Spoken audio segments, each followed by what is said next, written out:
setup. I think, like the title says, I think we're just gonna do some casual Genshin today. Let me see. This can just a tiny bit. Achoo! Achoo! I had to spray that Febreze stuff because Miss Kitty is having a rough morning. Favorite animal? And it smells really bad. But I'm keeping an eye on it. Vet said that she is, ooh, see if it's okay. Vet said that she is, to just keep an eye on it and not to worry about it too much because she's, you know, I had to give her medication when we left, so, because we had to take a car ride with her, and so she, like, the medication makes her have issues, and it should have definitely worn off by now, but, you know, she's probably a little stressed. It's a new routine. She's not allowed to, like, roam all she wants. In this room she is, but in the other room she can't. And it's not her fault. But it's just the way things are right now with the restoration and everything, the, you know, renovation happening in our house. So I just have to, it's just not safe for her to wander in the other room. We have to keep her in her little playpen. But she likes her playpen, and she, like, at night, we put her in there in the playpen, and she sleeps like we do. Normally, most days, she actually sleeps, the whole night with us, usually. But, you know, what you gonna do? Anyway, so we're gonna go ahead and dive into Genshin today. And we're just gonna play some casual, like, is not meant to be walked. Move forward with blind ambition, like, and the smoke might suffocate. I don't know. I've kind of been doing this new challenge, so maybe we'll do that once. And then we'll do some dailies. Or we might start the quests first and then do some dailies. I don't know. But we'll see. But yeah, just chill stream. It's actually kind of cold here. Can't remember. It was really cold this morning. It's like 42, so it's not that bad right now. But it's still so hot in this room. I just lowered the heater again, but we have gas heat and it's like so hot up here. So. Yeah. What you doing? She's a little bit more lively. I think that the lowering the heat helped a little bit. But she usually sleeps all day, so it's not anything new. I just don't want her to be too hot. She's got water and everything. Alright, let's see. So let's dive on in. Happy to be back. Finally streaming. I was gonna do something else today, but then I remembered that it updated, so this new Archon quest, so I'm like, we should probably keep up with that. So, okay. Let's just do this once. I only got one win. And that's because somebody conceded. It's not because I actually got to win. So maybe it'll get better. Oh, I wanted to buy the official skin. We'll do that for the next round. But yeah, so we have 3 lives. And we have to try to win 3 games. In order to win. But I have yet to win more than 1 game. I don't really want to keep this. I think that's a little... Ugh. I really only like to have 1 of these starting out, because we need other stuff to start, no need to fret. If that makes sense. I shall handle this. You know, to actually have a good, like, setup at the beginning of the game. It's the best way I could explain it. But yeah. So let's see. Of course the opponent goes first. Almost every single time I've played this today, which has been I've done at least, 8 or 9 rounds. Literally, I have only started first once. That's just how freaking unfair that system has been. Okay,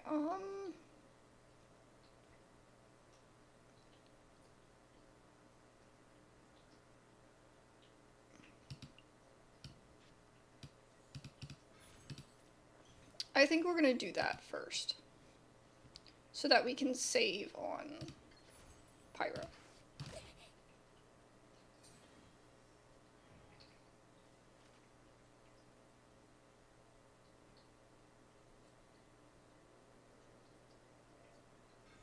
And it is live with the other person. I really liked the previous event, because it was just cool. Like, it was just trying to level up cards, and then it was auto-battling.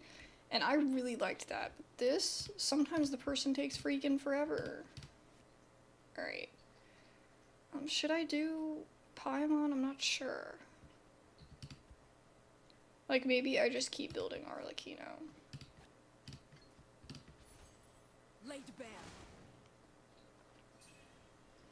I can start building that. Oh, and they ended their round? That's so annoying. I probably should have switched to him. Damn. Did I just get that? Did I already have that? I need to put my headphones on. I almost started a stream with Spotify running. That was terrifying. I was like, oh god. Do not want to get copyright claimed. Because I didn't have my headphones on. So I didn't realize it was on. Alright, this is the one I tossed earlier.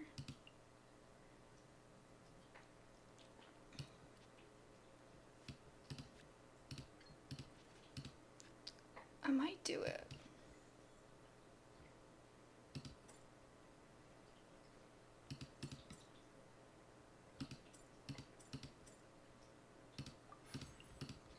Let's do that.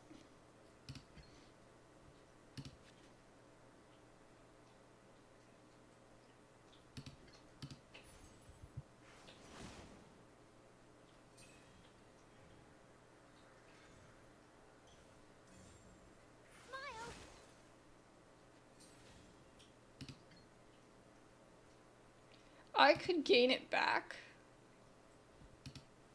but I don't know if it's worth it.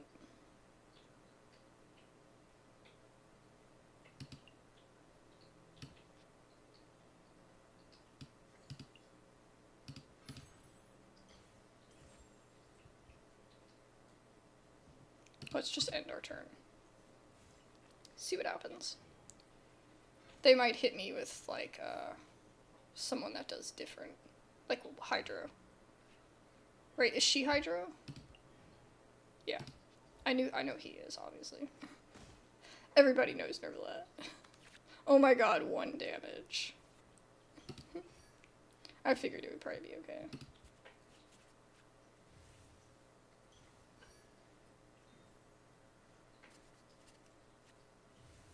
I guess I could have done his sword. I don't know if I had 3 different things, though.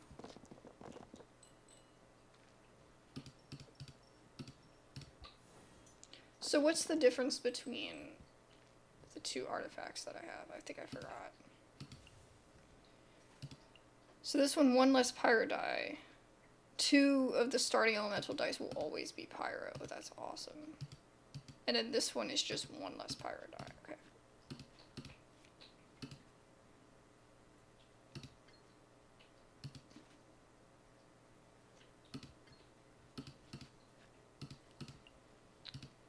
I don't want to switch over. I don't have Catherine yet.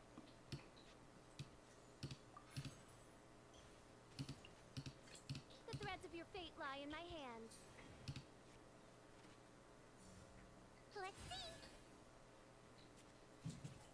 Oh, I could have done his sword. I didn't think about that. Miss Kitty. Yeah. Hi, girl. Hi, sweet girl. She's so soft. Okay, at this point, I'm gonna do it. Just so that I can do that. No rest for the wicked.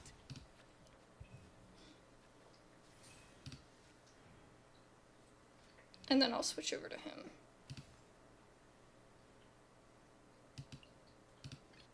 Let's finish this swiftly. Hold that pose.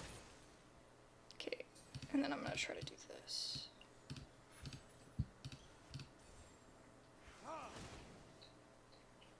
There we go.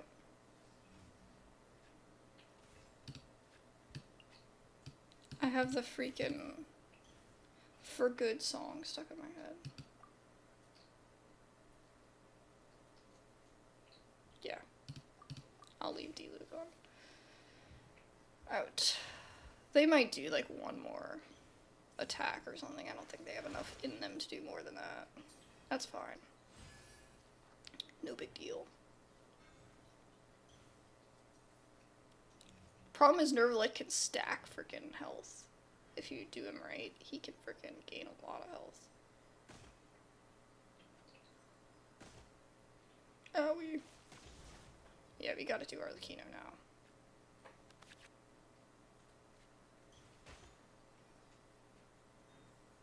Okay, let's do it.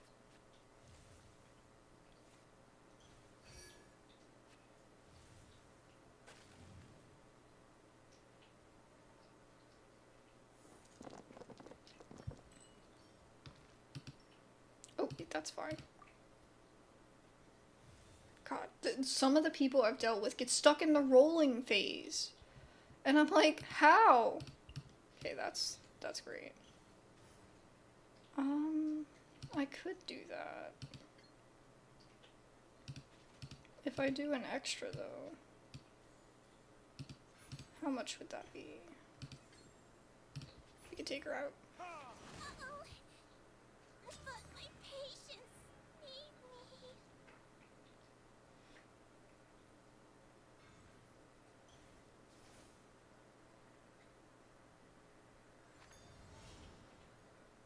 Does that res her? Oh, it just gives them health. Maybe it's if somebody dies. Can I not see what they just played?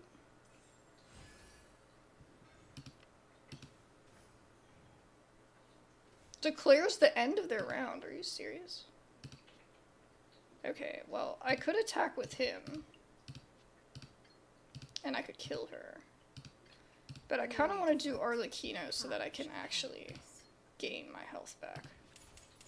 Witness my rise. Headline still needs a headline.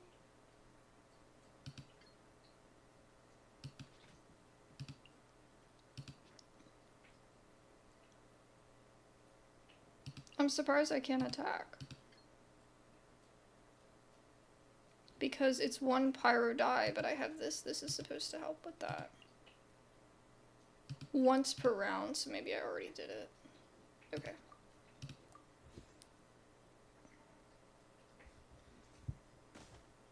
Oh, wait.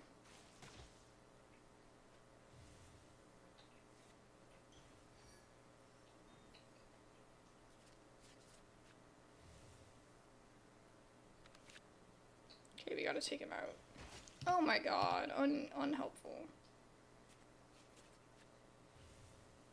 2 pyro damage, what? Oh no. And I just healed her. F me, I guess.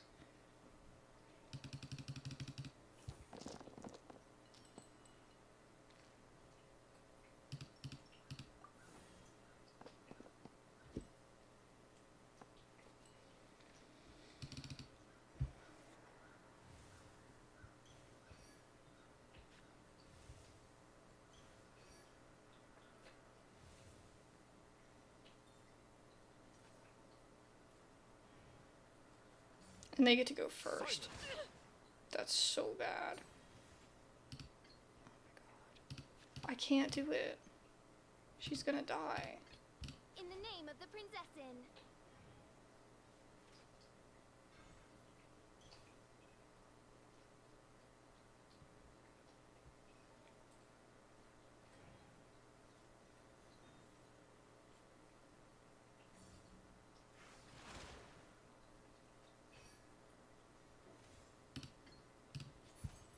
Oz, reveal thyself.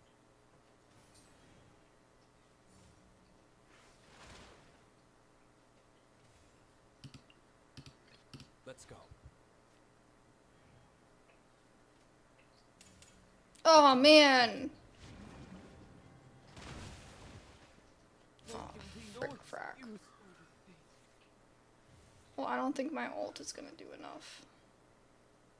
I should have hit him with Arlecchino. I chickened out.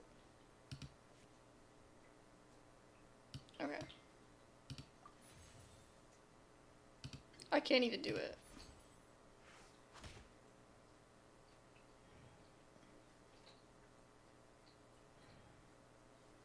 Should have ended my round. Guess I'm conceding. Because there's no way I can win. Man, I was doing so good. That's usually what happens. I start off strong with Arlecchino and then I get effed over. Okay, let me just see if I can get this skin for Fischl.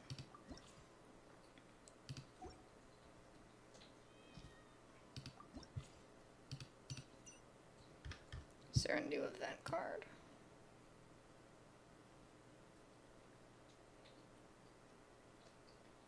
Some of the ones I've been seeing, I saw this one.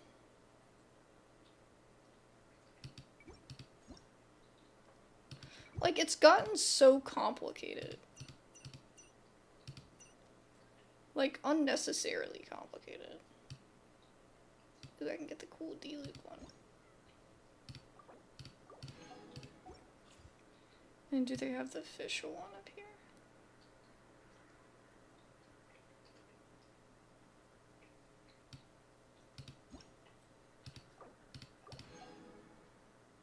So what's the difference? There's that one. It's not really that different. Oh, it is cooler. It is a little bit cooler, just slightly. What's the difference in D-Lukes? Oh, well. Let's put it down here. So this is the one that I just got. See, that one looks the same.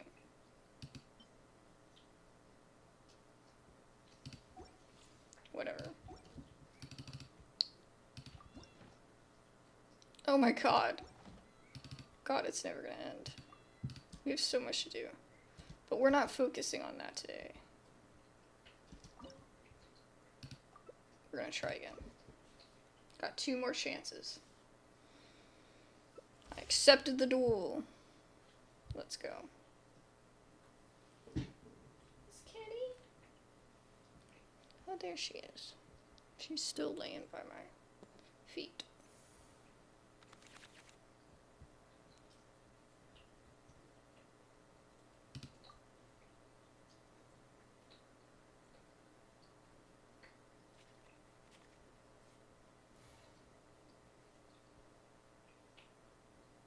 In the name of the Prinzessin. Should have done Arlecchino. Messed up.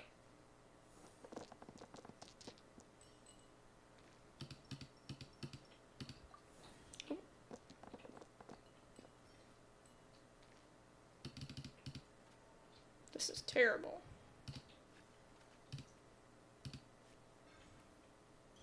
Okay.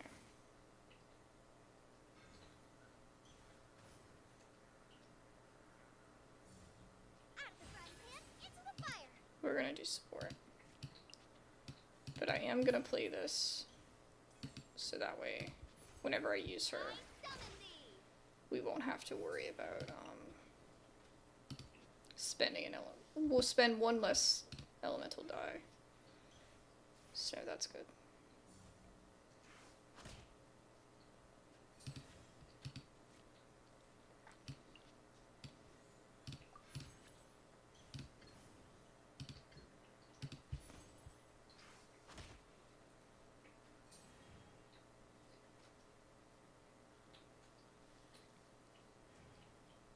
Really? Are you kidding me? I was gonna end my round. Hate it when that happens.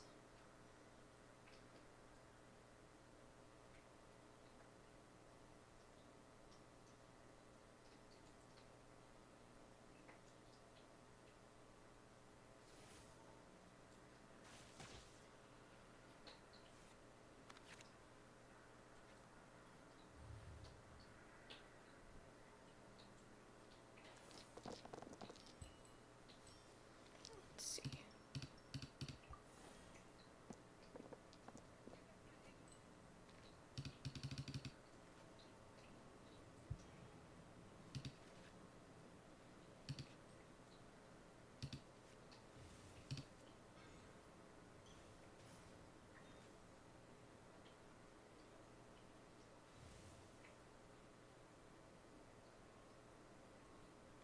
This is bad.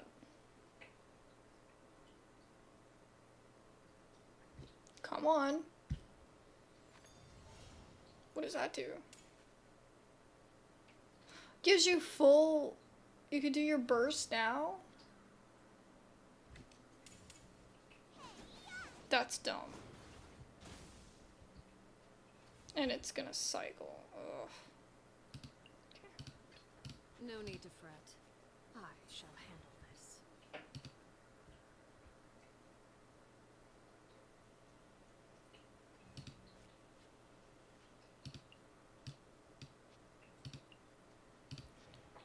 Declares the end of their round? Oh my god. Well. I guess we can, trying to think what we should do. We can do this. I could do that. I shouldn't do that. And then we'll do the Paimon.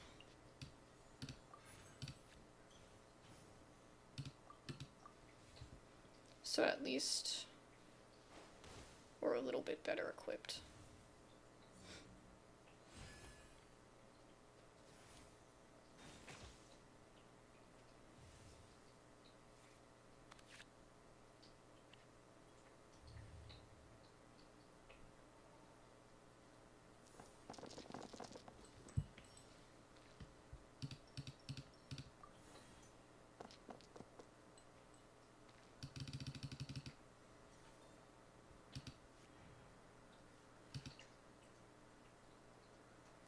I think this team just isn't good enough. Go! It's your turn. Gets on my nerves. Okay. Yeah, I can't use the Paimon. I think we're gonna try to attack again with her. And if we get... hopefully not too much damage, but enough, then we can...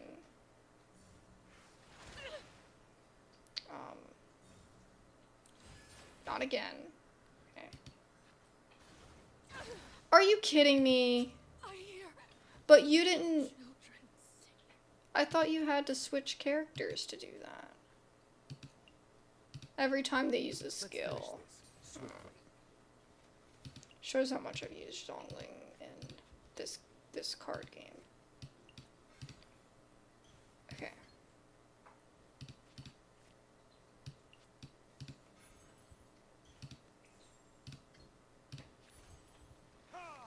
Bye.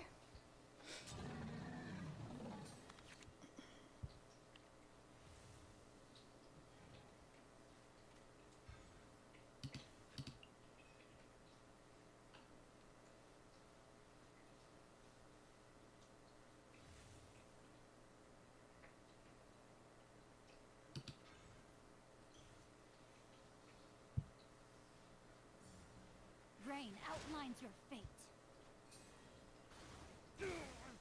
Ow. I don't have anything to heal with. That's only 2. That'll do 5.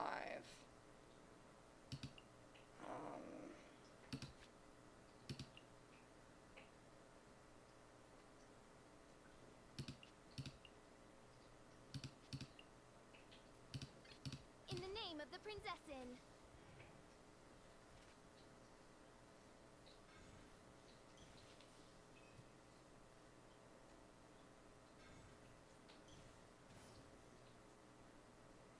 she's gonna die. But we can put this out there Reveal thyself. to at least have some extra damage going on.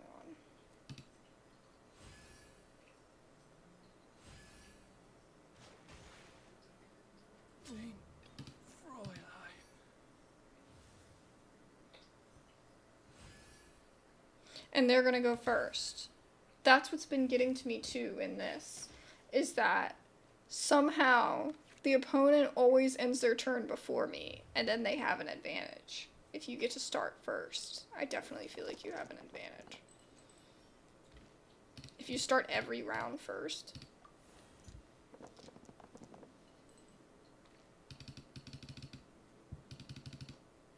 And that's why it really irritates me too when for so many times randomly it assigns you who goes first, and I only got to go first one time, and then one time while streaming just now.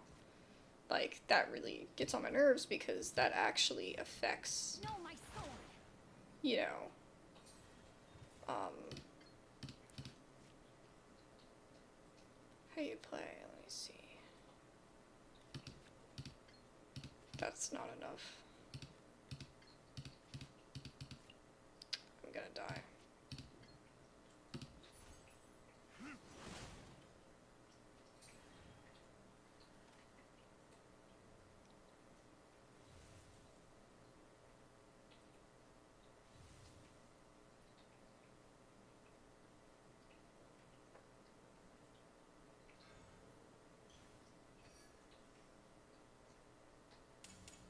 Let me weave you a verse. Yep. 2 damage, and that's exactly what I had. Ugh. Okay, and then I don't really like, because in the other one you could just say next match. In this one you can't do that, you have to go out of it and go back in. Which is kind of annoying. But, whatever.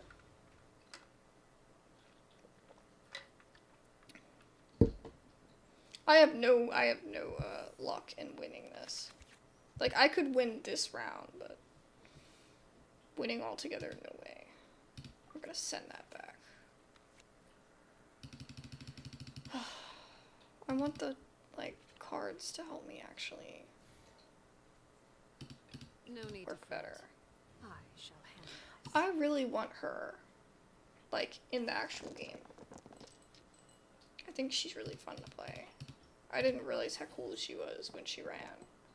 And I feel like she's like Al Hatham, and they're only gonna freaking do her, like, they're gonna very seldomly run her.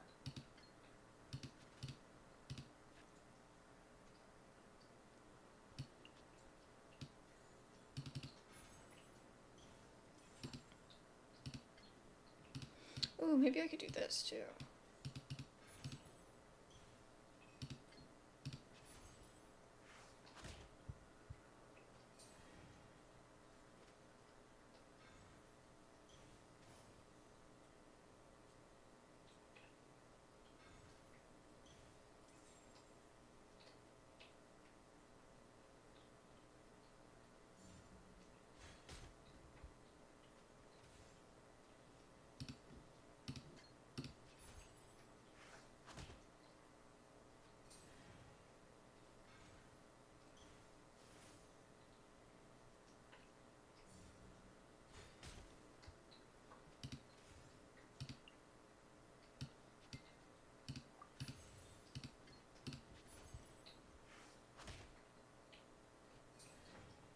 Gosh.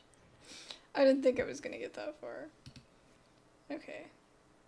I'm not sure if I want to leave her. Well, I guess I will. See how it goes.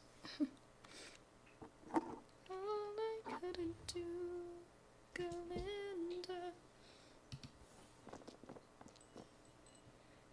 Dreams the way we planned them.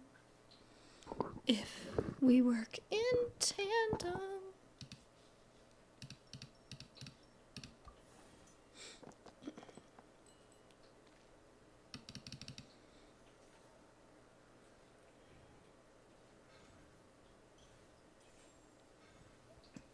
Problem is, I never did this. That was a mistake. Whoa.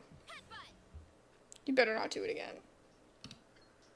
See, I won't gain anything back because I didn't do this yet. Transfixed.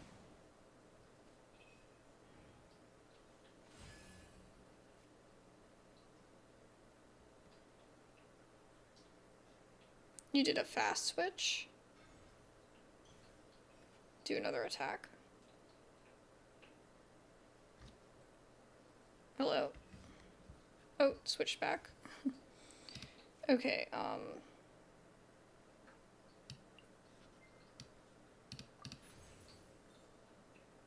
it's not enough.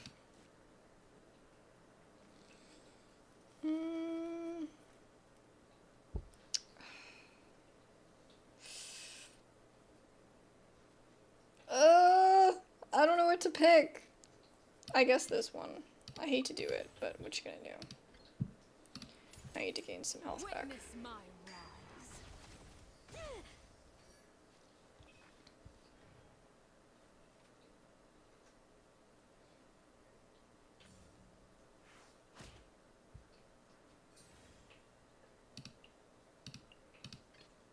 In the name of the Prinzessin.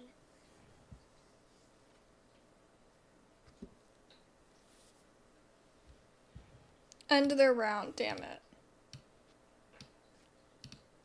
Oh, it used that. Why did it use the one of the... I should have clicked it. Sometimes it doesn't let you pick, I've noticed. But I don't know if that's like a card or... But that was me. That one was all me, for sure. Miss Kitty. I think I'd be better at this game if I actually played it more often.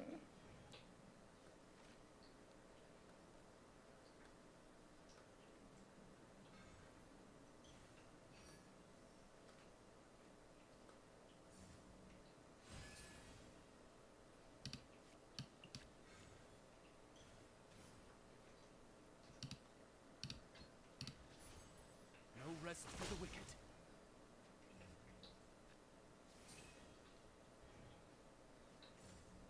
Unleash.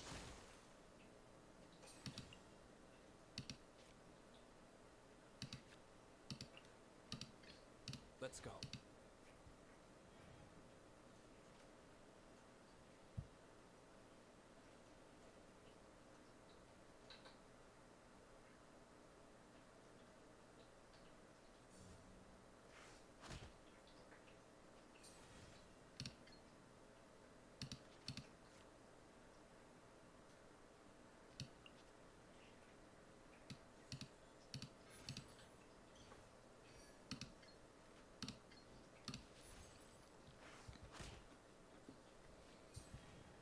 I bet they're gonna end their round.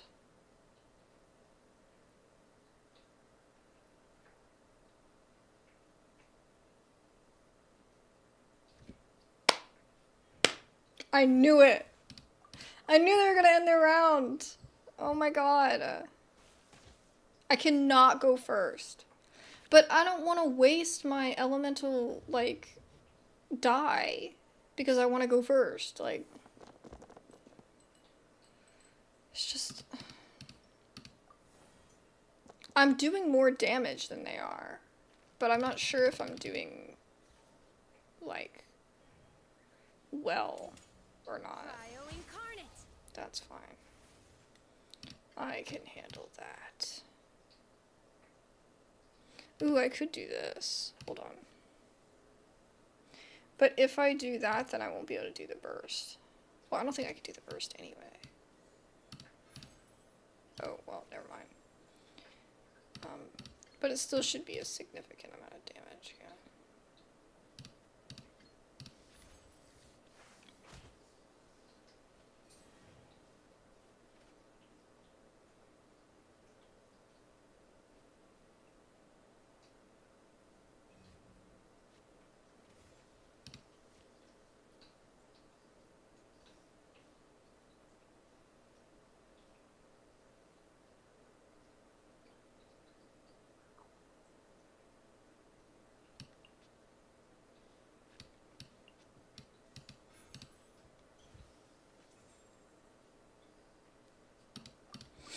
I ended my round first. Fight me.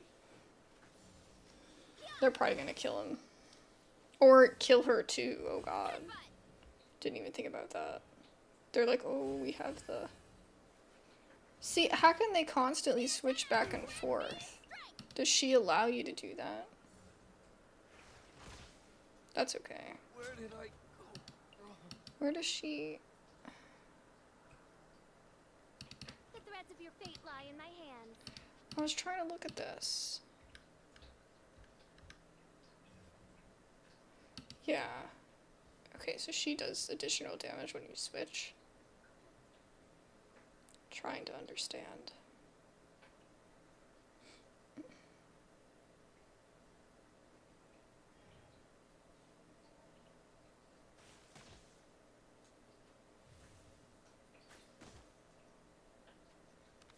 I'm gonna lose.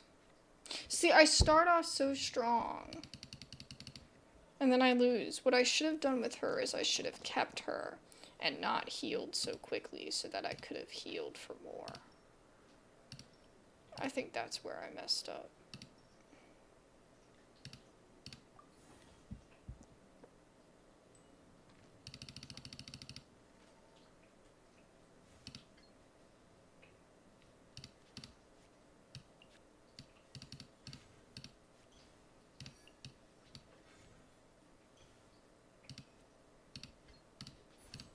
By royal decree. Oh, I should have used that. But I don't know if it's worth it now. Grant us your blessing.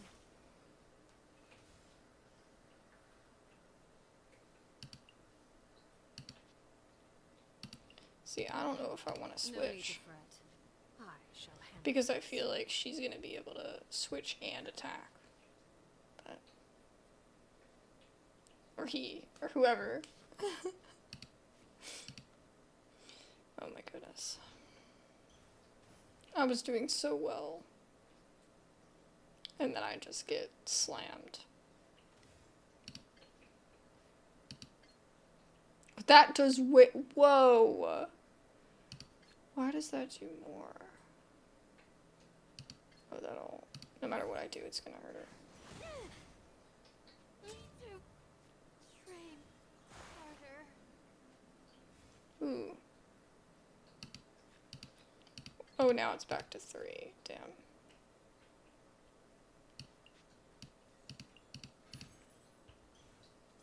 I can't do anything.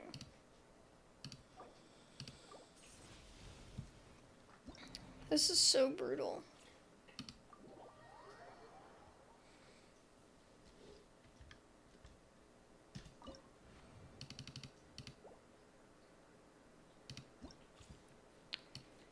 Let's try another deck.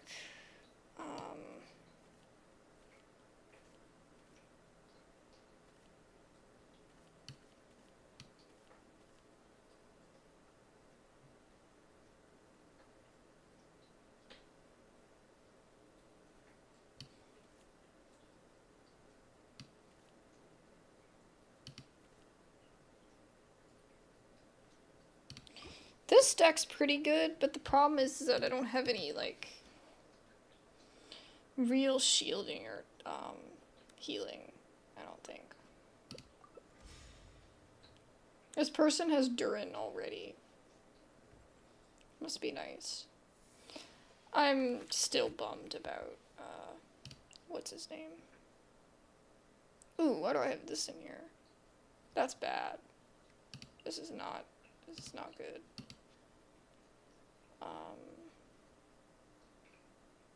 We'll toss the beta one back. We'll keep the Ayaka one. Well, we got the Sino one anyway. Okay, I don't remember where I start with. Ready to do my Start with utmost. Sino. Ooh, I'm going first. Yay! That's huge. We like going first. Ooh, I should have gotten rid of that. Oops. You stand condemned. Alright. Guilty.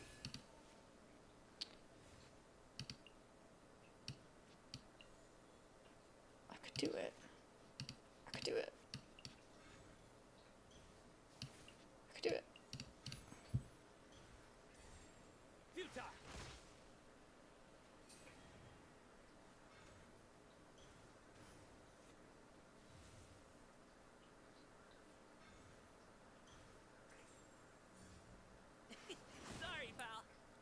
Timaeus is pretty good to start with. But when you get him late in the game, he's useless. I think I'm just gonna attack.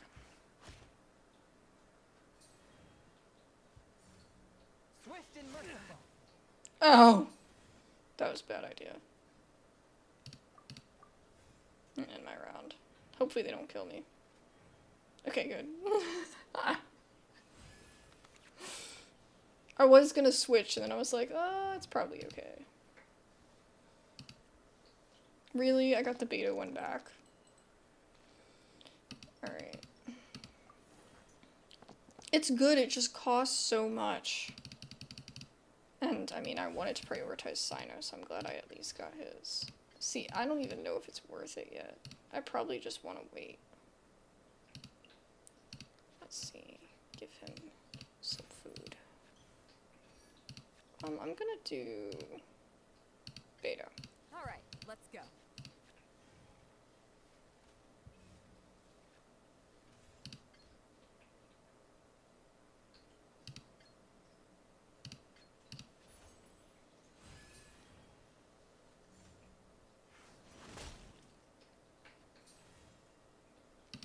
That should attack back. Yeah, that's what I was about to say. If it's anything like the real Beto, that should attack back.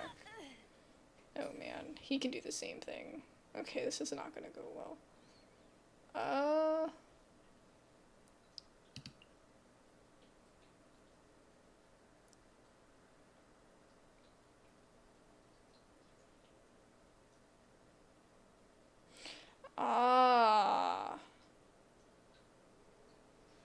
Okay, I see. I'm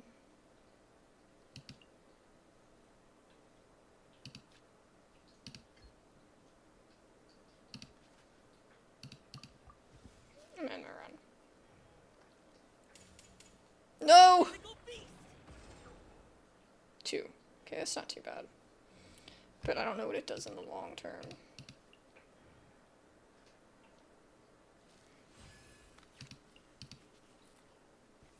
Oh shoot, why is this one in here? That one's really old. Pulls energy, which is fine, but in the grand scheme of things, I'm gonna keep that. So I can use that for the sword. Okay.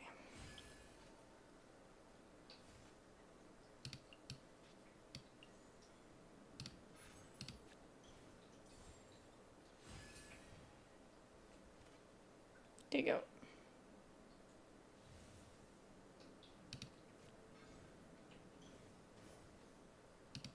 And I can pull an energy, but I don't have enough to actually do anything. Swift and merciful. Back at you.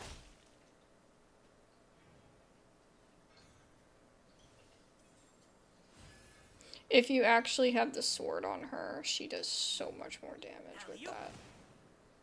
But Isn't good. it's fine. Okay,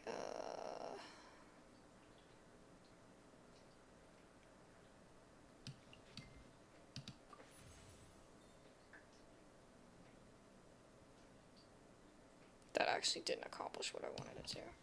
Let's do that one too. And we'll just play this.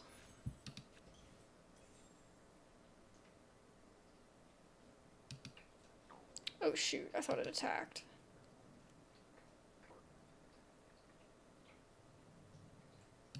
Oh, it just does 1 plus cryo damage. Oh, damn.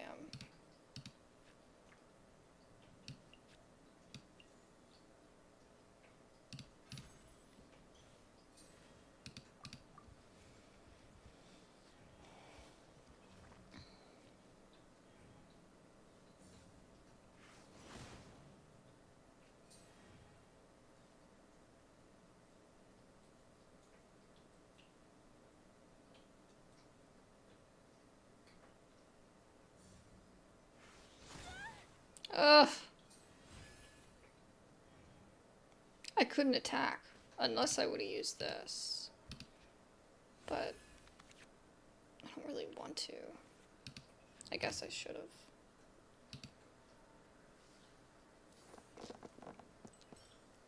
Okay. I don't really need to reroll. Could have just left it. Oh, well, it gave me an Omni element. Maybe that was worth it. Okay, if I do this, I'll do it on her. And then we'll do this. My apologies. Because I can heal right now. Show's over. She should, yeah. Like, she should heal. Okay.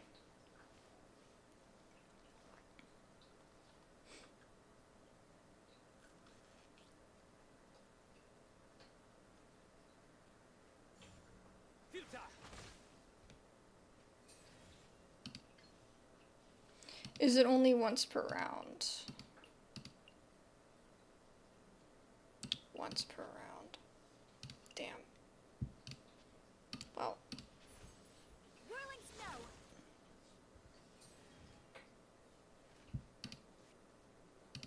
I'm gonna do it anyway. See, this would have helped me do something else, but it's not gonna work.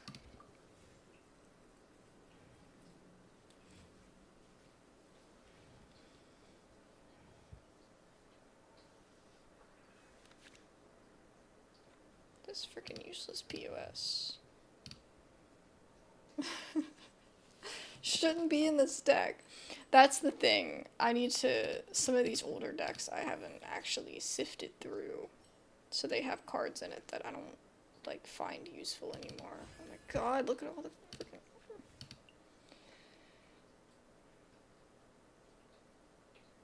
Does this stay in your inventory?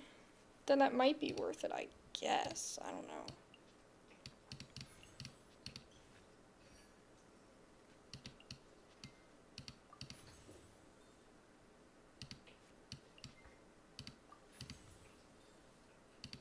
Oh my god, really? You're gonna make me do this? I have to go all in. It's the only way. Judgment is upon you.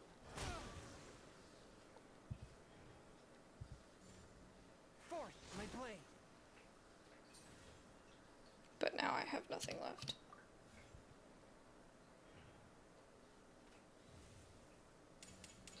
Spirit blade. Yep. Death There's nothing I can do. begins. Oh, it's so hard. Or maybe I'm just terrible. I don't know. But that deck needs to be adjusted. I even didn't rename it. Oh my god, and I have to use it again. Can I adjust the deck? Oh, oops. That's kind of awkward. Okay,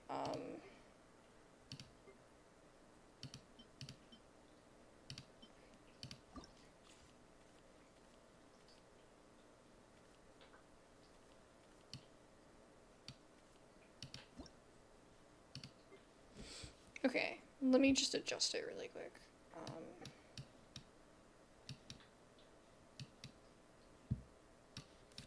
Definitely don't want that one.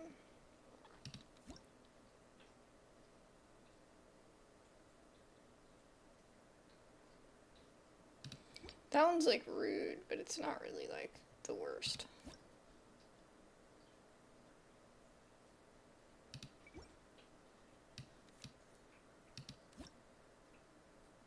This one's really good though. I do like that one.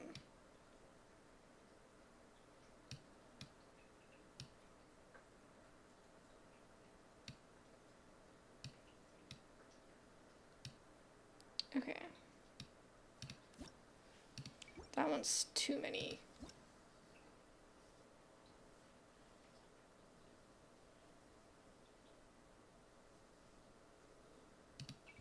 We blew up the summons.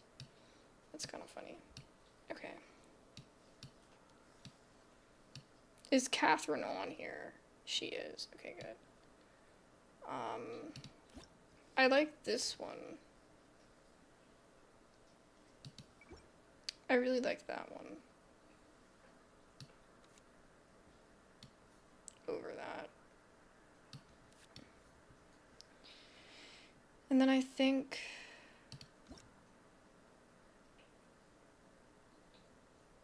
one of your characters without maximum energy. That one's pretty good, but it does use 2. This one's when you switch. Let's try that out. Timaeus isn't even in here. No wonder he wasn't showing up. He's not even freaking in here. I think my weapons are good. I think that's fine.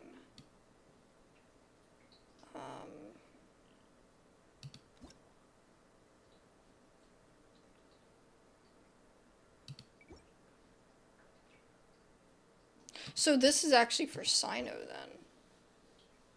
Oh wait, maybe. Yeah. I'm not sure about that.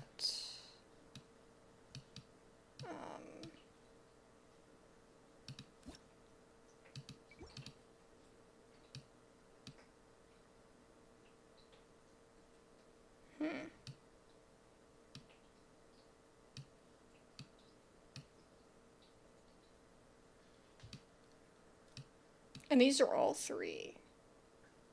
Damn.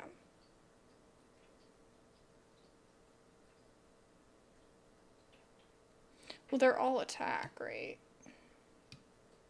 Do I not have another Claymore card? Because maybe I should have this one instead of this one.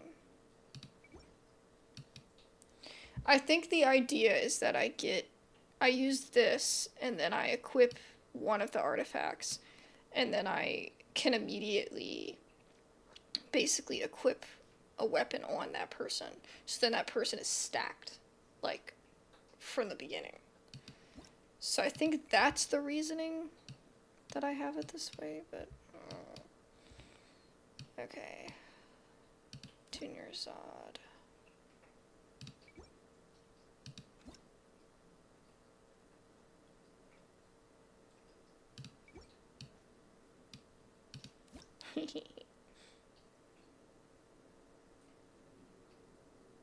Tarumaru enraged. Okay, we gotta pick one more.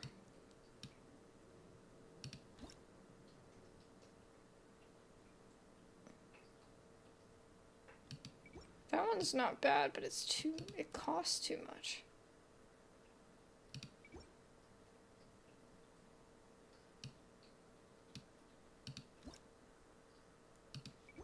Let's just put in some extra. Oh. Never mind, I did enough. Okay. Alright, so we're good to go.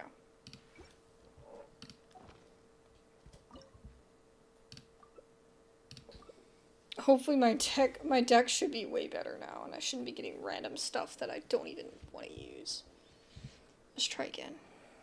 Miss Kitty.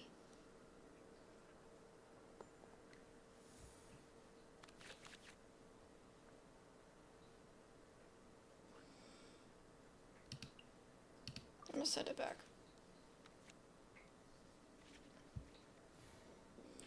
Okay, who should we start with? Sign up. To do my utmost.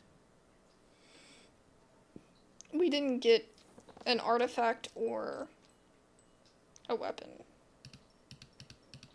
Excuse me, this is like the worst roll ever. Okay. You stand condemned. Still a really bad roll. But hey, at least I have this. Okay.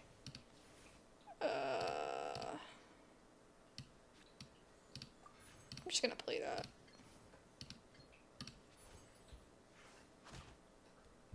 Oh shoot. Oh, okay, good. I thought this was the one that gave you attack. But I don't think I put that in the deck. I think I was gonna add that, and then I was like, wait, deck's full.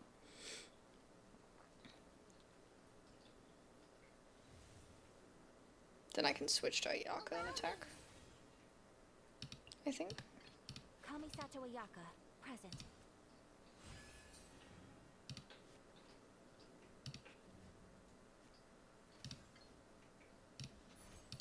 Take flight.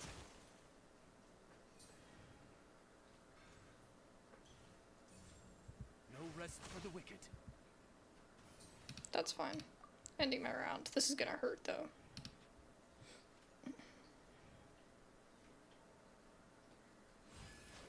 Oh. Okay. Ooh, okay. That'll help us with him. I wish I had the Ayaka card. That would have really helped. I don't think the beta one was even worth it there.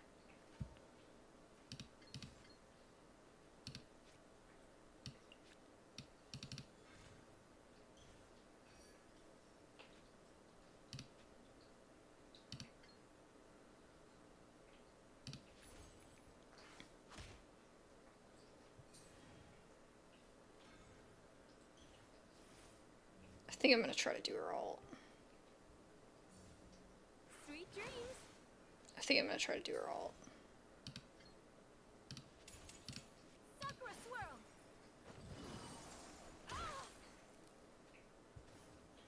Okay. And then I'll switch.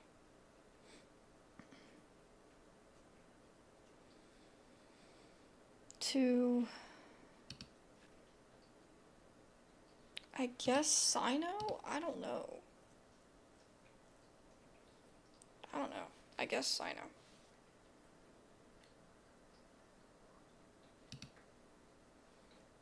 Go! I hate it when they sit here and do nothing.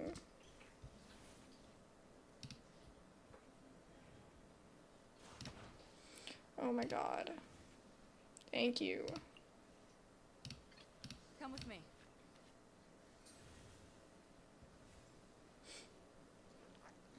Okay, that's fine.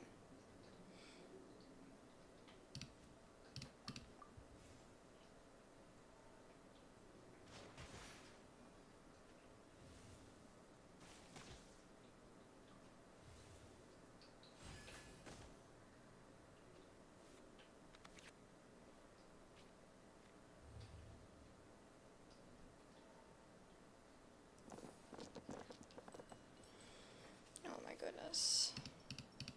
We gotta go actually do the quest after this. I just got roped in. It's so easy to get, like, sucked in. I thought I took this out of the deck! It must not let you change it in the middle of doing a set of games. Man. Because this is so useless to me. Oh my god. Go! Relax. Okay. So should we do that? I don't have either of those. I definitely need this.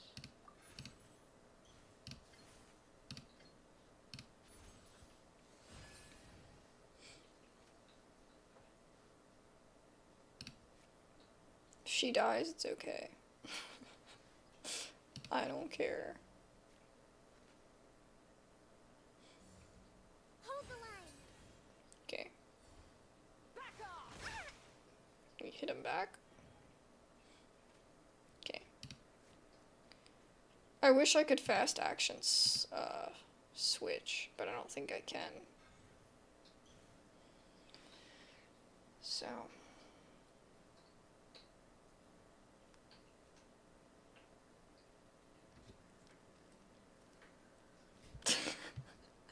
Oh my god.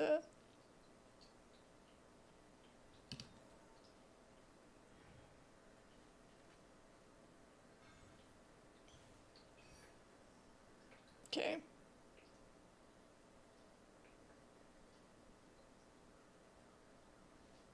Will they get...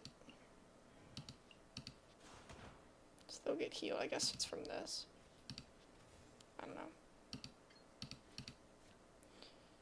I think I'm gonna do the same thing I just did.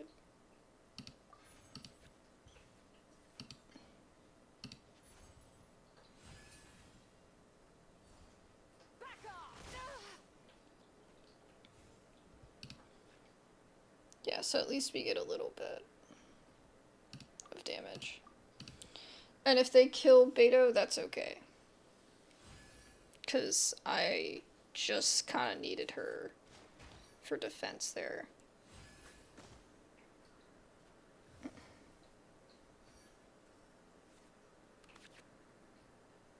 Ayaka's like, hee, I healed. Glad I was at least able to give her a little bit of health back. But Miss Kitty.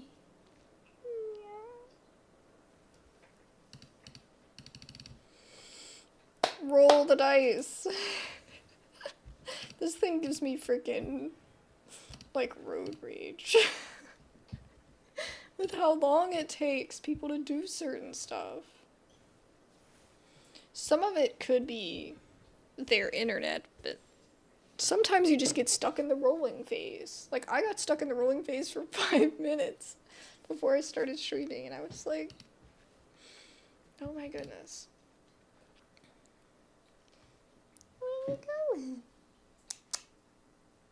Yeah? You okay? Hold on. She needs help. Here. Come here. Miss Kitty. Cast your worries to the wind. Come here. I know where you want to go. Let me help you. Nothing a lot.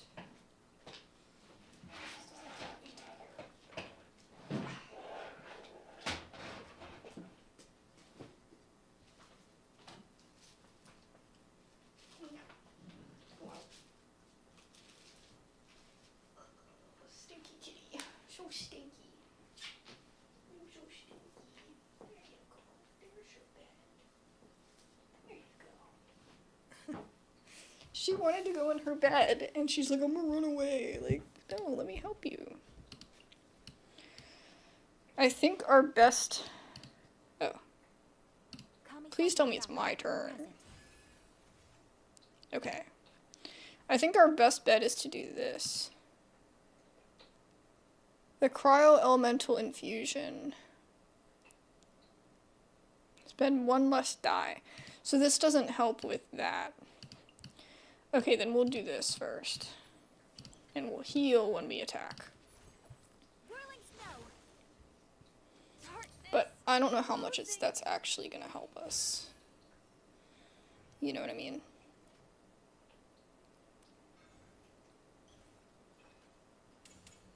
Covenant of the deep.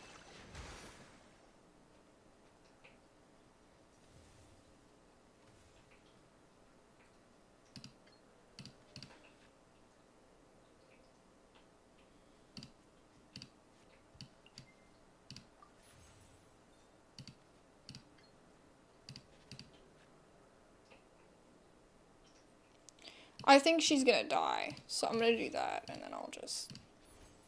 I can do more damage that way. But I think it's probably GG after this.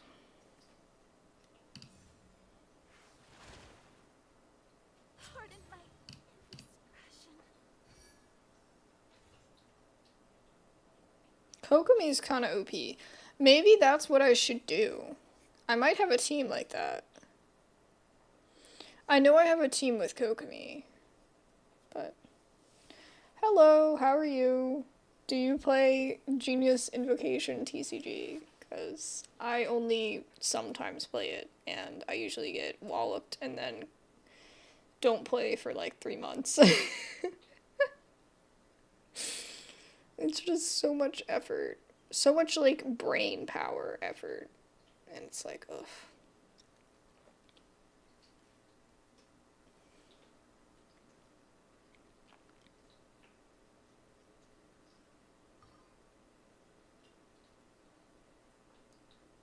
Yeah, they're getting a timer because they're taking so freaking long. Oh my god. My live's a little bit slow. Oh, is it me? Oh shit. Oh shit. Am I supposed to... Okay. Okay, no, it isn't me. I was about to freak out.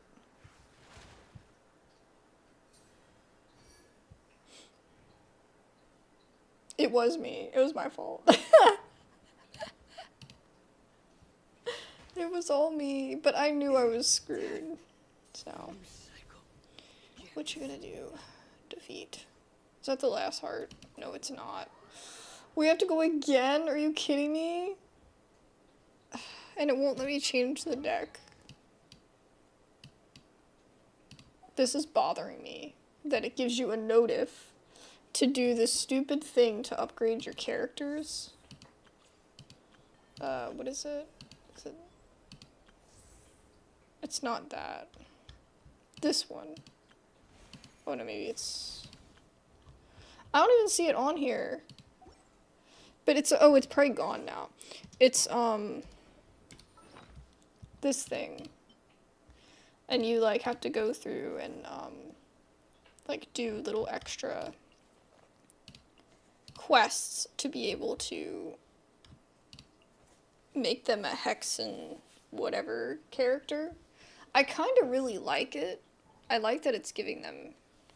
And I mean, I use all of these characters. I mean, except for Razor, but... And I have Sucrose, she just is not the right level. But yeah, it just... It's kind of cool. So I think I'm gonna try to do all of this to make sure that we're together, but I don't have him and I don't have Venti, so big rip on that part. But since I have the little booklet, I can probably do it in the future if I ever get them. But I think that's kind of a cool idea to actually, like, take those characters that we haven't used a lot in a while. So, Genshin in 2025, play Wuthering Waves.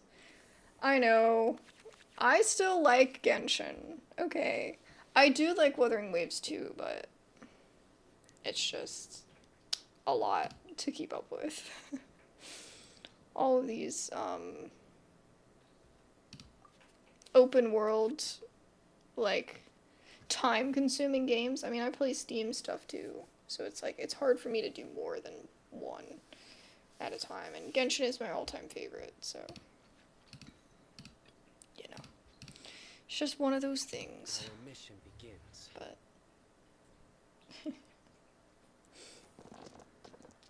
I understand, though.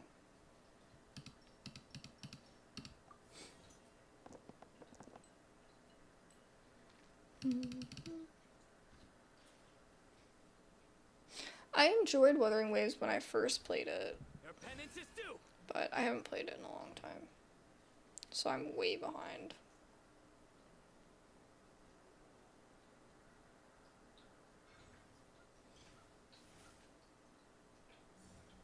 Allow me.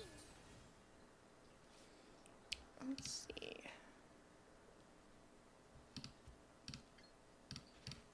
That's pretty good. This is even better, though. Nowhere to run. Just do some immediate damage.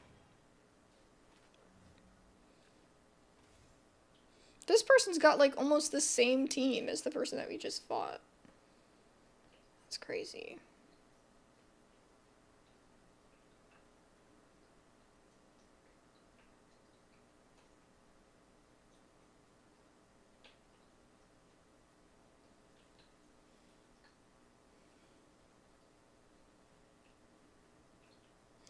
My kitten is just chilling. She's just like...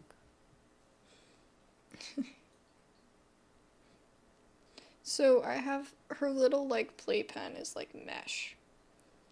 And she understands when she's inside of it. But when she's outside of it, she doesn't understand that she can't get inside unless she enters through the area where the door is. So she just kind of, like, freaking sits there. Oh god, it's my turn. And I can't go, I see.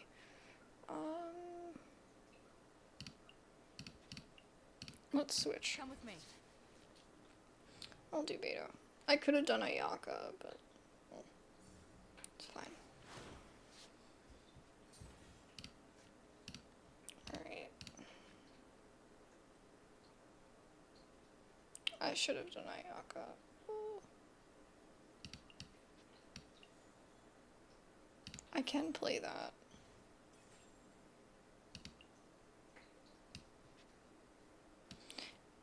Okay. Yeah. I should have just played Ayaka.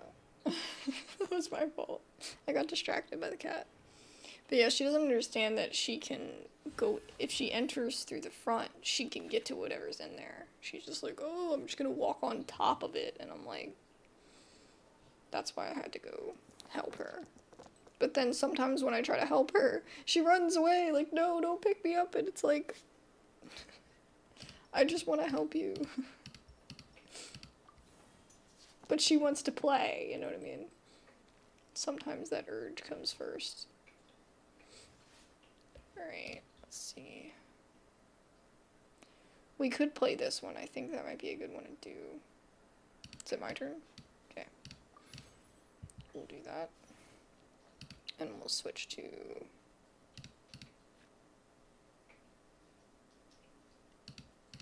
Ayaka.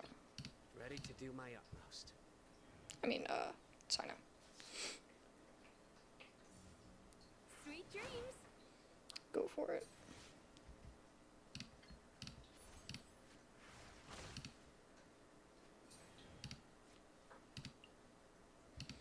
You could draw some cards.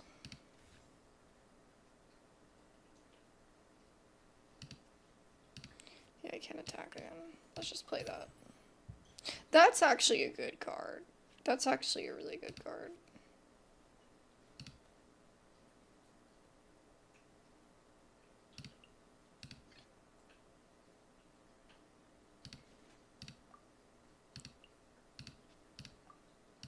I don't want them to beat up my Sino, but honestly, I want to go first. Yeah. I summon thee. She did her grr.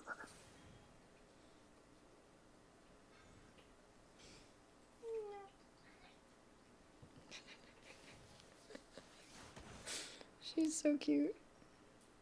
Ugh, I knew I'd get walloped. And I'm gonna get hit with these. Oh, I didn't even think about that part. Well. Rip. If I can just do his ult, then, I mean, I think that should still be good, right? I don't know. I get, like, just, I don't have enough attention span and focus for this. And it's my fault. But it's still like, ugh. Okay. So I think we could do something here. That's for cryo.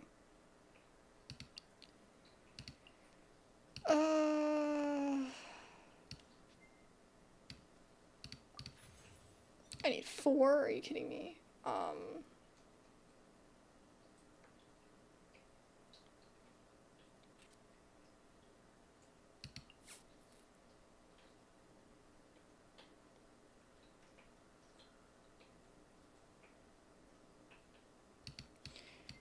gonna just toss that. I don't know how bad of an idea this is, but Upon you. we'll just do it, and then they can't get rid of the thing. But I don't think it'll continuously attack. That's the problem. So. Ooh. Good.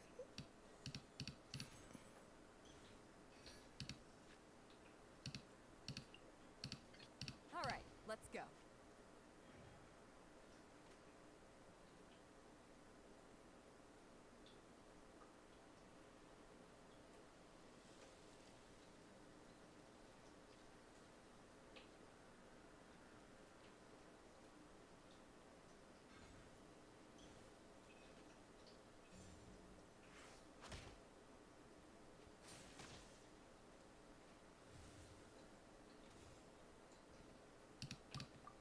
I'm ending my round first. Not that it matters, I'm probably gonna lose.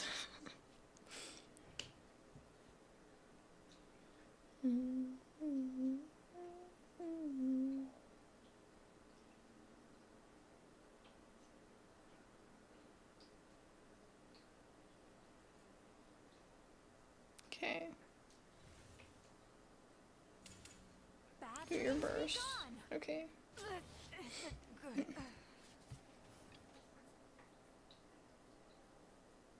Kamisato Ayaka, present. Okay. Yeah, he got health back.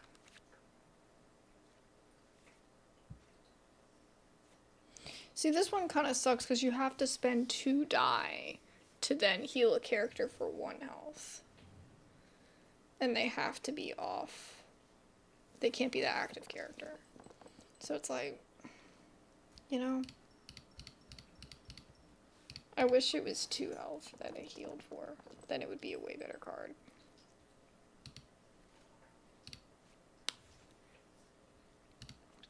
Okay. So I think... Oh, I got Catherine. That's like the worst time to get Catherine. Okay, if I had him equipped... It's my fault. Alright,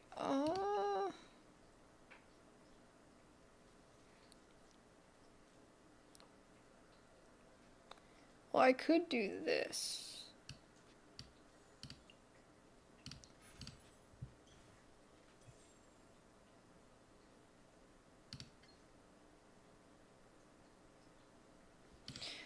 Does it have to be the active character? You must have a character who is already equipped a weapon or artifact. The next time you play weapon or artifact, spend 2 fewer elemental dice. So, it doesn't have to be the active character. Okay.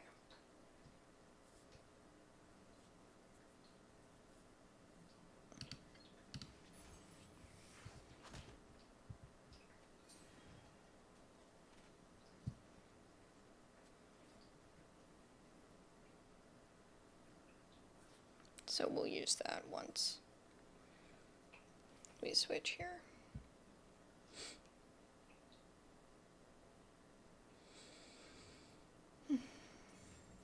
Turn that frown upside down.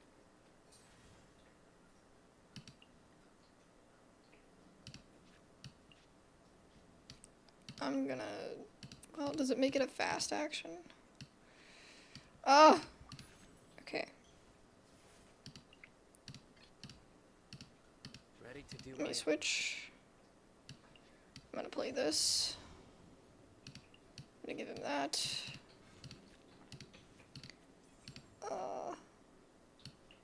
And I hate to do this, but... Oh, it didn't work. I needed this one, man. Oh well. Oh well. Oh my goodness. I'm so toast. I need a healer with this team. Beto is not cutting it. If you can stack Beto at the beginning, then you're golden. But I can't do it. But I've definitely had times where I was able to do that. I'm just gonna concede, y'all. I don't think this is gonna go anywhere. I'm kind of curious to try and do like a team with these two and Kogami. I'm kind of curious to see how that would work.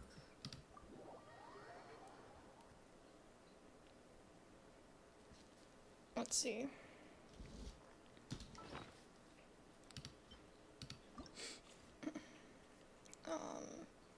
Yeah, I have a team like this, but I feel like instead of Beto, we should have Sino.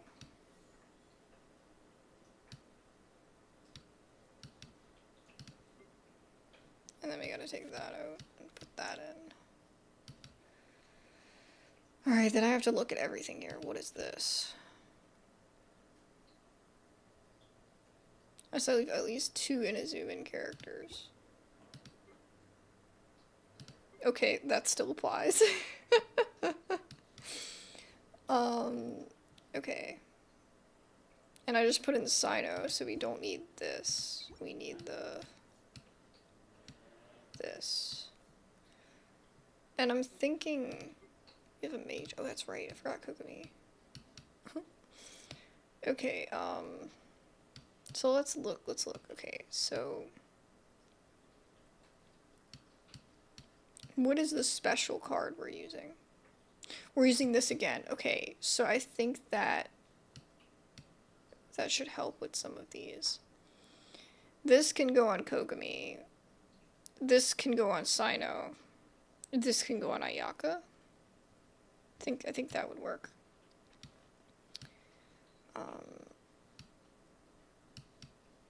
I kind of wonder if I should do. You'd think with 6 cards, you'd get one of them towards the beginning. That's what I was annoyed with in the last 2, is that I didn't get that. That draws 2 cards. I don't remember if that's actually that helpful anymore. Food. Okay. Let's see.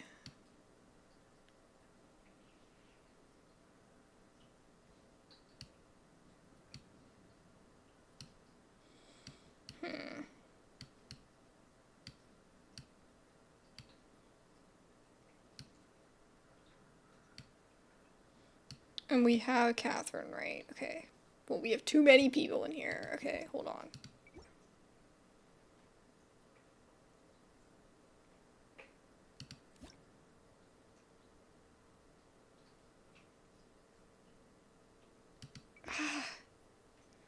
I might get rid of him, because I don't really think he's gonna be that helpful. And then we can at least put in a Paimon, another Paimon. Or we can do, oh my god, where is she? I hate that it doesn't let you, like, scroll normally. There we go. Alright, then this one is just dumb. We're not gonna do that. That's just dumb. Okay.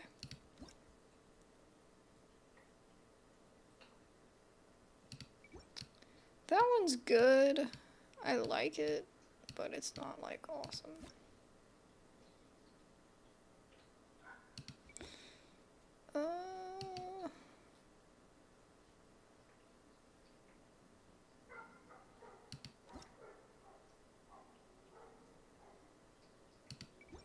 That's a +1 damage.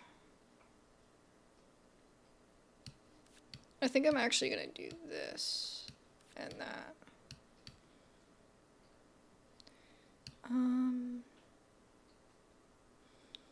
And then I think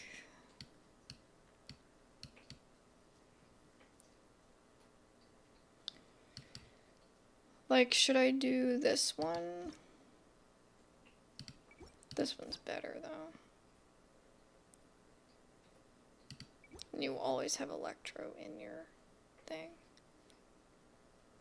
This one's the best one to do for somebody that you just want to keep healing. Okay. I think we can try this. Did I remove everything I wanted to remove? This one I'm just not sure about. I don't know if we need that. Might be better to do something like that.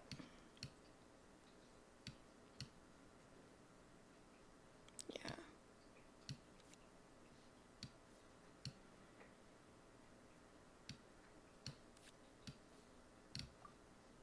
Okay. Let's do that.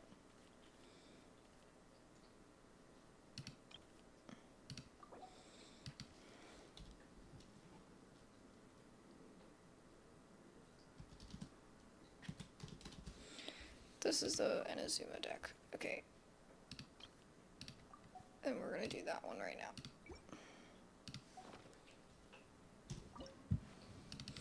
Zero victories. Okay. Let's try again. Oh my god. I swear this will be the last time. I swear. I miss Kitty. She's back over here sleeping.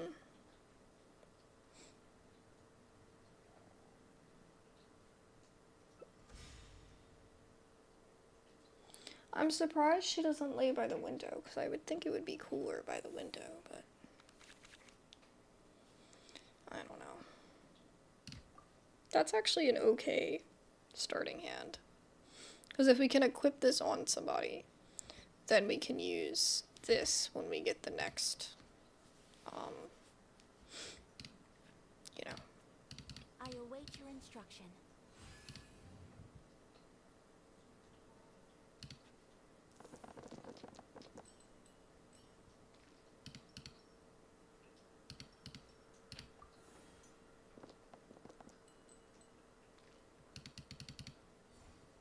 Guilty.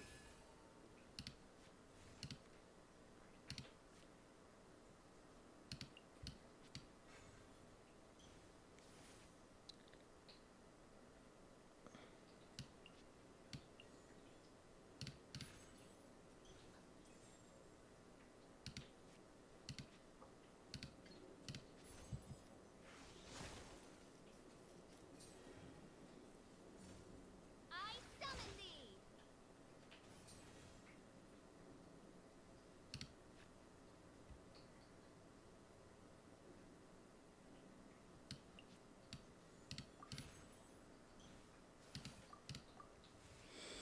Okay. This might be bad, but I'm sure I'm gonna at least get hit.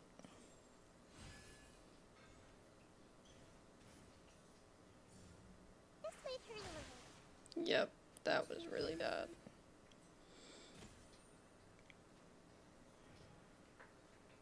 Nahida's a pretty good character too in this. She's gonna die right off the bat. I didn't have enough dice to not play that, but I needed to play that. You know what I mean? I need to just have that on there, so it's kind of like, what you gonna do? Come on.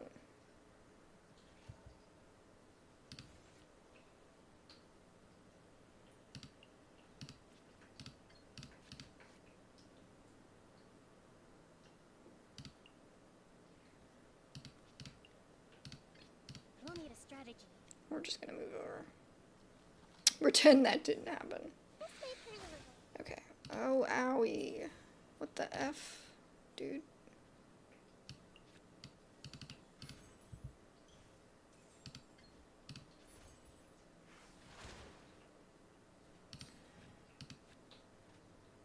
I should have used that.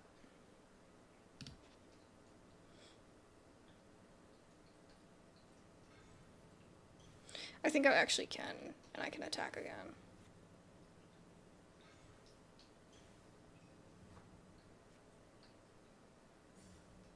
Normal attack, that's gonna do a lot of damage. Yep.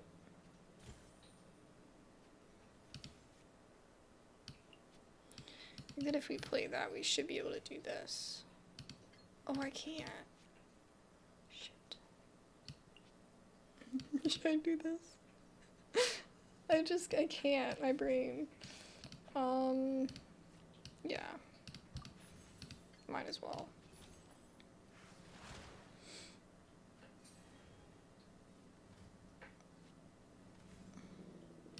Ending my turn. Go ahead and hit me. Yeah. God, this is gonna be so much damage. Ow! And is that gonna do damage too?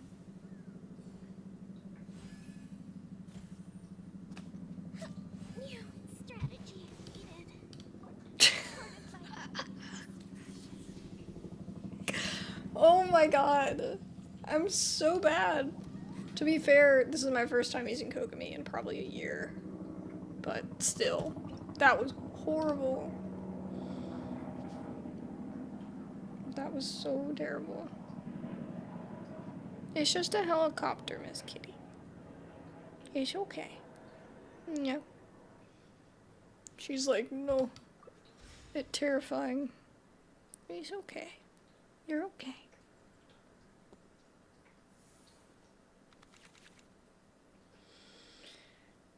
Oh god. I'm always weary about accepting that at the beginning. Okay, good. Good, good, good. Who do we have to start out? Ready to do my Do utmost. Sino.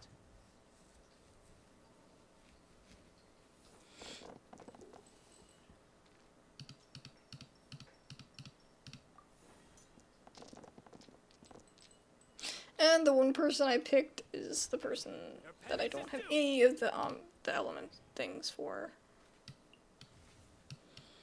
Why can't I go first? Oz, reveal thyself. It's never me. Okay. Playing both of those.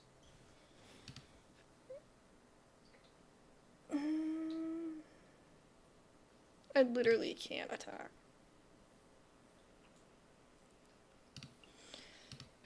I'll just switch. Unlucky.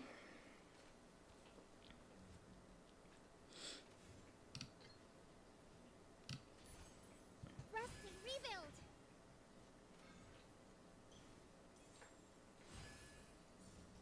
This may turn a little.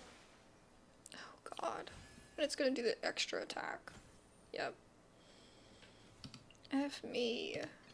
I I await your guess. instruction.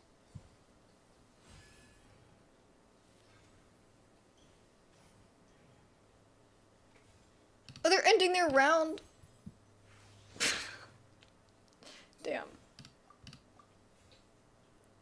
Okay. Oh man, that makes me so mad.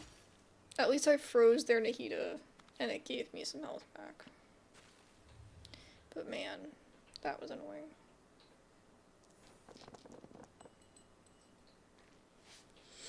Whoa! I guess I need to play Kokomi in this round. Huh? I guess that's what it's telling me. Committed to memory.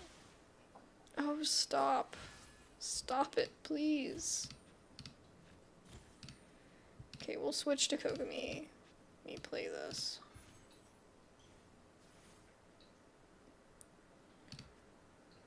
And I will...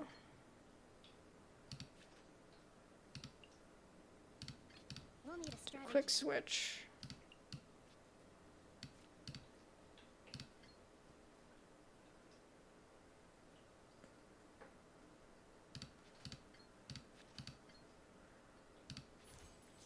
Rusty, rebuild.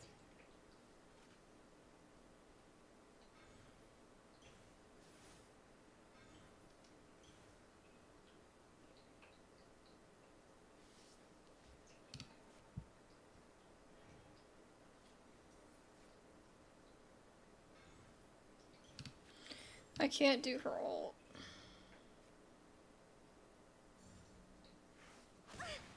Oh my god! You've gotta be kidding me. Oh my god. Okay.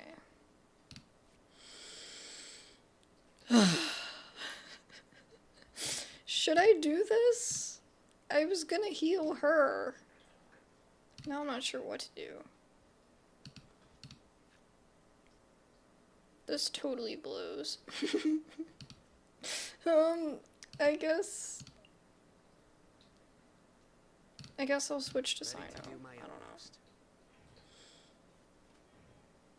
know. Yeah, good for you ending your round. Like, after you do that to me. Play that. And I guess heal her. I don't know. I don't know what to do here.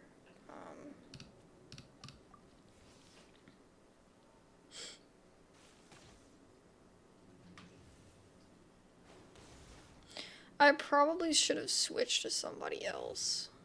Oh no, and it switched to Kokomi. Okay, well at least she got 1 health back, but like, I don't know if that's gonna do much against Linny. Gosh, dang it. I haven't really given Sino any time, but it's only giving me 1 Sino freaking element.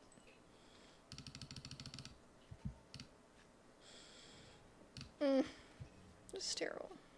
Okay, good. Everybody heals. Billowing surge.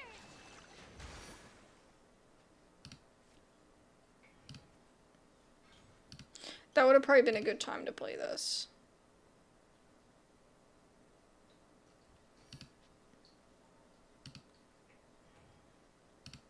But whatever.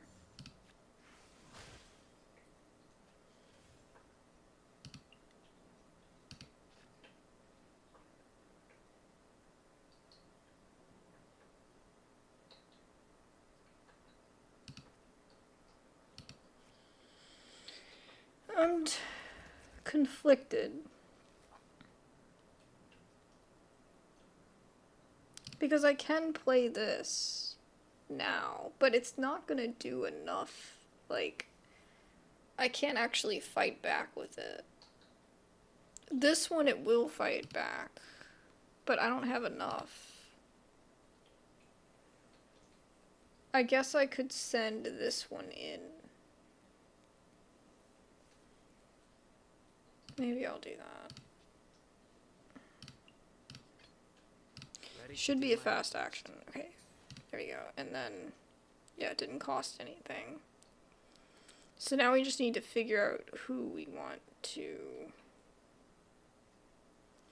get rid of, I guess that. Because I don't think she's gonna heal enough. And then we have to pick one more. I guess that one.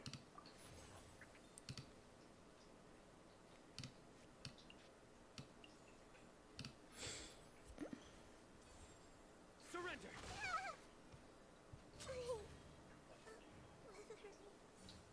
Oz, reveal thyself.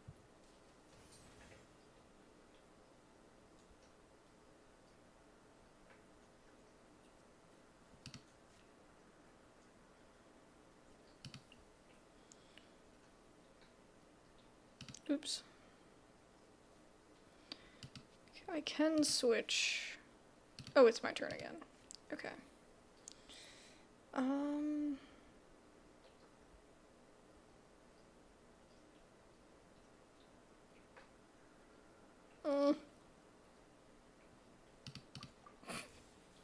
I guess I'll just end my round. I'm scared. Like, I don't know if I should switch characters. Okay, good. They ended their round. So that means I get to go first. That's good. My 1 health got immediately taken away. Well. What you gonna do?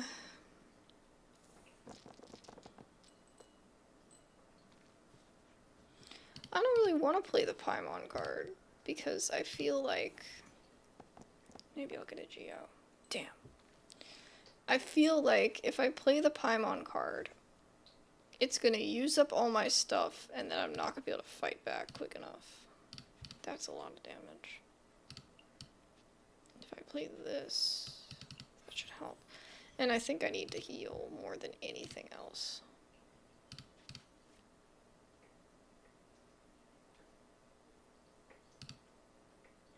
I need 4! I hate that about him.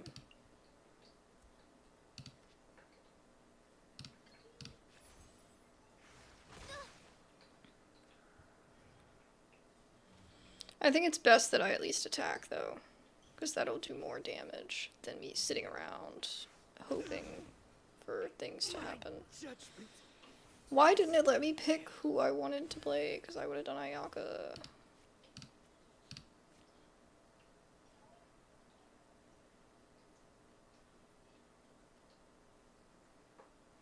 This has been totally useless to me this whole game. It hasn't given me any of the stuff that I actually need.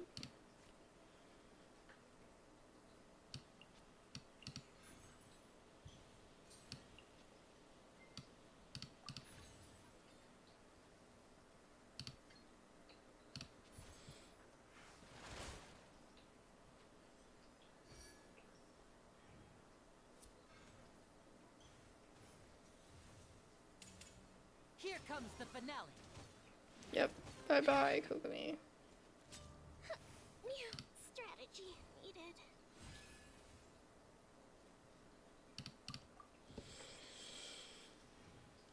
This sucks. Every round, this sucks. It totally sucks. At least I got 1 health back from that. But it doesn't matter. because of all this shenanigans that's gonna happen here. And then I'm gonna go first, but I might die before then. No. I'm gonna die now. I'm gonna attack and die, and that's gonna be it. If I had the Mona card, I might have been able to get her to her ult. But got some Omni elements in there.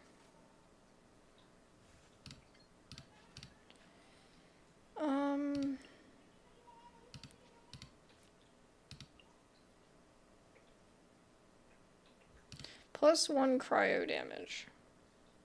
Do things cost less? Like, I don't... See, it doesn't even matter. Because...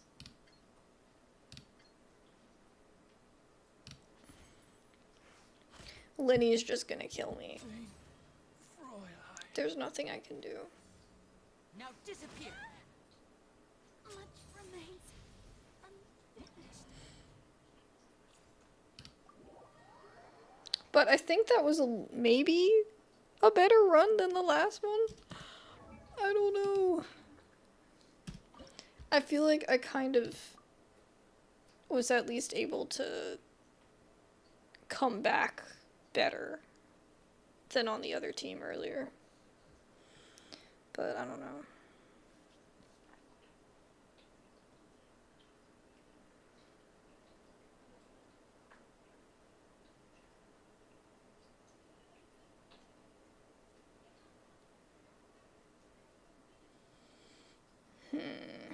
This will be our last one. Let's go, Kea.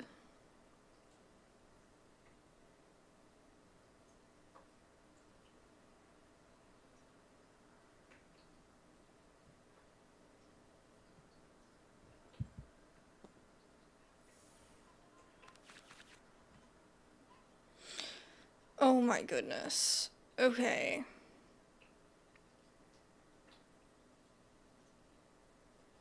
I guess we should keep them all. I guess. I don't know. I say we start with Ayaka then. Hopefully we'll get lucky and actually get some cryo. And then I can equip this on her. And... I mean, yeah. Okay. If I can equip it on her... Guilty. then we can attack.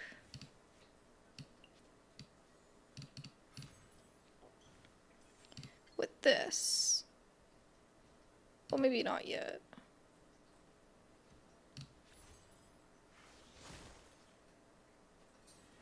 And then they'll attack back, and then I'll do that.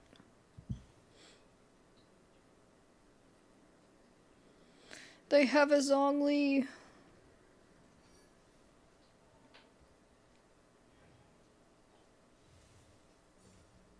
Quick as a flash.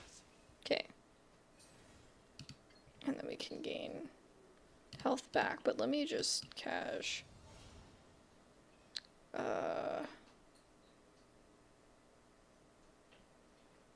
I'm thinking. I guess Sino comes first. Okay. Take flight.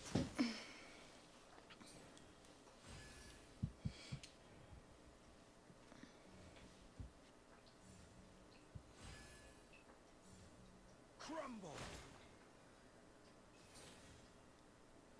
Now he's gonna start building shields. What an annoyance. Miss Kitty.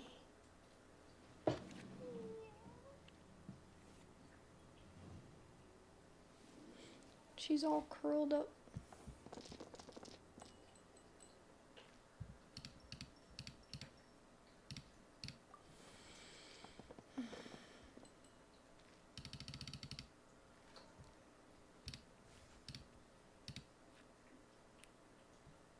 Trying to decide, I could...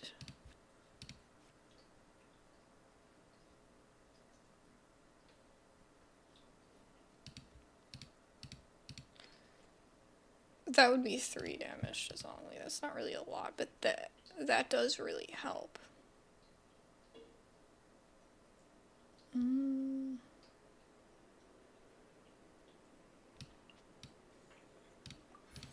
Say we do that, so at least we have that, and then we do...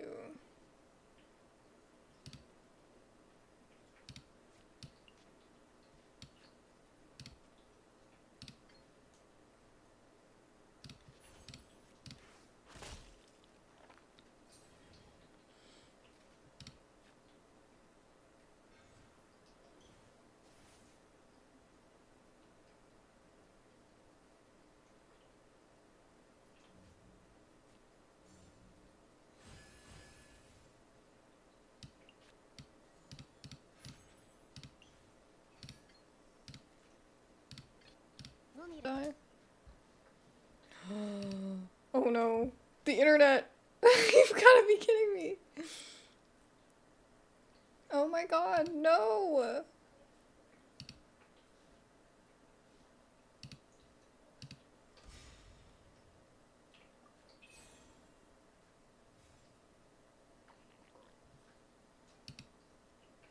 It's not YouTube. Oh my god.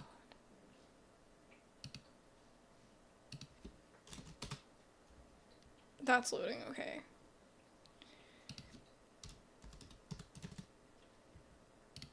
Internet speed test. Don't tell me the upload speed died again. No, upload speed is fine. Everything's fine. Oh god, oh god, oh god. I don't know what's happening. Switch! Switch! No!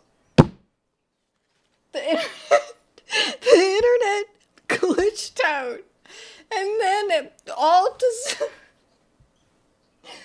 of this happened just to make me mess up on the one time that I might actually win. Look at all of this that I have in my freaking... Look, I could be doing so much.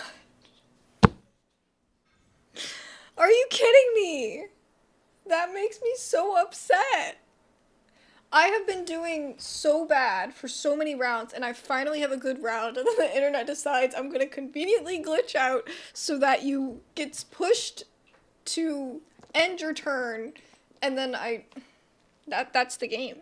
That's it. It's over. It's over. Oh my god. It's so upsetting. Where the heck? I was putting on my lip gloss and... Oh, okay. I did put the top back on. I thought I lost the top. Oh my god, that makes me so angry. You don't even freaking know. Honestly, she needs that.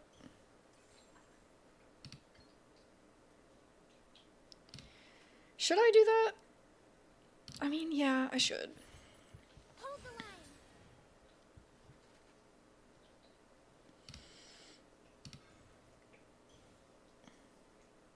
That makes me so mad. That just happened. I can't.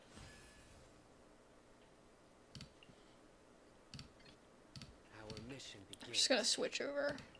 I did get this. Is that this? No. Oh shoot. That's probably her ult. Oh man. I hate everything. I hate it all. Oh my god.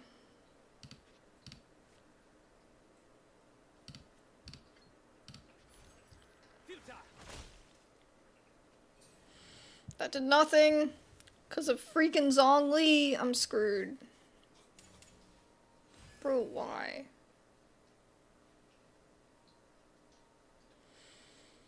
Oh, okay. My turn again. I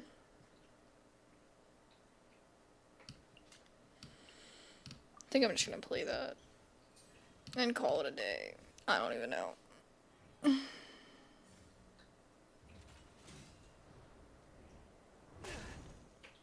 Yeah, I figured. Judgment has failed. Call me Kamisato Ayaka, present. What? Oh, yeah, I already ended my round. No! I thought he was gonna kill her. I thought it was over. Oh my god. I was gonna be so upset. No damage at all. Oh my god. At least I can do my ult, but I don't even think that's gonna take him out. And I never got any of the weapons. I just got all of the freaking... I just got all of the, artifacts. And it's like, well, I can't do extra damage with an artifact. Unless it's not the elemental ones. Okay.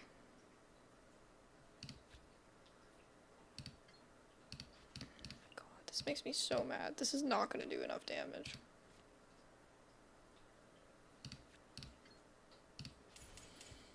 And this isn't a normal attack, so there's no point using that yet.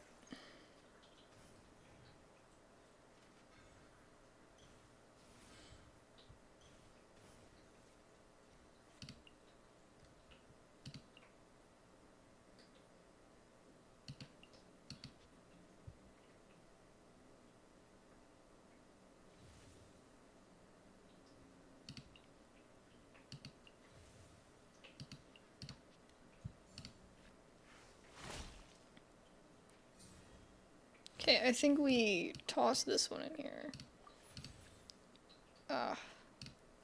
And I'm not gonna use that. Okay, and then we just try to heal a little bit. Take flight. Not that it really matters, because this guy's just gonna slap us. Opponent declares the end of their round. You've gotta be joking. Well, that's it. That's a wrap. Take heart. Victory will be ours. End the turn. End my round. End everything. End it all. Oh my god, I can't believe the internet did that. I cannot. That was totally intentional. That was totally intentional. My cat's just sleeping through everything.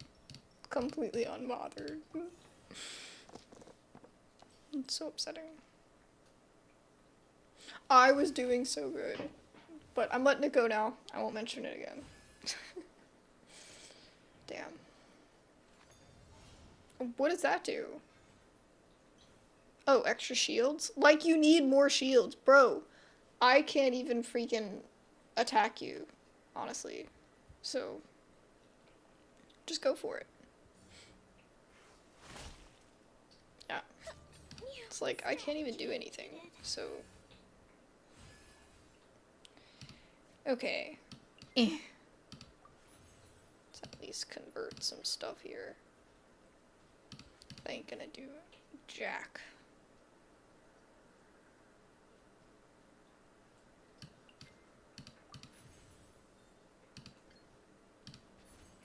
Take flight.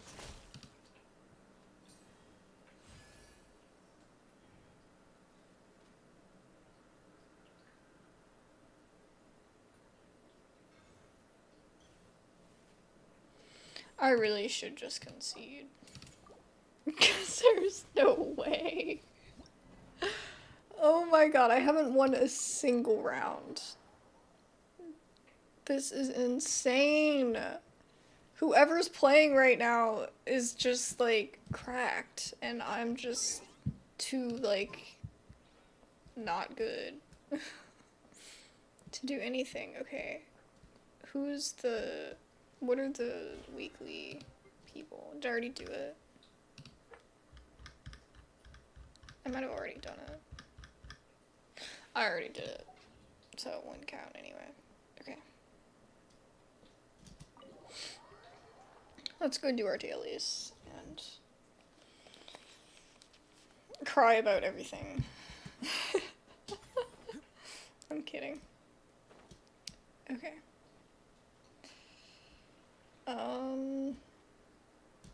So I upgraded one of Auroron's talents earlier, so now he's at 8 with this. I'm not sure. Might be able to cook some stuff.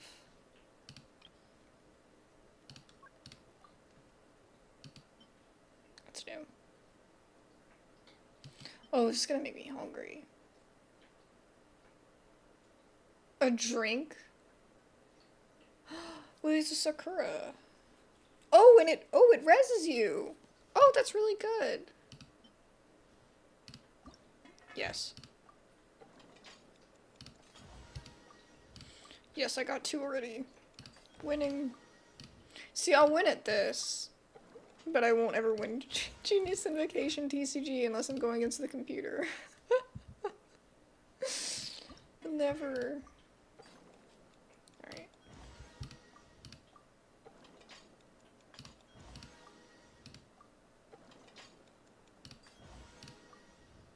Let me just try to get this proficiency up. I'm probably low on res stuff anyway. And I'll use up whatever I can to do this.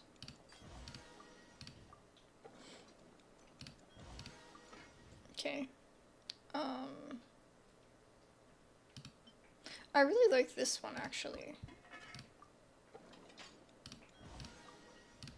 This one has been useful for boss battling.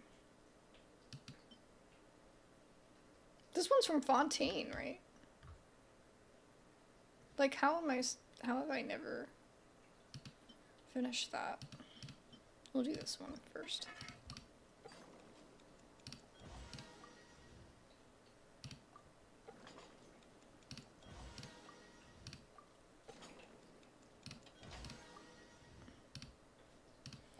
Does the Fontaine one need? Yeah. So we'll do one of these. Okay. Ooh. Oh my gosh, this one's really old. I'm pretty sure, unless it's a different one than what I'm thinking of. But it looks similar to one from like Inazuma or something. I love Hot Pot.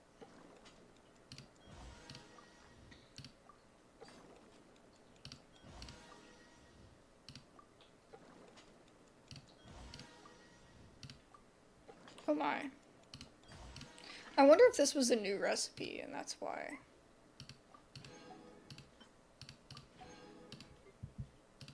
We can do some of these. Sorry if this is so boring. You just have to do like 20 of the recipes a week to get the little XP. And I always try to like just, it's like a little, I try to like do all of the recipes. Get them all like the proficiency at 100 for everything. So it's like my little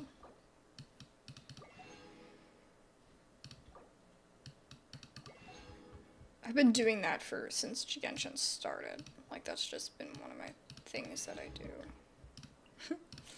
And it just helps me keep up with the new recipes. I guess I should get butter too. Okay. Whoa. Can do this one again.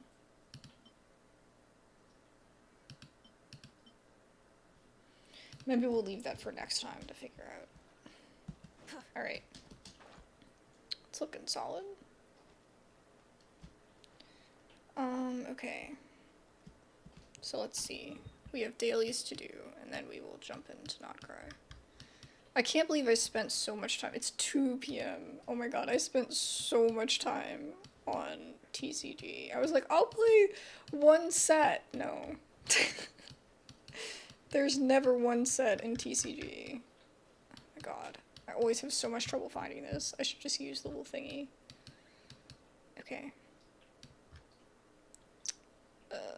Let's go here. I want to fight. I gotta get my anger out. Oh my god, that was so horrible. I can't believe I didn't win a single match. I got done dirty.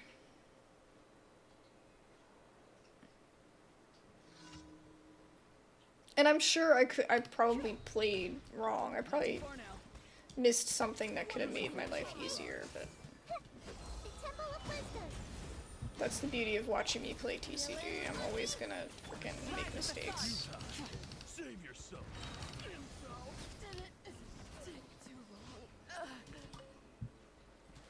I missed one. Yeah. I think I got electrocuted.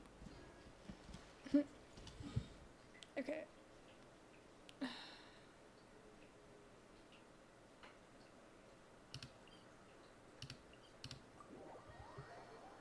Go in that direction, yeah.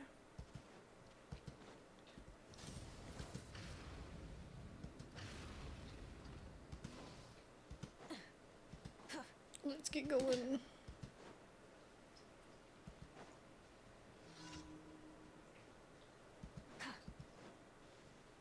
Oh, these are just, this is just the target one. But I want to fight people.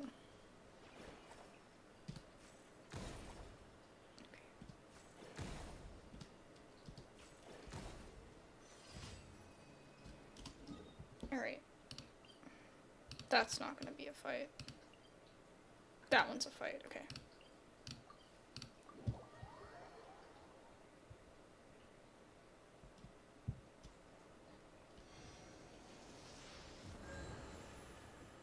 Oh, this was my narwhal team. Hold on.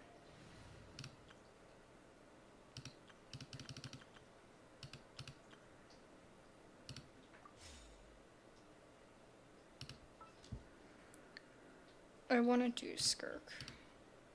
That's who I've been Okay, let's take a walk. working with a lot.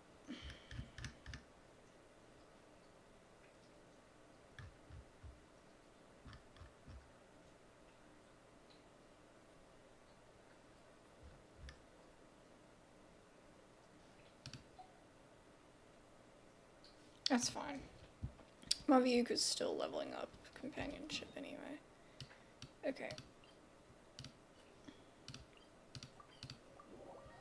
I think Auroron's... Yeah, he's my little... Yeah. He's already at full companionship. Because... he was like the only person from that land that I'm like, you. I like you. You know what I mean? Oh Jesus. Oh God! I thought I could do it, damn it. Oh, why didn't that work? I should have knocked him off. Failed. Absolutely failed. Time to say hello.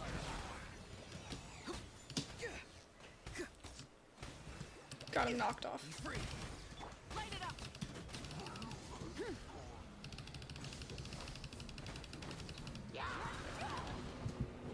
Okay. At least we knocked that tower down.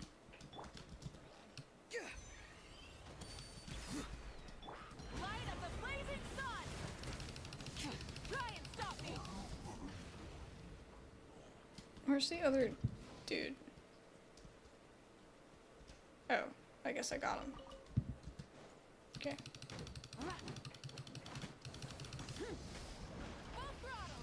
Nope, get off the bike. Okay.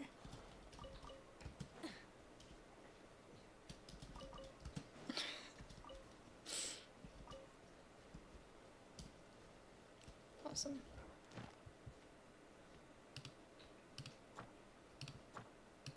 Alright, so our dailies are together. Ah! Having a bad day. Having a really bad day. I said I'd let it go, I said I'd let it go. But I can't help but like poke fun at it, you know, it's just, it's kind of funny. Not gonna lie. I'm not entirely. Oh, it won't let me freaking get my commissions! Ah! Okay, let's go to Natlan and just grab the commissions and then we'll continue on with the stupid quest. All I did was literally go up to Catherine and it triggered the quest yesterday, and I was like, and now I can't talk to Catherine over there. Add Astra. It's Thank you ridiculous. for complete. Add Astra. Alright. Awesome.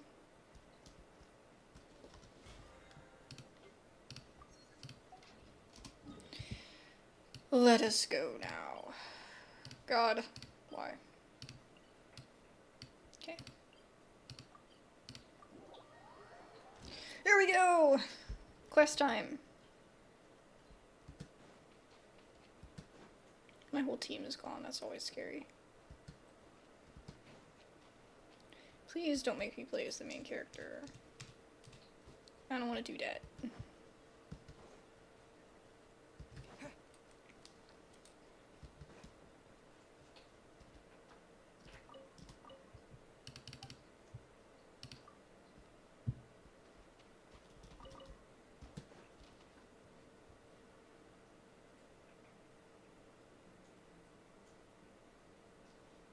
Oh, I thought it was broken. Is me sitting here a rare sight? No, we just thought you'd be resting.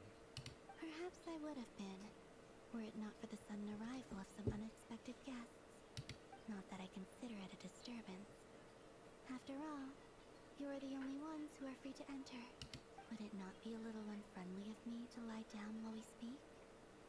I didn't realize you put so much thought into little things like that.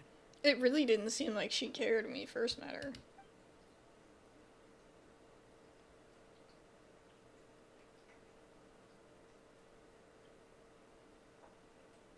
Only sometimes. There have been moments lately where I think about you and your companions. I gotta start recording. They are warm, mysterious, and cozy memories. Very few of my past memories are anything like that. They say that travelers return home bearing bags full of souvenirs. But my luggage was empty, and I believed it would stay that way. Return home? So, you're still planning on returning to the moon? Yes. This planet continues to reject me, reminding me that I do not belong here. If I remain into that, there will come a day that I disintegrate. And I don't mean reduced to dust, or turned into food for the flowers. I mean, I will cease to exist entirely. Whoa. Well, we're sure gonna miss you. But it sounds like we'll have to say goodbye. How do you intend to return? The moon prayer night is soon to arrive. On that day, the moon will be closest to Tibet. Okay. The Kuvaki in this land will reach its peak at that time. I merely need to grasp the tide, and with relatively little effort. Oh, Paimon gets it! It'll work like a slingshot! You make it sound like she's gonna get blasted up to the moon. If I did that, I suspect I would crash into the false sky. I will be using a much gentler approach. But I do like the analogy. It's fun. You see? She gets Paimon's sense of humor. In the blink of an eye, the time has come to part ways. It does feel that way, doesn't it? Time seems to fly fast. We've got a whole couple of acts, so I don't know if it's gonna be that quick. I have always thought of myself as That a easy. wanderer on this earth, and it has never expressed any desire to keep me here. Yet, just as I plan to depart, it tugs at my arm. Is this a gesture of affection? Or is the world mocking me? Oh. Were you hoping I can answer that? Yes, you are a traveler, so you must have a lot of experience in this area. Then, what I would say is, enjoy the moment. That's right! Don't overthink it! Happiness is happiness and joy is joy! The point is to enjoy it, not analyze it! I see. Then what I would say is, even though I am very tired right now, I am still happy. I can't tell from the tone of your voice. Oh, really? You don't think I sound happy? I'm just kidding. She sounds I content. could tell you were in a good mood today from the moment we saw you. Yeah. She had more to say than A normal. joke, albeit not a funny one. Anyway, I assume you're here about you-know-what. Give me your hand. Actually, it's not that. There's something else we wanted to discuss with you. Still has her hand out. Oh, then, do you still want to give me your hand? Or not? Sure.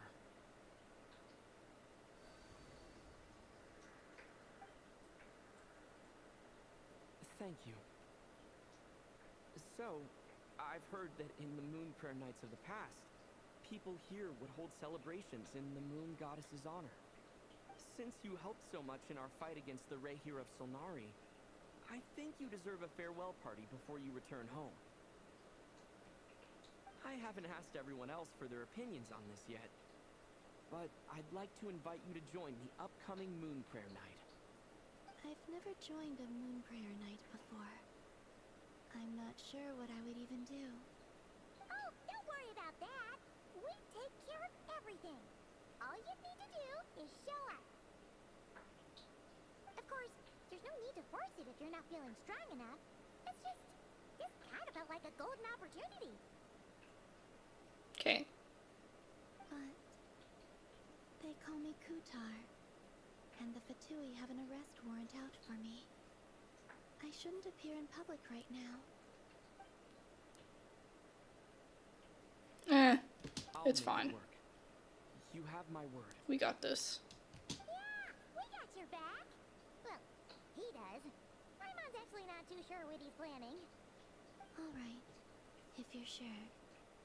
I will not refuse your invitation. I suppose it wouldn't hurt to pack a few more sights from this world into my suitcase before finally learning what my homeland looks like. Oh, if you see Lauma, please tell her that my answer to the question she asked me is neither yes nor no. Rather, it is, there is no need. That was kind of cryptic, but sure. This is between the two of you. We'll pass along the message. Bye for now. Seems dark. Seems kind of dark.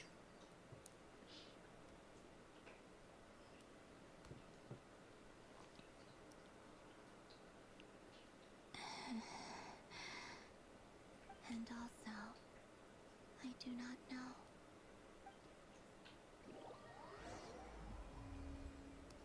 Is she gonna die? I don't want her to die. Since she's agreed to join the festival, let's go see who else wants to take part. Lauma's gotta be the person most familiar with the Moon Prayer Night. We should start with her. Also, what exactly is your plan to keep her safe? Not sure yet. I'll figure something out. What? Are you serious? And Paimon even gave you her vote of confidence back there. When did you become so sneaky? I've always been sneaky. I didn't want to cut off their conversation. Rise with the sun. Oh god! I forgot about the freaking cavern in the ground right there. Good thing I was using her. Okay.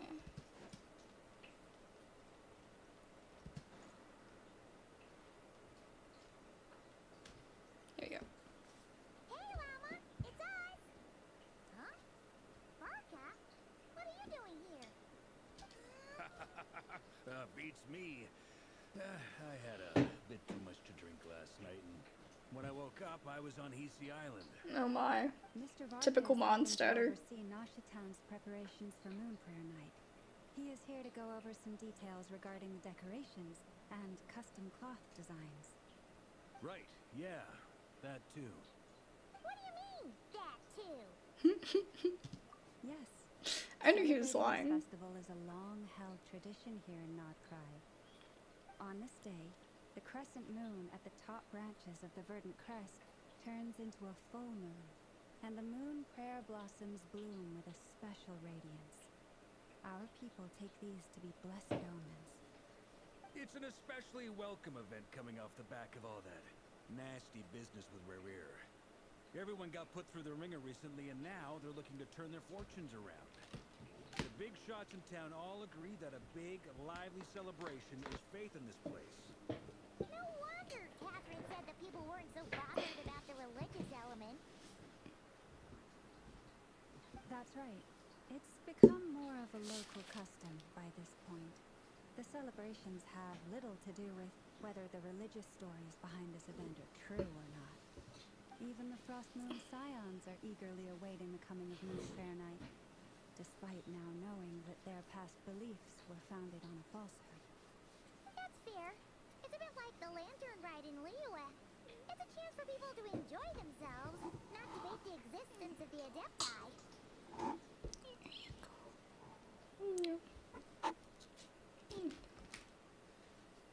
Although, in their case, the Adepti definitely do exist. We've met plenty of them in our time. Oh, one other thing. We just went to see Columbina. We went ahead and invited her to take part in the festival this time. Hope it's okay. Wait, so...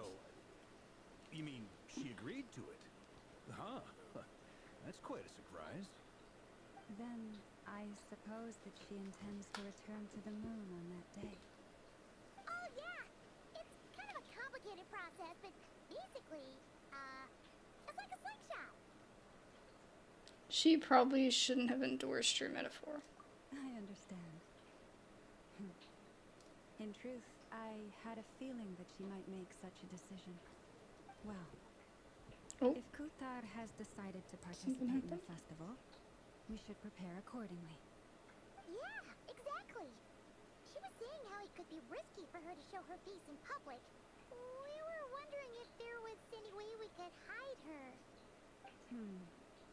Unfortunately, the people who carved the statues did an excellent job of capturing her likeness. It will be very challenging to hide a goddess whose face everyone is so familiar with. Darn! We may have bitten off more than we can chew here. What are you doing? Don't sweat the small stuff. We can handle that. Huh? Are you saying you have a plan? Not as such, no, but the most important thing with a festival is to keep the mood light and your spirits up. You can't go preparing for a festival with those long faces. You'll never convince anyone to enjoy themselves. The Monstetter spirit is strong with this one. As it happens, I agree with Mr. Varka. I mean, Let's it is start by Varka. making our appreciation for Kuthar the beating heart of the festive atmosphere. And who knows? Once we get the ball rolling, perhaps everything will just fall into place. Hey! Did you catch that? Lama said the thing! Or close enough at least.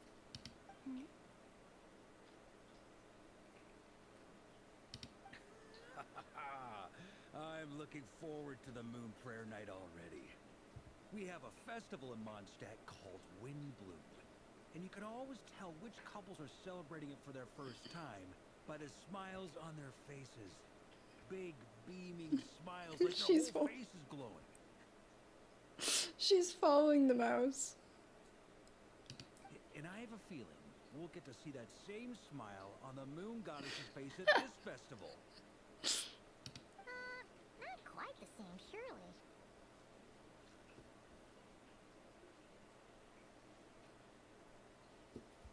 Anyway, I'll take care of business in the city, but I'll have to leave the decor up to you and the Frost Moon Scions. No one else can capture that traditional aesthetic quite like you guys. But lastly, there's the final key element that brings the festival to life. Companionship. Okay. Before you leave, let me show you something that we've been preparing. Mr. Varka had asked to see it already, so you may as well tag along. Also, I have some further questions about Kuthar's decision.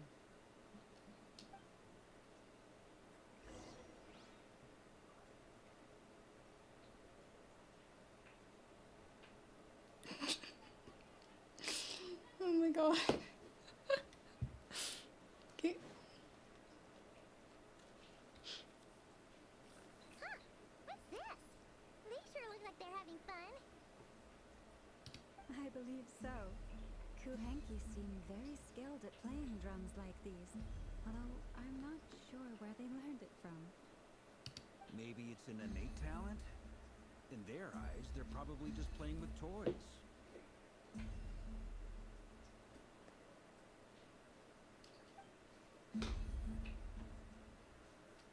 Wanatar! You wanna play too?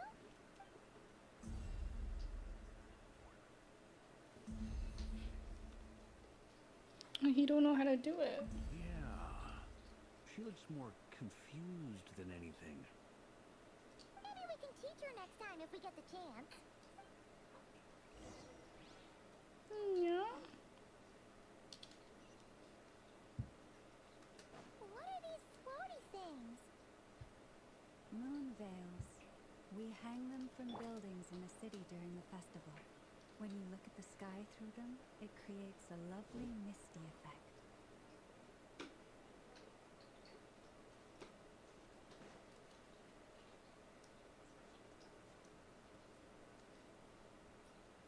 Everyone seems hard at work. They are preparing items for Moon Prayer Night. For instance, the sculpture being made over here. Mr. Barker and I Don't were just bite that finalizing side. the details of where No. it will be placed. Don't bite that.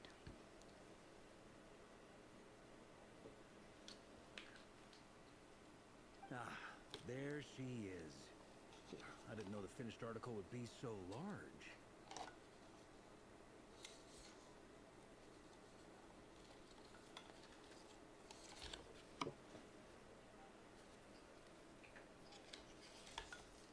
Not to worry, though. All the necessary arrangements have been made. Just let me know once it's ready, and I'll get some people to ship it over. You have my thanks. And over here, we are preparing a very traditional confection. Oh, look at all these colors! It looks great! Can Paimon try one? Of course. I have a feeling you'll like it a lot.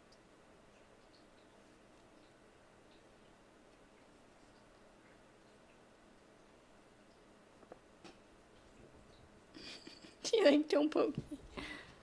Leave it alone. You bet! Sweets and treats are Paimon's favorite! If you included those in the Feast of the Moon, I bet Paimon would have joined the Frost Moon Scions by now. There will also be verdant crests like this present in Nasha Town during the festival. The timing of Moon Prayer Night is not completely set in advance. Don't bite that. We make a rough estimate, then observe the changes Don't in bite. the verdant crests and moon prayer blossoms to guide us. As such, the wait itself is a fun feature of this particular festival.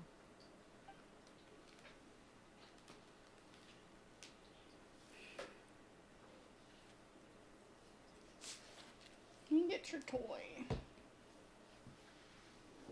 Down. Let's talk here. To tell the truth, I am very surprised to hear that Kutar is willing to participate in the festival. I once asked her if she'd be willing to stay with the Frost Moon Scions.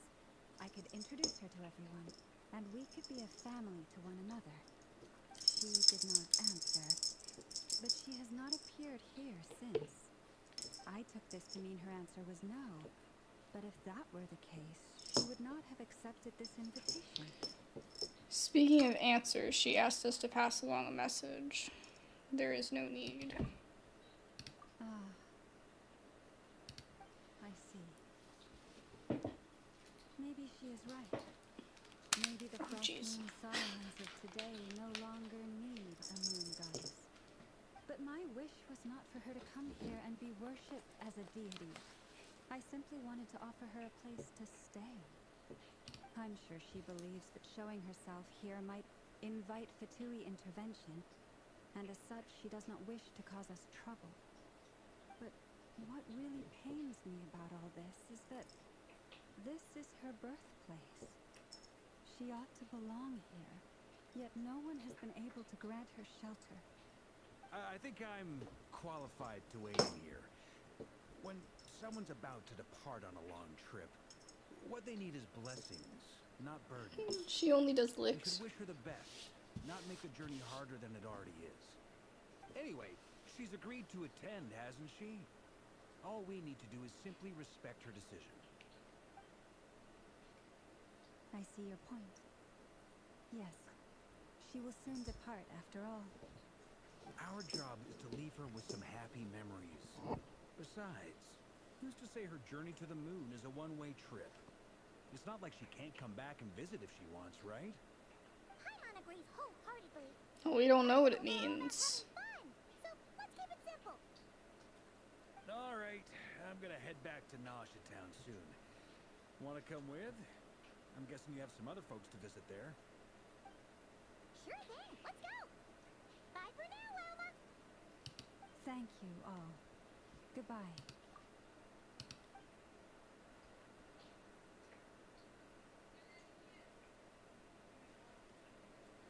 A traveler needs blessing, not burdens. It sounds good in principle, but will blessings alone be enough for Columbina? Yeah. I don't know.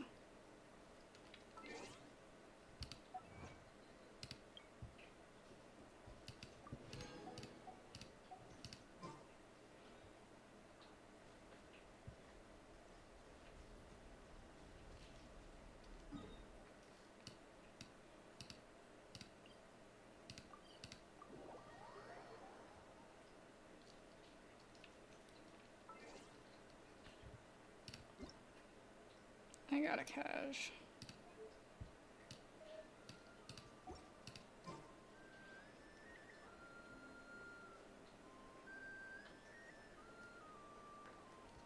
Let's move out.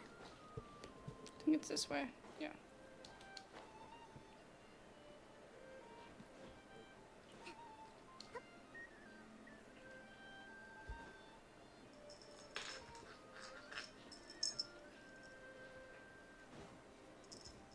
Oh, albedo. And Huh? Hey, over there. Durin. I'll Took find me a out what second. What's that baby chatting about? Flynn's. The most important. Your guess is as good as mine.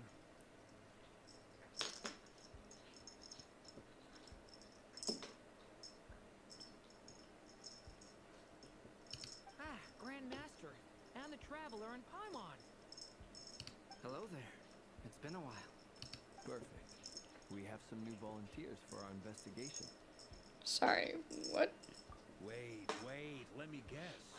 The righteous Lightkeepers are finally ready to hunt down the Abyssal Dragon? Haha. Yes, that too.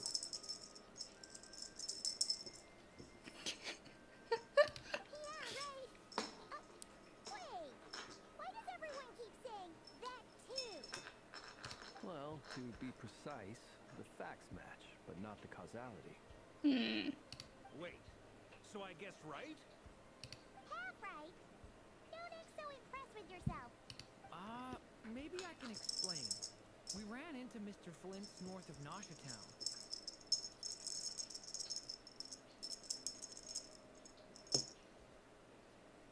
At that time, we just noticed a few abyssal creatures out in the wild, but the strange thing was, I didn't detect any traces of abyssal energy on them at all.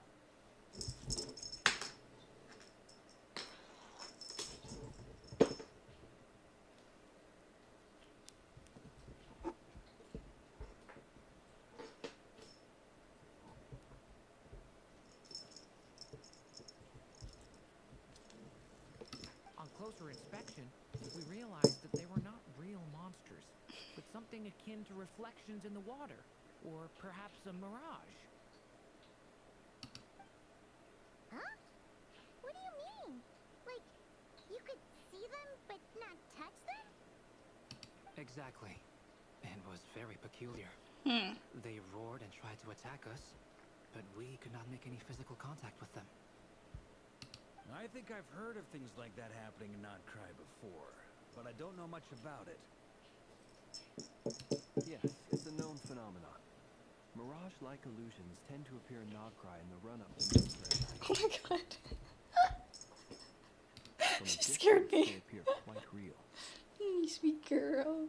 You're like, I just want to play, Mom.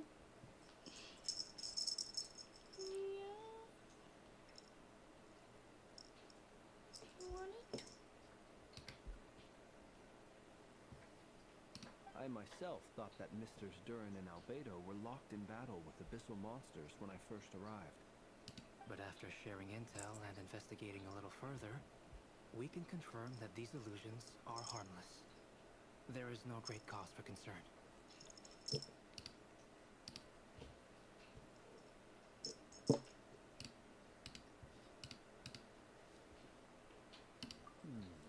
All the Mirage stories I've heard are either animals, rocks, or small houses. Abyssal monsters, though? That's a first. It's a first for me, too.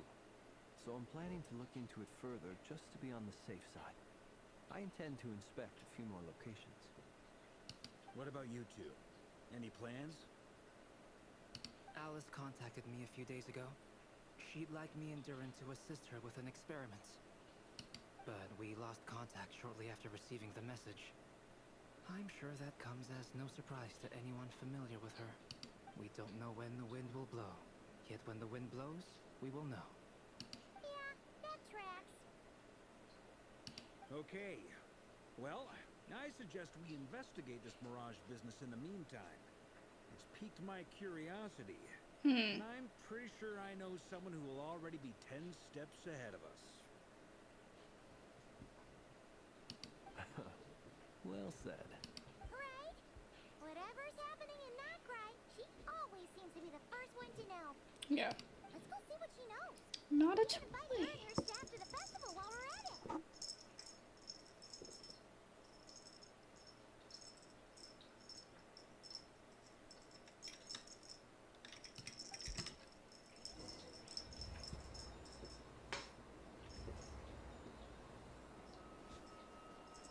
Okay. She just flipped it. Miss Kitty.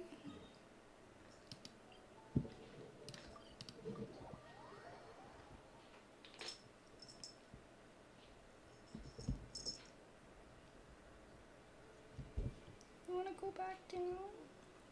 Or you wanna stay here? What do you wanna do? Do you want down?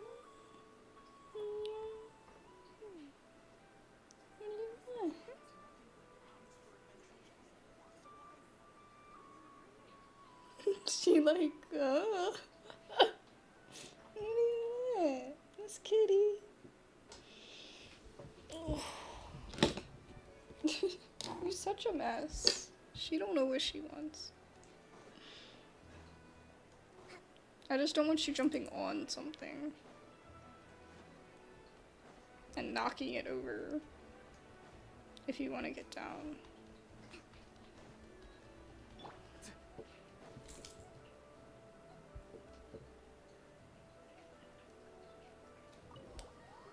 Okay, you want to go down? I will put you down. Oh, there you go. Oh, she's such a mess. You're right. I have noticed. There's certainly something a little fishy about this situation. Only a little, though. Records indicate that this phenomenon can occur in the days before and following Moon Prayer Night. That said, it has always been a rare sight in the past. The odds of encountering these phantoms are similar to looking up in the night sky, happening to see a shooting star, and managing to make a wish before it disappears.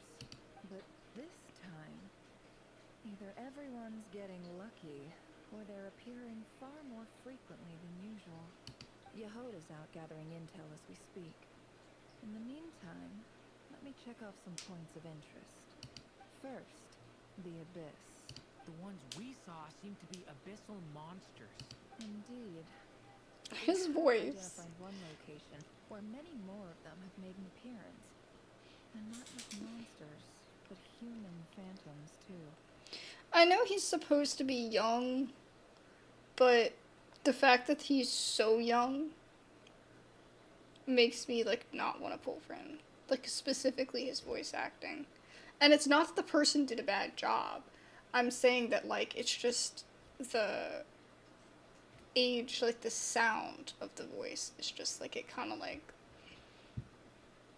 I feel like it would be annoying. But when I played him, you know, for the trial or whatever, that he sounded, like, pretty good, like, when in combat, but I feel like he's just gonna sound like a kid. Given the scale and nature You know? of phantoms, it's almost as if someone's last memories are coming to life. Or perhaps the memories of multiple people. Oh, So you mean the phantom monsters are hunting down the phantom humans? Exactly. The phantoms can interact with each other, but we have no means of intervening. So the phantoms can interact with each other. In addition, some of the human phantoms would seem to be from the very distant past. This is clear both from the clothing they wear and the stories they tell. They claim to be from Hyperborea, a name which I've heard from Lauma before. If this is true, Fontaine? it means they must be from 6,000 years ago. did Paimon hear that right? It sounds like this merits further exploration. That'd be a big help. Now leave it with you, Albedo. My knowledge of ancient history is non-existent. I used to doze off every time the pre-Knights Favonius era came up in class. It's quite a miracle that you were able to understand these phantoms' speech, given how long ago they lived. I suppose you're right. But I'll leave the archaeologists to ruminate over that conundrum. As an intelligence broker, my sole interest is in the value of the information I gather, which, in this case, hopefully means earning myself some good favor with our dear Lady Moonchanter. So calculating. Whew, this intel broker logic always catches Paimon by surprise. Sounds to me like we could split the work up. I think the abyssal phenomenon is best left to Albedo, Flints, and me. Agreed. It coincides with my duty as a lightkeeper. Flins. For my part, I'd like to understand the abyss better. Even a little knowledge would go a long way. I don't know if I like his Certainly voice. a rare opportunity to study the abyss. But even rarer, perhaps, is the chance to make contact with the ancients.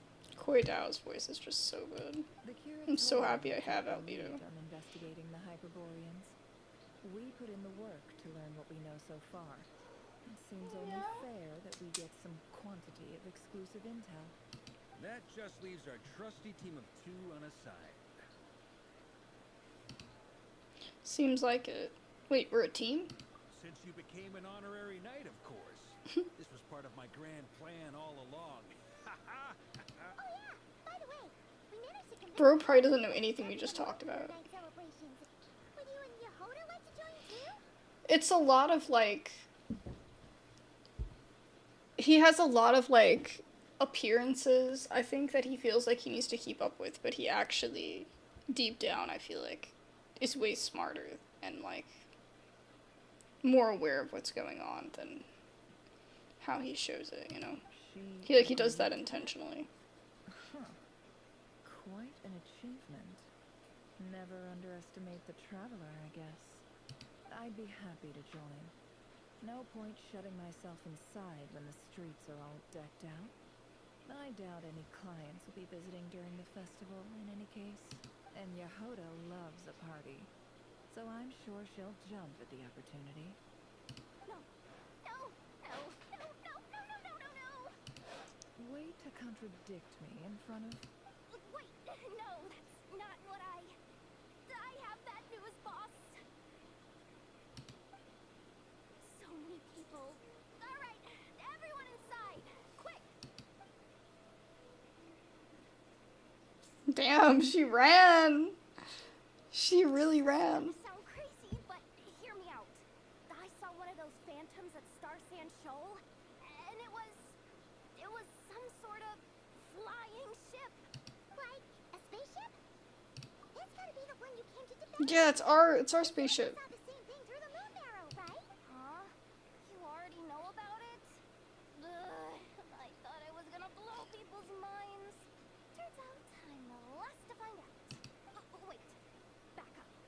You came here in a spaceship? Now my mind is blown. What's it like on the inside? Was it like flying through space? I want to know everything. Maybe this is a conversation for next time. Yep, exactly. Huge discovery. You're the best. Second best intel broker in the world. After your boss, of course. Wow. Really? Well, I don't know if I'm all that, but... I guess that decides where we're heading next. Come on, don't look at me like that.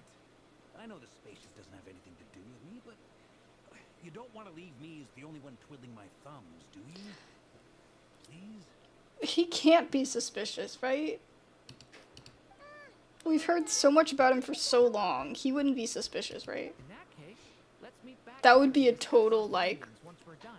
what moment. I wish everyone a productive investigation. I don't want Albedo to come with us. Or Flynn's. Why does it have to be Varka? I guess we haven't done anything with Varka yet, so... What's up, boss?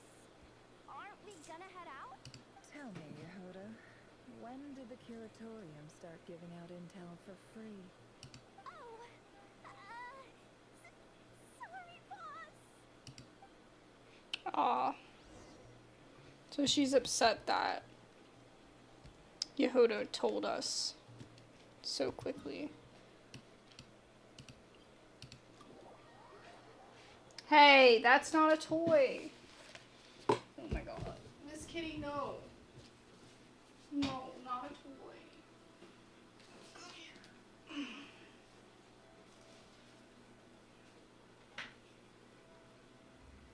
here. Hi, people. Night, people. Hello. I'm gonna put you in your little tent. So that you can work out some of that energy.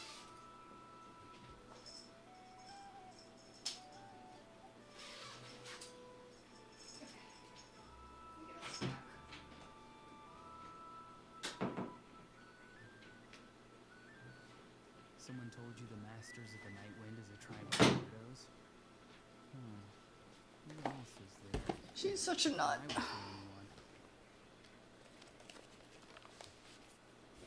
But that's why I can't leave her in this room without me in here, because she just starts attacking stuff. She starts playing, and she doesn't realize that, you know, like... Oh, it is our spaceship. Do you think it's gonna be like a space and time, like,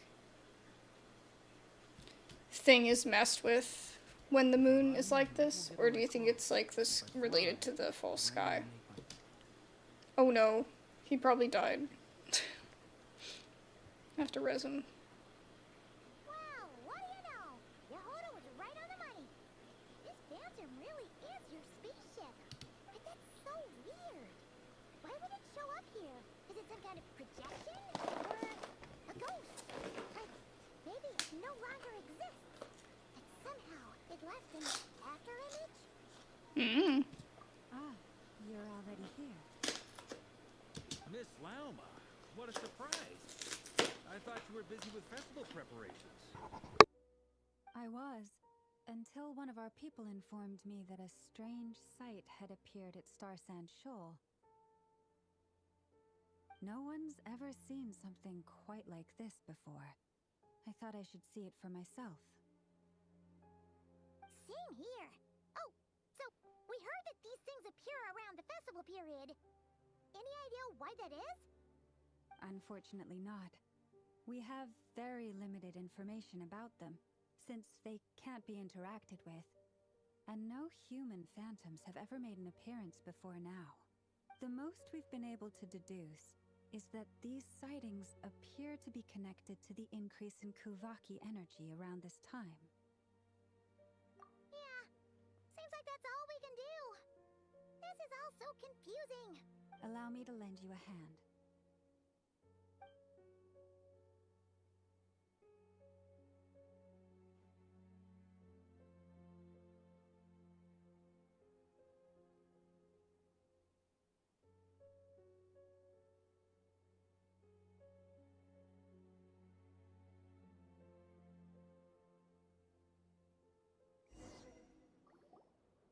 Everyone, our friend here should be able to provide us with some information.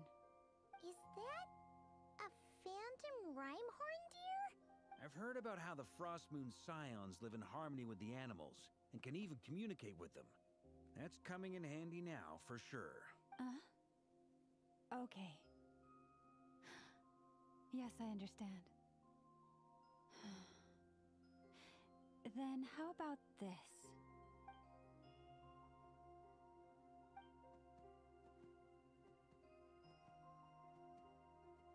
Oh, it's leaving.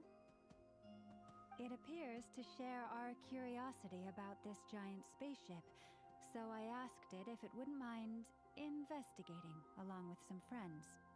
In return, I told it about some nearby spots where the wild fruit grows abundantly. We may live in a different era from these phantoms, but I trust that the terrain, climate, and ecology here are more resistant to the effects of time than some things are.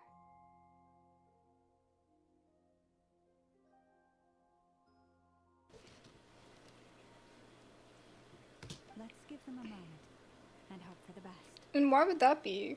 Why would she know that?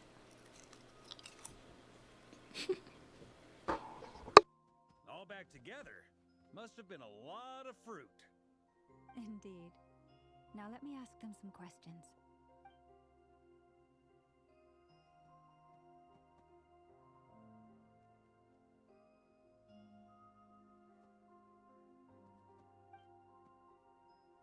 It did find a lot of wild fruit, enough for them to feast for a long while. This puffin circled in the air several times, but didn't spot anything out of the ordinary. Certainly nothing to do with the spaceship. Huh. Well, it definitely makes sense to get a bird's eye view. Indeed. Other than that, I was also thinking that the world these phantoms see is also different from ours. Oh, I get what you mean.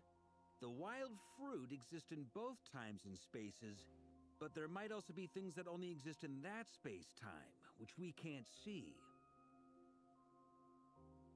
Good point. Great thinking, Lauma. Blunthorn rhinos can use kuvaki to shift great rocks, but this one says it couldn't get that ship to budge by even an inch. The sniffer mole tried too, but despite being a skilled digger, it could not get through. They say that the spaceship looks robust and undamaged. It seems completely impervious to any and all attacks. Whatever lies within is well defended from harm. So, just like us humans, there was nothing they could do about this spaceship either. Yes. Still, they deserve our thanks. We are grateful for all your efforts, dear friends. Now go, and enjoy your feast. I've noticed some other human phantoms gathered nearby. Come on, let's go talk to them.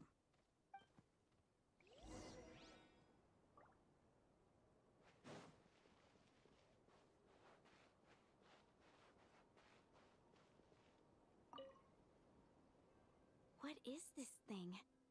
I've never seen it move, and there's no way to get inside. Goodness knows.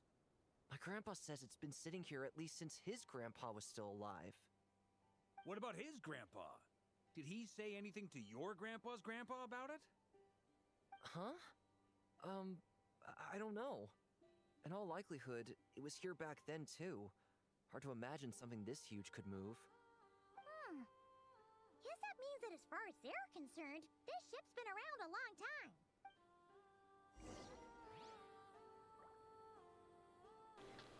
So are they in a different dimension? Or because we can communicate with them? Or are they in a different time?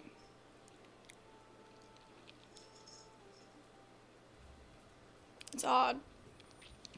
I don't understand. Also, I saw these people way before talking to any of those animals. I would have talked to these people. But I guess Genshin can't be realistic. Come on, brothers. If we can get even a small chunk off of this thing, it's gotta be worth a fortune. Today is the day we strike it rich. Oh my god. You mean Paimon? Yes, brother, I shall show you. Let's make our fortune. We should go with them. What the? This thing is crazy tough. I can't even scratch it. What's it made of? Sorry, brother. Looks like we'll have to seek our fortunes elsewhere. Enjoying yourself? I was just seeing if I could Apparently. influence this phantom's perception This is by wild. pain. But nope, no dice.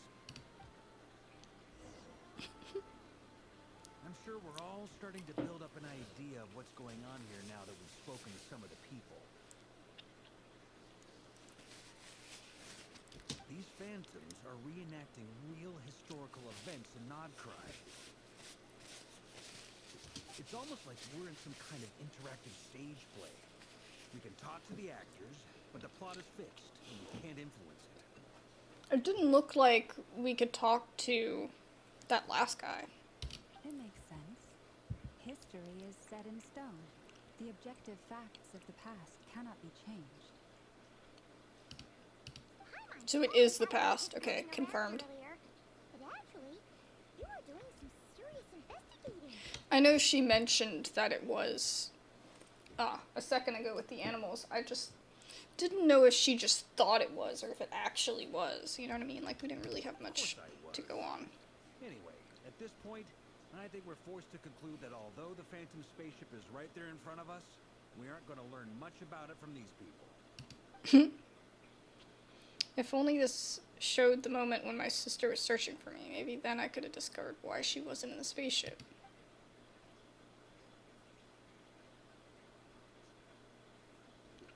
Or if it showed the moment when it disappeared, I might have found out who was piloting it and where they were headed.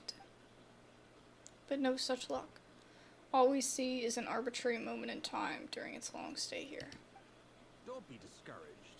If nothing else, this is proof of the ship's existence. That's Aether's face. And think about it. So many people tried to hack their way inside, but no one could get the door open. It's made of very tough material. To me, that says that we'll either find the ship itself or the story behind it. It's just a matter of time. Thanks, bro.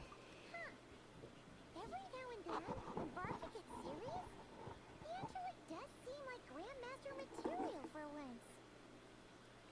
He is. He just acts like he's not. This is like everybody else in Mondstadt.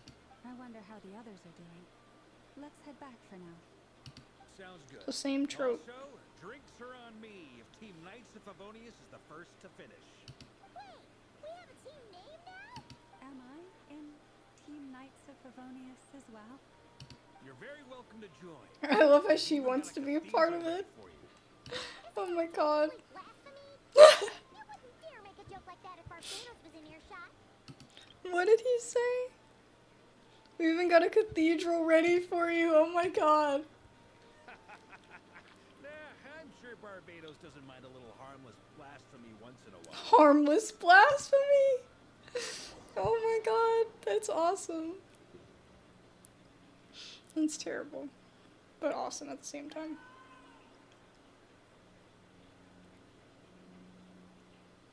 Oh, no! Get away! Oh.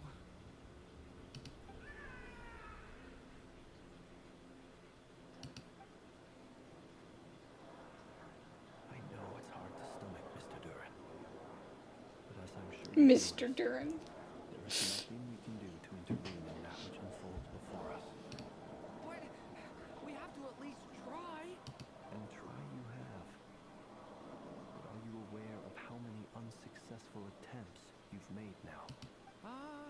I wasn't keeping count. I'm afraid this is the 39th failure so far. Or the 5th if we're only counting this particular victim. There are no indications that these phantoms may be altered in any way. You seem to have calmed down a little. I'll make us a fire. You should rest and have some water. Feeling any better now, Mr. Durin? Flynn's forever just unfazed May by I ask a few ghosts. questions? Be my guest. What exactly are we witnessing here? What happened to those people? My guess would be that we are seeing nod-krai during the Conrian cataclysm. Would that be accurate? Conria. That is correct. As you know, once the abyss senses even the tiniest crack, it floods in and spreads like wildfire. There was a time in the distant past when it permeated all of nod-krai, causing immeasurable harm. The people paid a terrible price to heal this land. Then, 500 years ago, the whole of Teyvat suffered an abyssal disaster. Once more, nod-krai was dealt a devastating blow. I see. In the face of the abyssal onslaught, all were like grains of sand tossed around by a tidal wave. Be they human, fae, or god.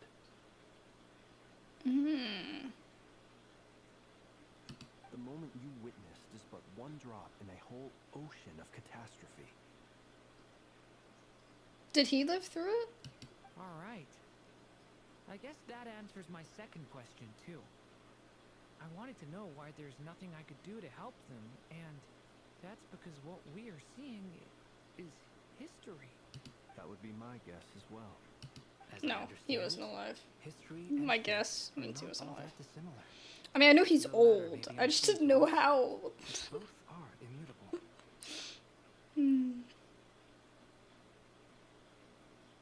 Oh, here he goes, sprouting prose. As I understand it, history and fate are not all that dissimilar. Of course, he would say something like that. The latter may be unseen to us, but both are immutable. Yes. Fate was determined long, long ago. I still have a couple of other questions for you, Mr. Flint. Interesting that he would say that. You mentioned more than one abyssal disaster that has struck this land in the past. How can you be sure that what we're seeing is from the Conrian incident? And also, how are you able to stay so calm when you're talking about these events? Well, this is kind of what he does. From everything I know about you, From that part. you're not cold or ruthless, and you're not indifferent to the suffering of others. Alas, I am forced to show my age. I must be 600 or 700 years old by human measure. How old is Nervalet? Is he older than Nervalet? Wait, so you... One is not easily moved by history when one has witnessed the truth firsthand. I'm sorry. You needn't apologize. Your passion is a good thing to have. Treasure it, because someday you may find it in terribly short supply. Now, at the risk of offending you, I have a question in return. Your curiosity toward the abyss, is it born from hatred or because you sense its call? I only ask because I kept a fragment of Revere's body in my lantern for a short time. Specifically, his heart. So I know what a burden it can be to carry the abyss with you. And I hear its power growling from somewhere within you. In my eyes, your mere existence is a miracle. Should be talking to Albedo about this. My honest answer is... I don't know. I don't think I have the confidence to say for certain. What I will say is the abyss is not the only issue that haunts me. Albedo looks so innocent over there. He's so cute. Even before I became who I am today, the question dogged me constantly. Should I even exist She's at napping all? now. My doubts remain unresolved. But when we fought Rever, something became a little clearer to me. Sometimes it is the darkness within us that allows us to achieve the impossible. I certainly got the sense from your 39 attempts that you were trying to achieve the impossible. It sounds like you've resolved to see the truth for yourself. Absolutely. In that sense, he and I are quite similar. Then I wish you every success. I look forward to the day of your transcension. Well, if everyone's caught their breath, I suppose we should head back. Oh, and one last thing. I'd appreciate if you kept our discussion about history a secret. That's fitting. He doesn't want everybody to know who he is.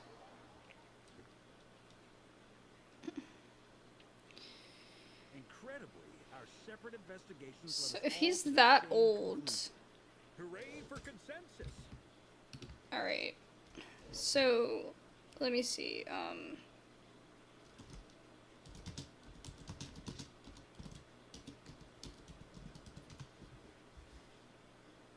Nervalet is at least 500 years old.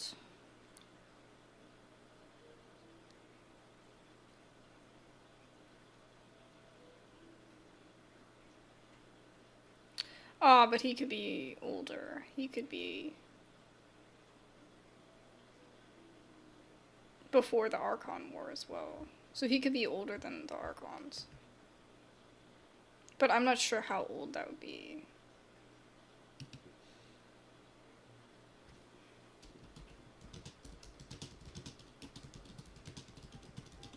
And then, like, how old would Venti be?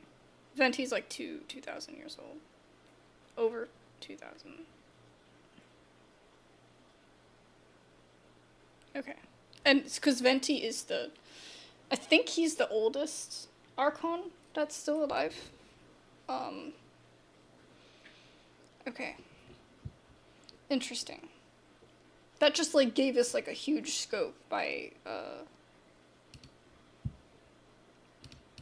Flynn's telling us that he's, like, 700 years old. Yeah, but we barely learned anything, though. Ooh. I totally thought this would be the mother lode. Talking with the ancients? I mean, come on. But nope. All we got was useless snippets of conversation. And so Dainsleif is only 500 years old, at least. I mean, he could be a little bit older than that. So that means that, and we might have already found this out, but I don't remember, Flynn's is older than the Cataclysm, so that he did live through it then. Because Dainsleif has to be at least 500, because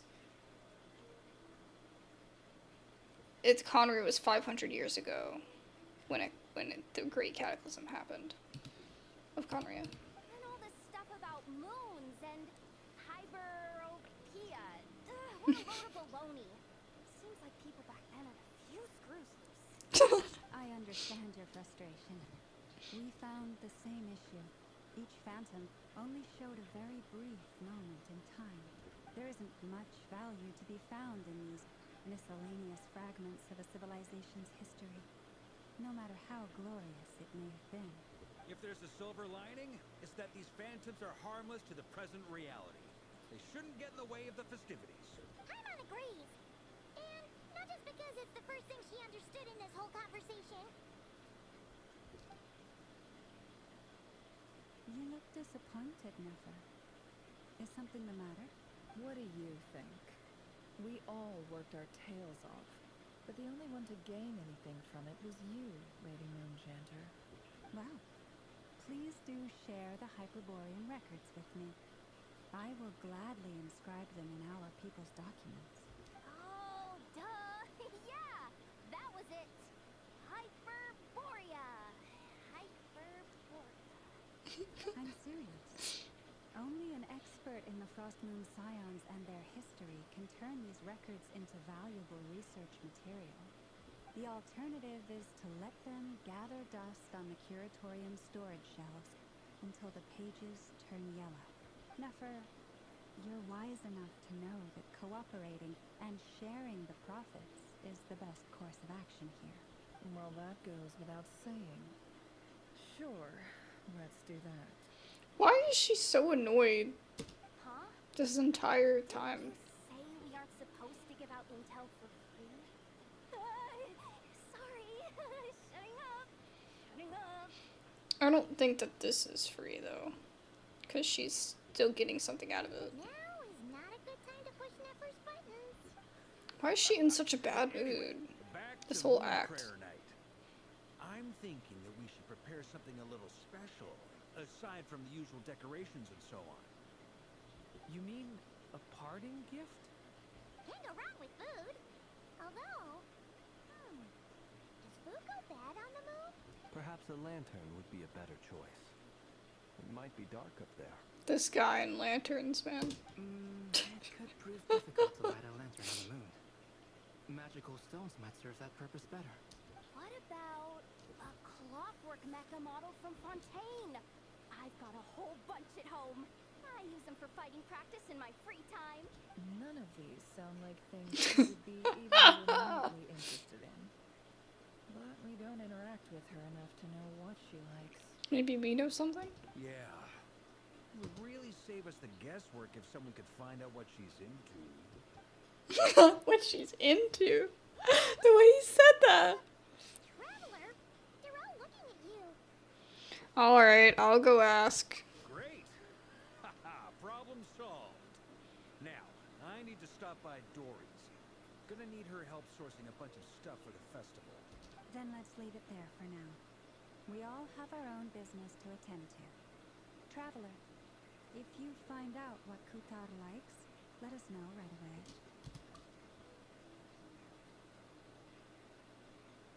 Watch it be like cake or something. Is something the matter? That's my line. What's wrong? I'm fine. It's just... I'm still feeling a little rattled after witnessing the horrors of the Abyss. But it's okay. This is something I have to work through. I'll be alright. Thanks for your concern. Well, don't put too much pressure on yourself. If you ever feel like something's wrong, physically or mentally, we're here to talk. Don't forget, I'm a member of the Knights of Euphonius. You can rely on me. Come on. Stop treating me like a kid.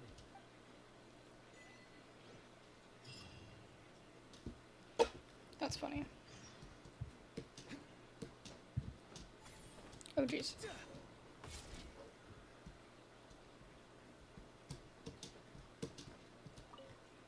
Could you do me a solid and try to smooth things over with Boss Neff?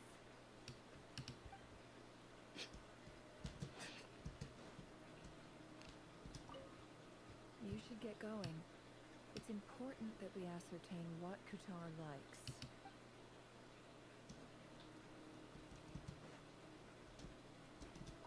Which is why we need a lantern guaranteed to work on the moon. Yes. He's still going on about the lantern. The lantern itself is the easy part. The real issue is how little we know about the lunar environment. Wait, you two are serious about this? Let's just say I'm intrigued by these shiny magical stones that Mr. Albedo has mentioned. It's his favorite thing. It's his two favorite things. Like lanterns and stones. Remember, he collects rocks like Zhongli. Oh my freaking goodness. That's so funny.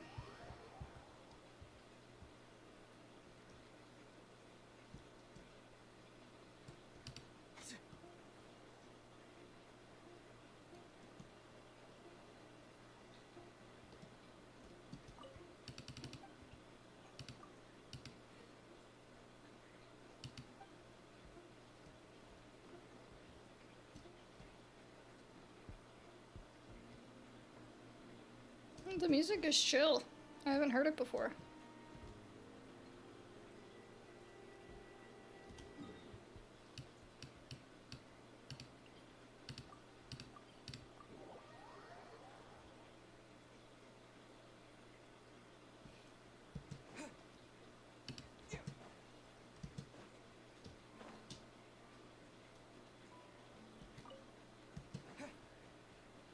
Oh, I don't see her.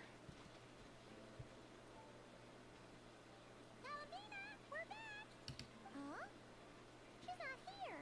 Weren't there a few Kuhenki here last time too? Where did they all go? Maybe she took them out for walkies. Walkies? For Kuhenki? You're not pets, you know. Oh well. Looks like we just came at a bad time. Let's try again tomorrow.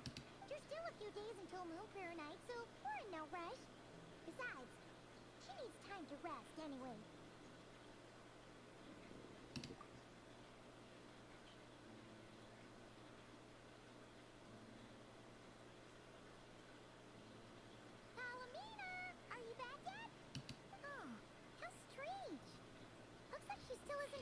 Do you think she already left? Right? It's not like her to spend so much time outside. Especially since she's worried about attracting unwanted attention. By the looks of it, she hasn't been back all day. What about Luanatar? Luanatar, you there?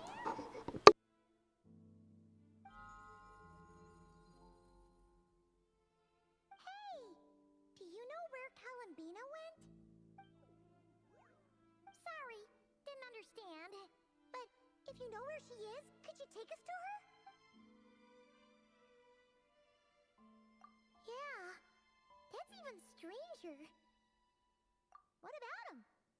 Oh, that's not good news. They change color when Columbina gets weaker, right? And they look super pale right now.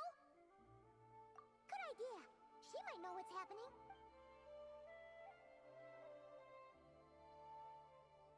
Mama! Ah, it's you. How is Kutar? Is she okay? No, she hasn't. I came here to check on her after I noticed the flowers had changed color. Based on past precedent, she must be very weak right now. Even getting up to walk would be a struggle. It seems unlikely that she wandered off outside. Not to mention that she doesn't do that at the best of times either. So yeah, this is super weird. No. Very few people are in the know about Kutar's whereabouts. And if anyone suspicious had visited, they'd have left some sort of evidence. Come on, let's go to Nasha Town. If anyone has seen her, someone there will know about it. It's nod-krai's information hub after all. Makes sense. Let's go!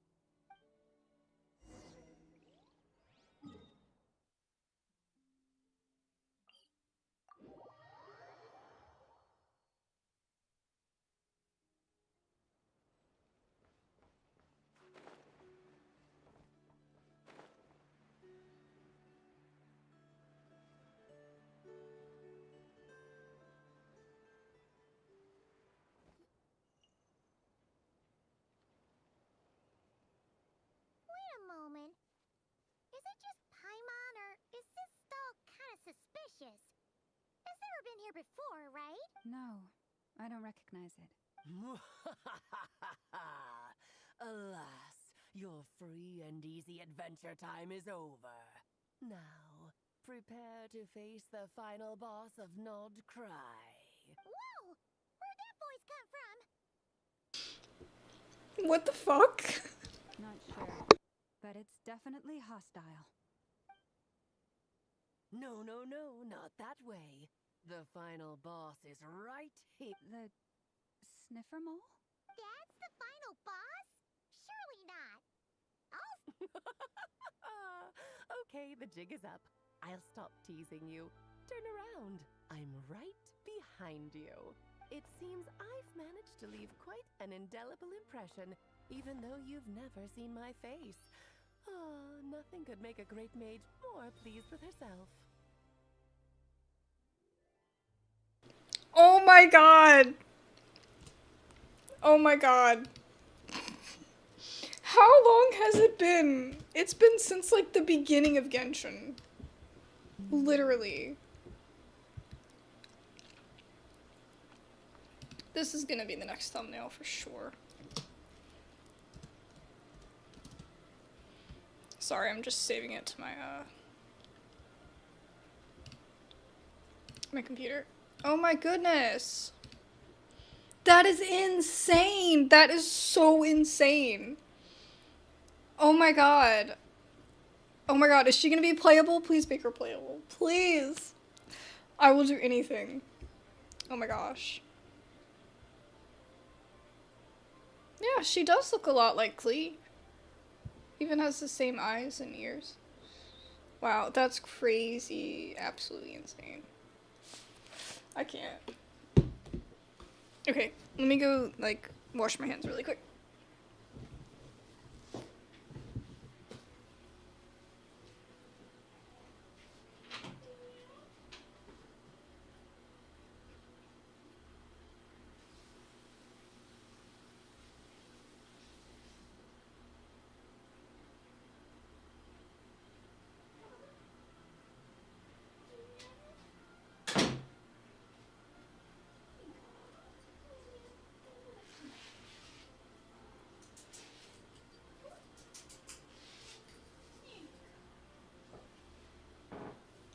She was getting too crazy earlier. I had to put her.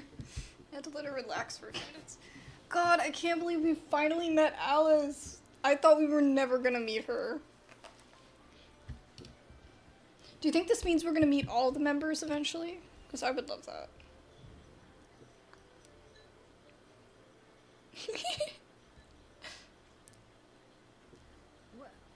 What is going on? I've heard that all the mascots in Tibet have long, wordy titles. She has no idea who the F this is. Speechless when they make their entrance. Unfortunately, none of them are affiliated with the Hexen Circle, and we ourselves keep a very low profile. The notorious name-dropping doesn't quite work for us. Still, I, for one, think I'm really quite amazing. Of course she does. So that didn't stop me from coming up with a title anyway. Alice? It's really you this time? Not a lantern or a dodo, but Alice in the flesh? Oh, that's right. So, what do you think? How does it feel to finally meet me? God, the way they did her hair, it, like, to try to make it look like a witch hat without actually being a witch hat, that's crazy looking. You look like... Klee! Oh, that's the first thing you thought. A little surprising, but that actually makes me very happy. Because that means that when Klee grows up, she'll be just as stunningly beautiful as her mother. So she's a friend of yours? Kind of. This is actually the first time we've seen her in person. I see. Madam Mage, that was, quite a powerful entrance. I certainly won't be forgetting it anytime soon. It's okay, Lalma, don't force it. Paimon will do the honors. This is Alice from the Hexen Circle. She's a friend of ours. And of Marcus, too. She's helped us a lot. That's right. She's a good person. Just kind of unpredictable. Well, what is the human heart if not unpredictable? If we could not do it, She never takes anything personally. we differ from machines. I am Lauma, Moon Chanter of the Frost Moon Scions. It is a pleasure to meet you. You know, I was thinking, because when you do those little side quests for the few characters that are affiliated with Alice, it makes them something to do with the Hexen Circle. Like, it's not called Hexen Circle, but it has the word in it, like Hexen something. And it makes it gives all those characters an extra thing, and I was like an extra little skill. And I was like, if we're gonna be talking about this, maybe they would introduce one of the characters from the Hexen Circle. I just didn't know it was gonna be Alice. Oh, I know. Before you got here, I spent a good She's so 15 cool. minutes getting up to speed on nod-krai's present situation. In other words, I've read the whole in the last episode part, so we can skip the pleasantries. Fair enough. Well, Miss Alice, I can already tell that you have quite a unique personality. You'll get used to it. Paimon sure is. So anyway, what are you doing in nod-krai, Alice? Oh, I thought I told you already. This time, I'm the final boss. And what a formidable foe I shall be. Powerful, confident, decisive, and good luck finding my weak spot. You will never succeed. I'm gonna send a formal request for Jean to put you in solitary confinement. Oh, my one weakness, and you found it in an instant. Fate has been dealt a devastating blow. Thus falls the great Dodo King. Why are you playing along with this nonsense? For funsies, of course. What's wrong, Paimon? Are you disappointed in me? Am I a gigantic letdown? No, it's just that you seem like a busy lady. And this is the one time you've shown up in person. Paimon figured it would be for something more high stakes than just goofing around. Yeah. Miss Kitty. You're quite right. I'm here in nod-krai because something big happened. Something big enough it caught the attention of the Hexen Circle. It concerns the three moons, Tibet's borders, and of course, the moon goddess you are currently searching for. Do you know where she is? Kind of. Why don't we discuss this over a pot of tea? That sounds like main Alice. reason for coming on this trip to Tibet was, of course, to have some fun. But I do technically have a job to do as well, namely maintaining the stability of Tibet's borders. I'll skip over the complicated parts, but to sum it up, abyssal energies are all that lie beyond Tibet's border. We'd find ourselves in a real pickle if they ever made it through.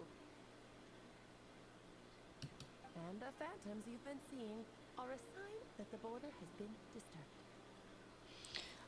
Okay. So she's saying that if you could see beyond Teyvat's borders, then it's only abyssal energy.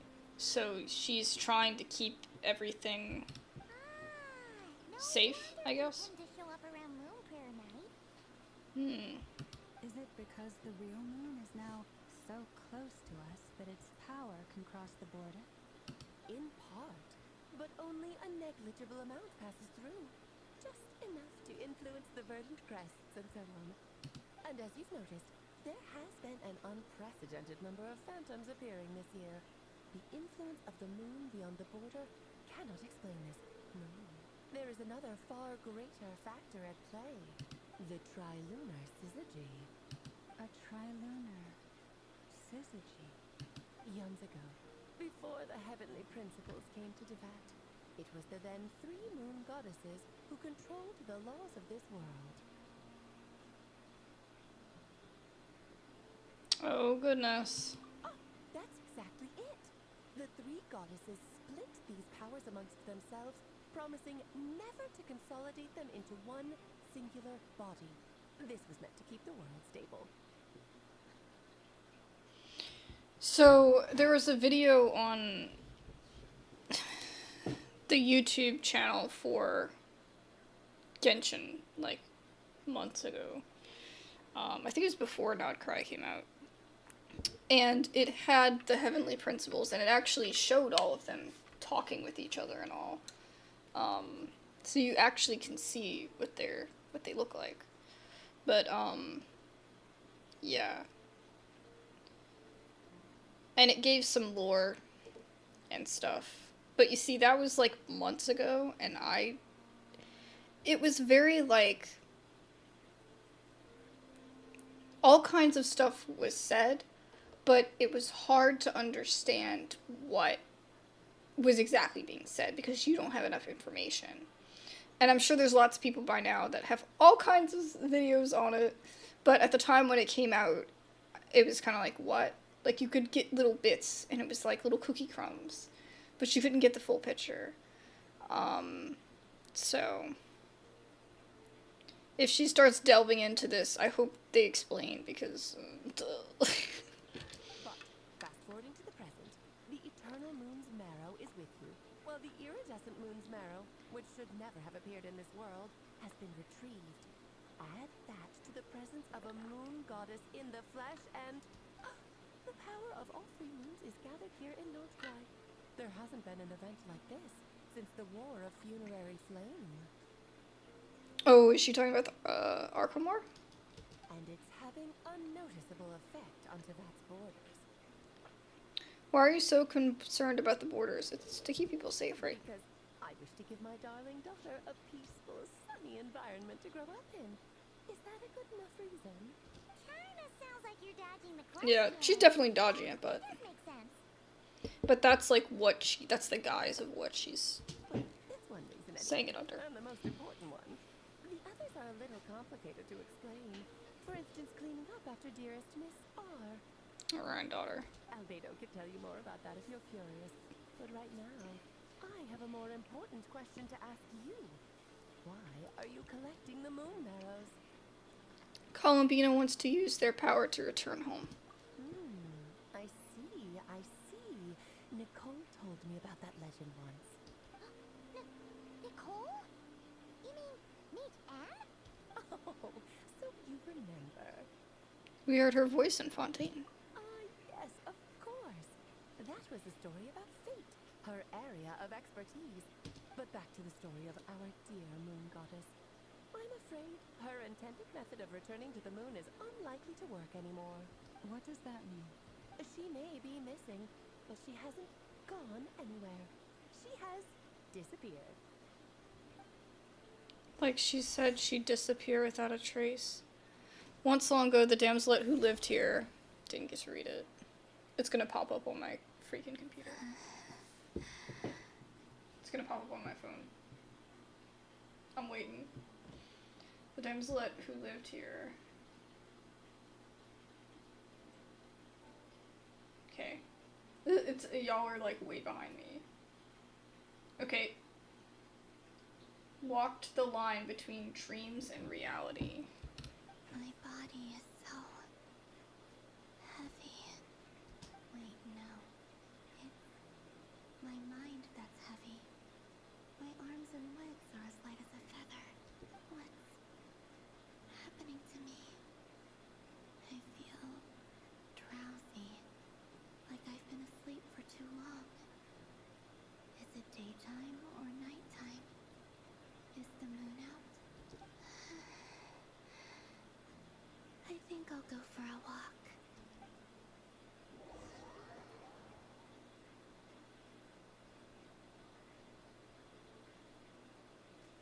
She better go pay a visit to Klee. While she's in, that's just... Are you out for a walk too? I feel so bad for Klee. She misses her mom all the time.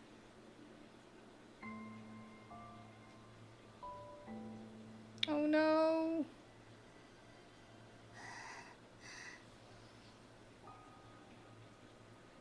She's become part of the past? Has come at last.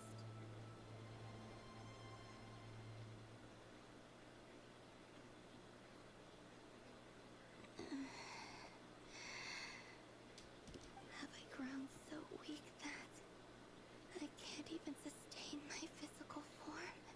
But Moon Prayer Night is nearly here. I was so close to returning home. Death is near. Is this how it ends for me? Will I return to the moon after I disappear? Or... I don't want it to end like this. So far, at least, I still exist. Even if not physically, I can still feel. But as my power wanes, I'm sure that too will fade. I suppose I might take one final look at this world. The world where I was born.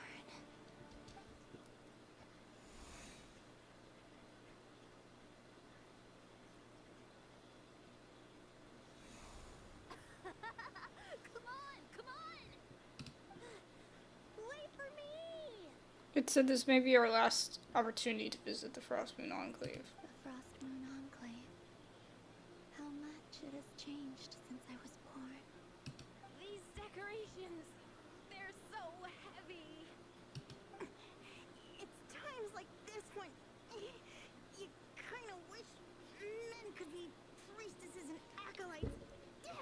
Fascinating. That's so funny. The chance to be privy to people's private lives in this way. In the past, people would get so solemn and serious the moment I showed my face. Like they were... Karina! Ooh, I did not mean to do that. It's time to eat! What did she say? In the past, people would get so solemn and serious the moment I showed my face. Like they were frozen stiff. Wow.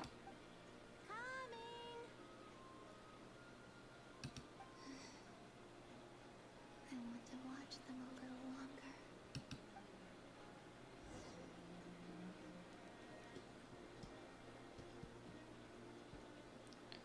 Whoa. What is going on?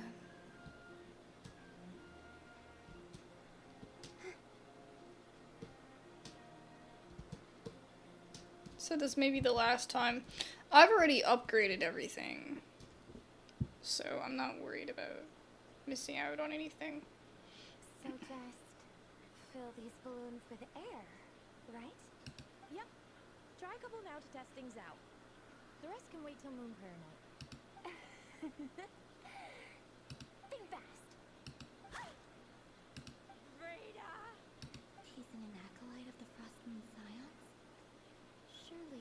punishable offense. Take this! Huh? They're having fun. Alright, enough horsing around. Lady Lauma gave us a task. We should get back to it. The task is just to check that the balloons don't leak, right? Doesn't matter if we fill them with air or water. Okay, you got me there. And you got me there. But still, we can't use all the balloons before the festival even starts. We won't use all of them. And as long as Lady Lauma's trusted acolyte doesn't snitch, this can stay as a little secret between friends. A couple more can't do any harm, right? Oh, you menace. Then, think fast!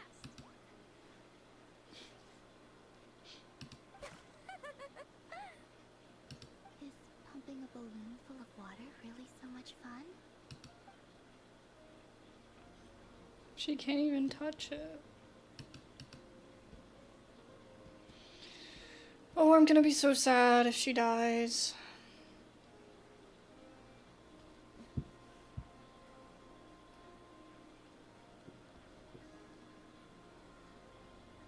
I'm sure you're both tired from playing all day. Come on, eat up.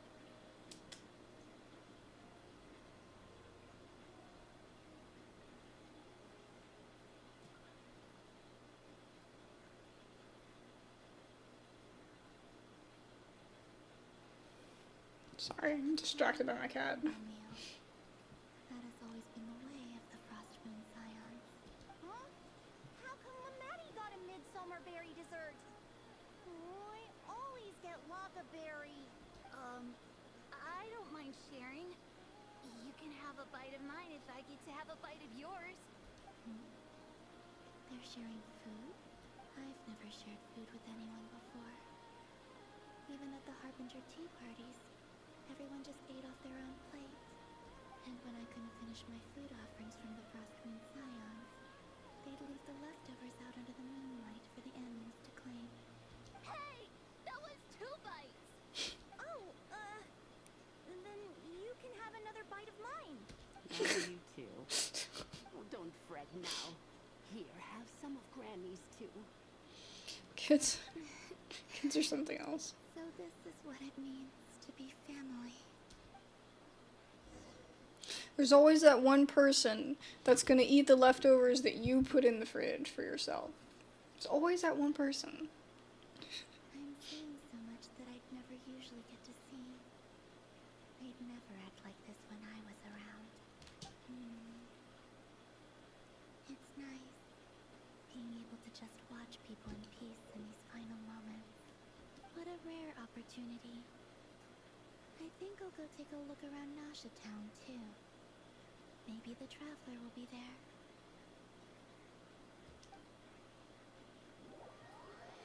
So, how can she, I still don't understand how she can see with her eyes closed. Like, maybe it's just supposed to be not that big of a deal. But I want an explanation. They lost the whole foundation for their existence.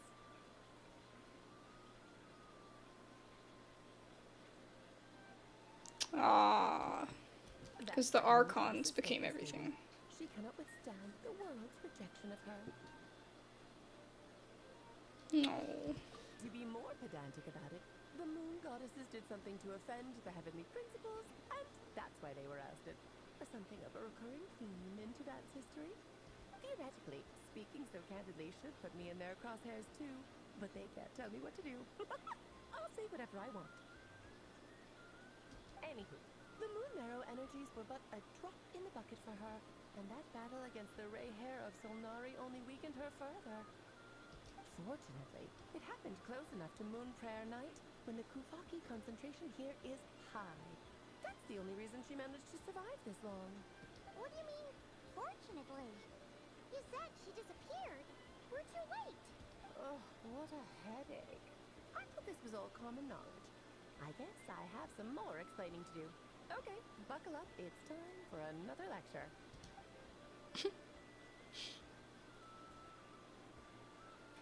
Now, I said earlier aware that the moon goddesses lost the foundation for their existence. The reason for that has to do with the natural order. Basically, the rationale for their existence in Teyvat was lost. The same logic applies to the present moon goddess too. Consider her existence so far.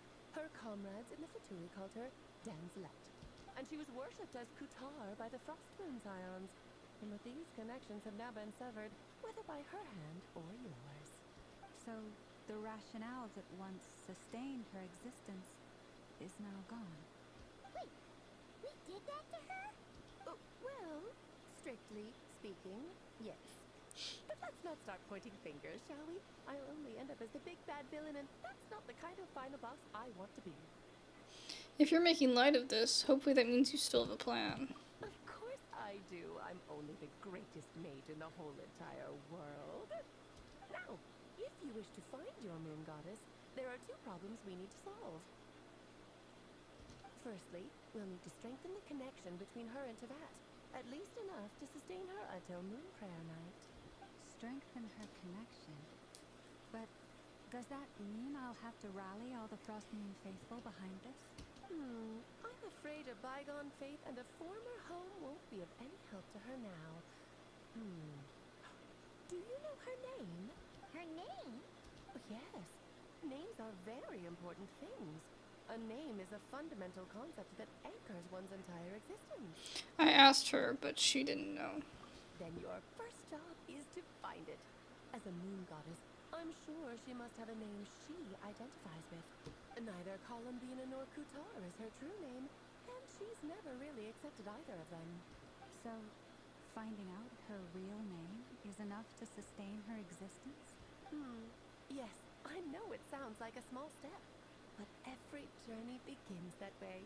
So for now, that's all we need to focus on. The second problem is with her plan to use the moon marrows to return to the moon. Unfortunately, piercing through the false sky will take an enormous amount of power. Given her current condition, she won't be able to provide anywhere near enough power, even if she recovers her physical form. But no need to fret. Nicole's the expert in this field, and I'm sure she'll figure something out. Wait, Mage N is going to help us out too?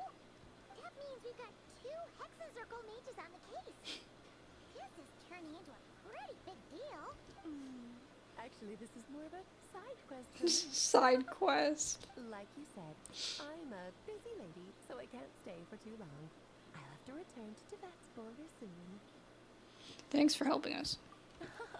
That's the upside you get for looking out for my little Clee. Hopefully that will incentivize you to carry on keeping her company in the future. Anyway, jokes aside, you'd better get moving. It will take quite a miracle for the moon goddess's consciousness to hold out till Moon Prayer Night. Oh, I suppose I might as well tell you where Nicole is before I leave. Off you go now. Time to meet your new friend. Oh, yes, and a little suggestion. Don't forget to mind your heads. What? Probably be careful what you think about, because she can read your mind. I should really go see him before I head back. You really are super busy. And you should see Glee. I most certainly am. There's so many children I have to keep tabs on just in Mondstadt. Durin, Albedo, Venti, Varka. There's some unexpected names in there. Clee didn't make the list, huh? Of course not. Clee is my pride and joy. I have no qualms about her, because she's the best child in the whole wide world. Yeah. Clee's a little angel. I'm glad you agree. Well, all the best. See you when I see you. I do love that they doubled the red with the blue. I hope she will be playable. She has the vision, and usually that means they'll be playable, but who knows? She left in a hurry. Yeah. She didn't pack up her stall. Should we handle it for her? I doubt that's necessary. A mage of her abilities doesn't need help. I must say, I'm now very curious about her daughter. Clee, wasn't it? What's she like? That's a long story. Come on, we'll fill you in as we go. She's a pyromaniac. who likes to go fish blasting, among many other things.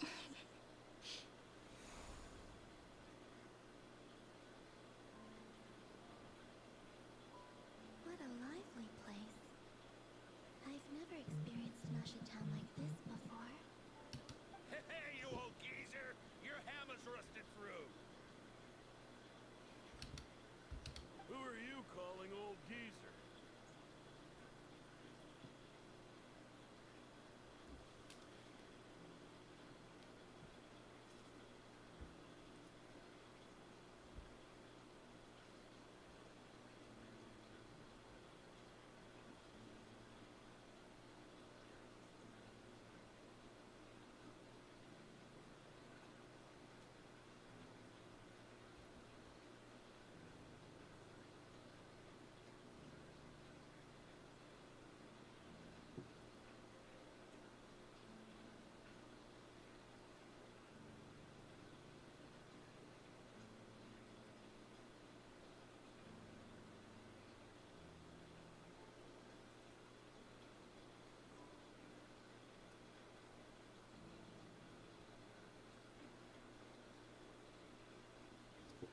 Sorry about that. Had to respond. Okay. Are they quarreling? I'm looking right at him. You've really gone downhill since giving your daughter free rein in the workshop. Can you even swing a hammer anymore? It shouldn't take you days just to fix a single chair. You might as well use that hammer to massage my back for all the good it's doing. Don't run your mouth, or you'll get a back massage that'll put you in bed for the rest of your life. Look, the materials haven't arrived yet, all right? You know how busy it gets in the days before Moon Prayer Night. I'll bet you send all the materials to your little princess. Blood's always thicker than water, huh? All right, you've made your point, Uncle Koski. As soon as the materials arrive, fixing your chair will be the #1 priority. And Dad, if you've got time to chat, why don't you lend me a hand, See? Lolka knows what the score is. I guess they're friends. But the way they spoke to each other was so ugly. And again, it wouldn't be the first time I've seen something like this. Columbina! Sing outside my door in the middle of the night one more time. I'll unscrew your vocal cords.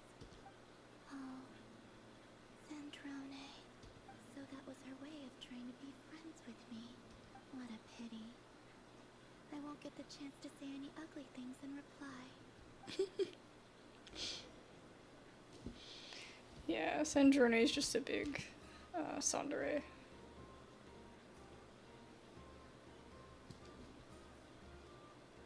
Hey, have you decided what to give her for Moon Prayer Night? I sure have. She's gonna get the surprise of her life when she's least expecting it. And I'll whip out the ring and pop the question. The surprise of her life. What a fun turn of phrase. Cool, I get the picture. You can spare me the gushy details. Ooh, looks like we have a customer. Hello there, ma'am. Would you like some Moon Prayer Night candy? Huh? Is he talking to me? Can he see me? Here you go. Oh. Come back anytime. Right. Now, where were we? Oh. I don't know why, but I still held out hope.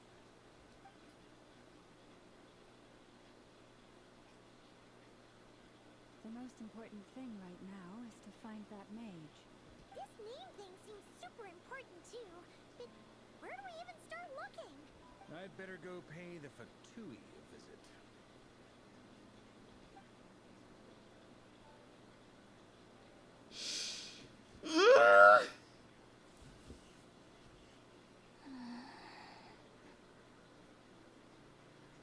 The last hope that somebody could see her. Columbina?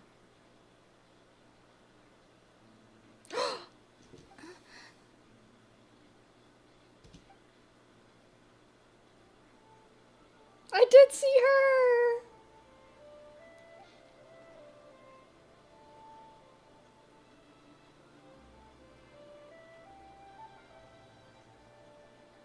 Traveler?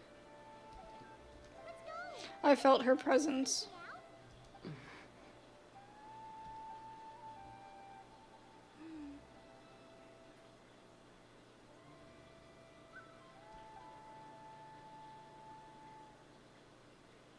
She's gonna stay with us.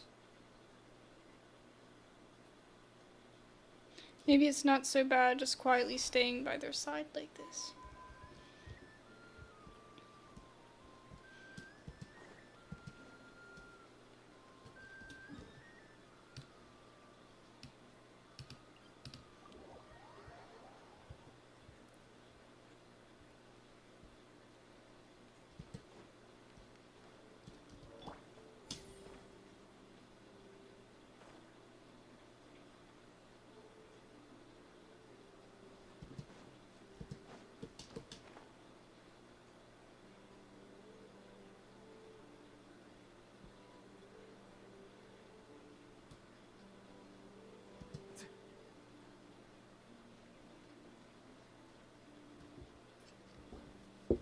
Where are they going?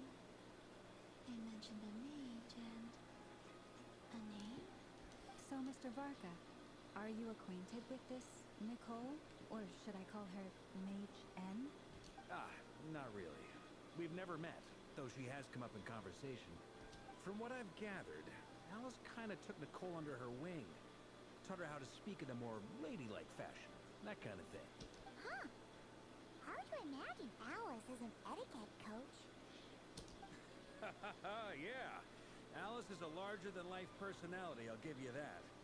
But then again, that's why she's able to draw such an eclectic mix of people into her inner circle.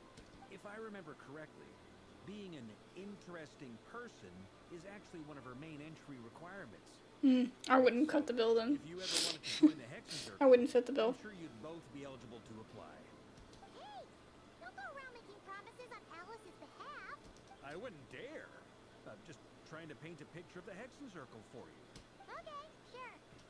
Anyway, since none of us have ever met Nicole, how are we supposed to find her? We can't just go up to every woman in sight and ask, hey, are you Nicole? Maybe something she's wearing will give it away? Like, a wind bloom pinned to her chest or something. Wait a minute. Alice never said Nicole was from Mondstadt. Oh, true. What about a tea set? I could recall that each mage has their own cup. That would be this young lady, then? Oh, she's so pretty!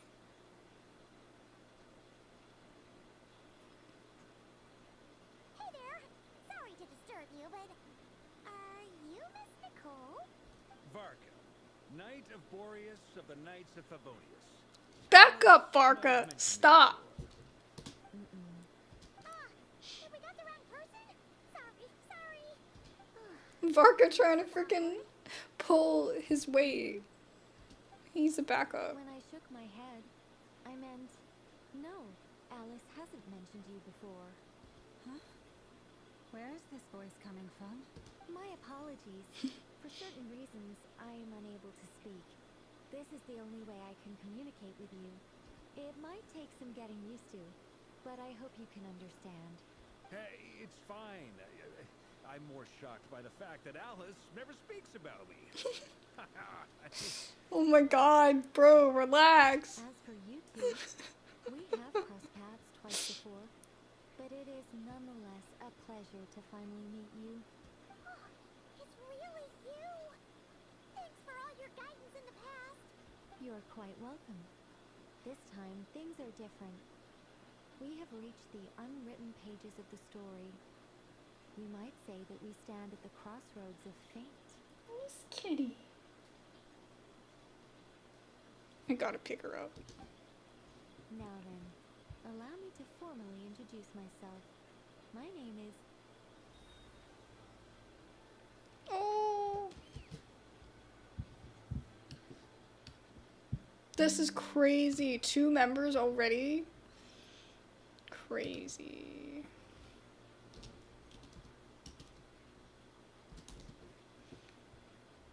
do that.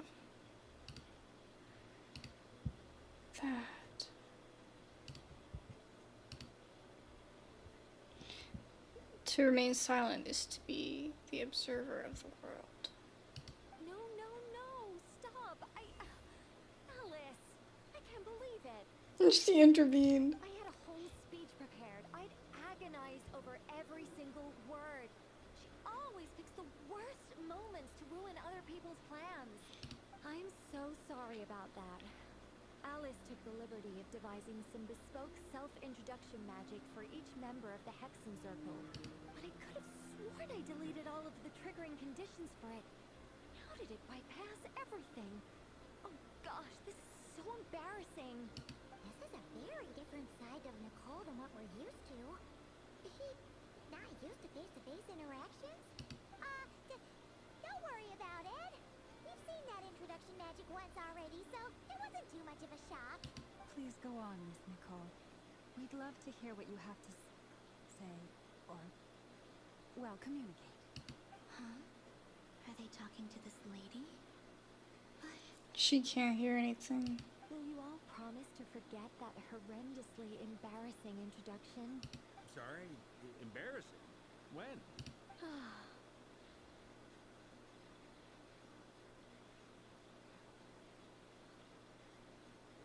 Among the words that hopped out just now, I saw angel. Yes.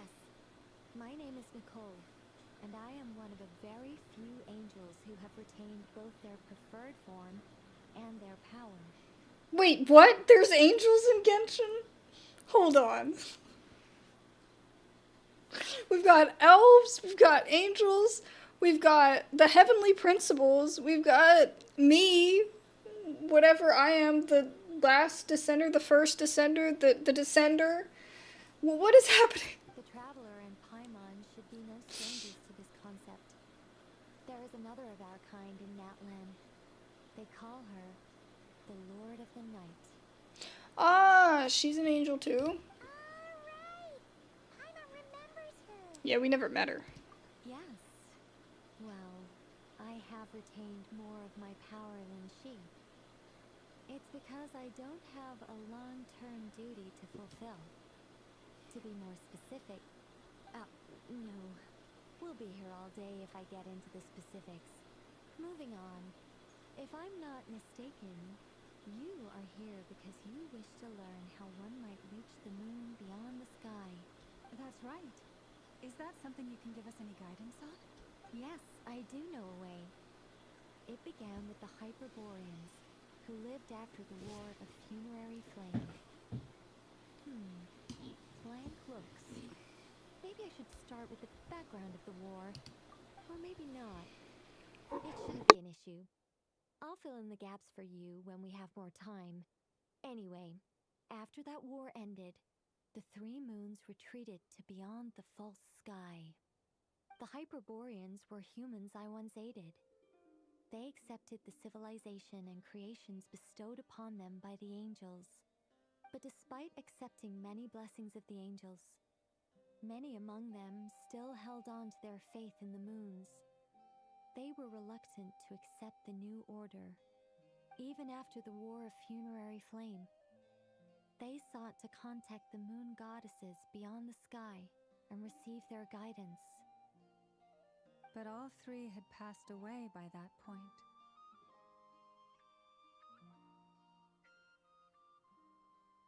This mage has a unique method of communicating.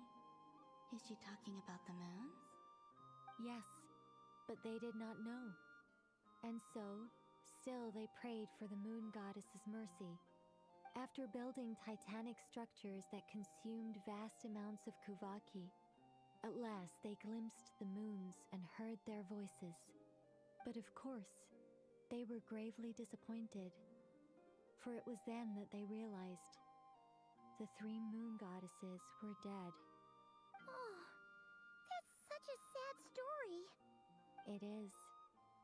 Humanity was in a very sorry state at that time. The angels who had once aided them were gone, and the War of Funerary Flames had left them homeless and destitute. But she's an angel and she's still here.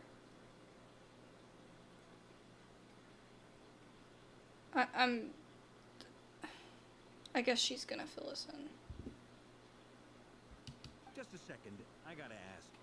How relevant is all this history to the task at hand? Oh my gosh. Vorka. I'm so sleepy.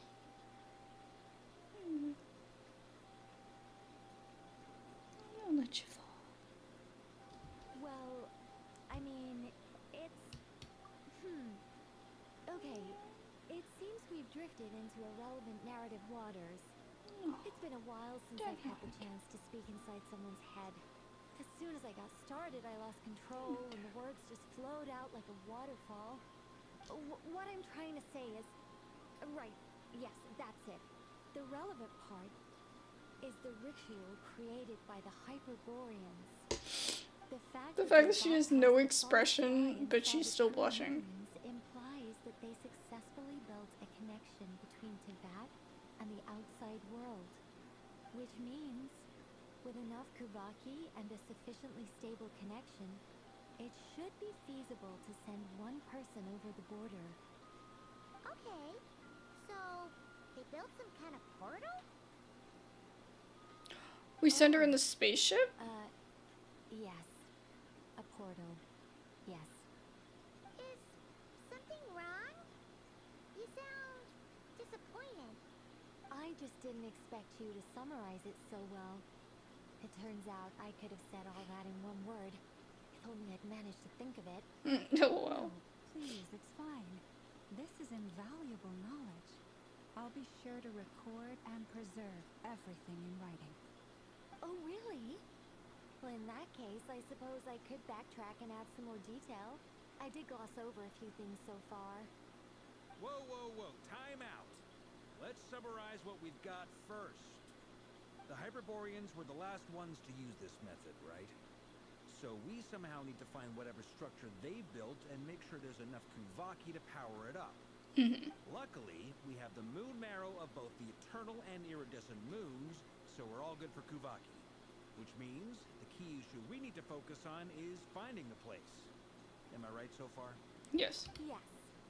Although, I expect the structure is long gone by now. That said, what if we could take advantage of the phantoms to travel back to a time when it still existed? Well, travel back isn't quite accurate. It's more like we'd be creating a handshake between 2 points in space-time. We wouldn't even have to pick a time when it still existed. It could just be a time when it still appeared in phantom form via projection, or we could project our own phantoms, fold them together, and... You look lost. Was that too hard to follow? Yeah, things got a little, technical there. Imon's brain is reaching capacity. Yeah. Alright. Let me think about Don't how talk that keep in this depthly more to simply. us. Okay, got it. Over the next few days, I'll search for phantoms that we can use. Once I find one that meets the criteria, I'll let you know and we'll regroup. By completing certain rituals, specific individuals will be able to enter the phantom and make it to the Hyperborean structure. If everything checks out, and it looks feasible, we'll just need to wait for Moon Prayer Night, and we can send the Moon Goddess back home. I'm really skimping on the detail here. Is this making any sense at all? I think so. For now, we'll just wait to hear from you. Yes. Basically, yes. Great. Counting on you. In the meantime, we'll focus on finding the Moon Goddess's name. Sweet girl. Name? Are they looking for a way to stop me from disappearing? Excuse me, Miss... Go on, Miss Nicole. This conversation was a little all over the place. I didn't catch your name. I am Lauma, of the Frost Moon Scions. Not for much longer. Wonder. Just kidding. I noticed that you listened very intently when I spoke about Hyperborea and the moon's history. If you'd be interested, I'd love to visit you this evening and go through it again in greater detail. Awesome. If you were serious about making a record, it would be too risky to simply write down the raw details as is. I would suggest some tweaks. Maybe rewrite the stories as fairy tales or fables, perhaps even prayers. Anyway, we can cross that bridge when we come to it. So, see you later then? Oh, and no need to prepare anything. Just a cup of tea will do. See ya! She seems friendly. It's just... It's so nice to find someone who's actually willing to listen. I've been dying for a chance to finally go through all this systematically from start to finish. Any longer and I'd probably start forgetting it. You wanna go check it out? Yeah. She's looking like she wants to go see what the noise is, but she can't decide.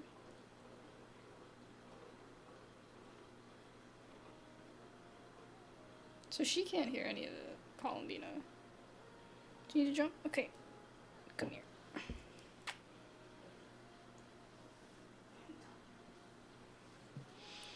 Now, Paimon gets why Alice told us to mind our heads. What did I tell you? A lot of quirky people in Alice's orbit. Now then, the next order of business is... Okay. Where do we start looking for the moon goddess's name? Maybe the rest of what Nicole has to say might give us some clues. Once I've heard her out, I'll summarize the salient points and share them with you all. I'm also inclined to review our other documents. Yes, our faith was first established by our Hyperborean ancestors.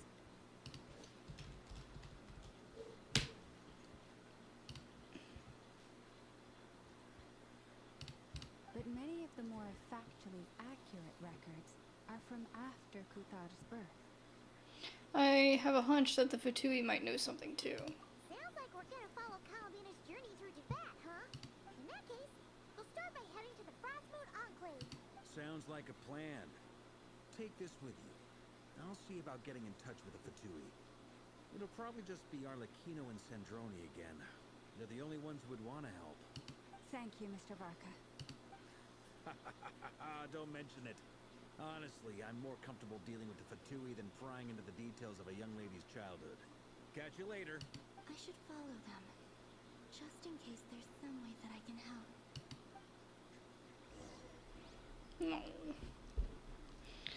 No. Okay, so I was looking up this.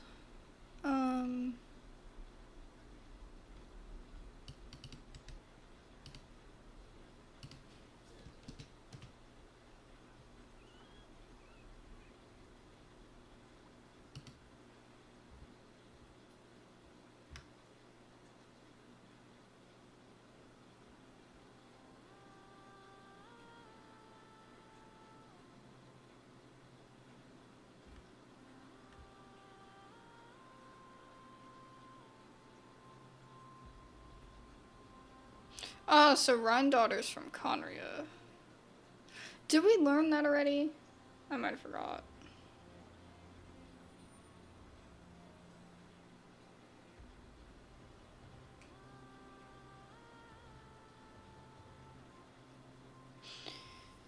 Okay, so it's, no,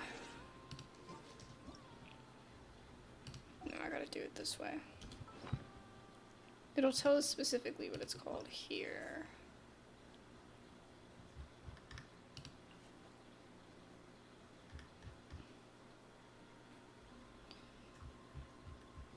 Maybe I have to go to the character specifically.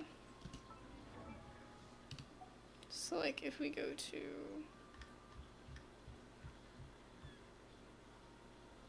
Albedo.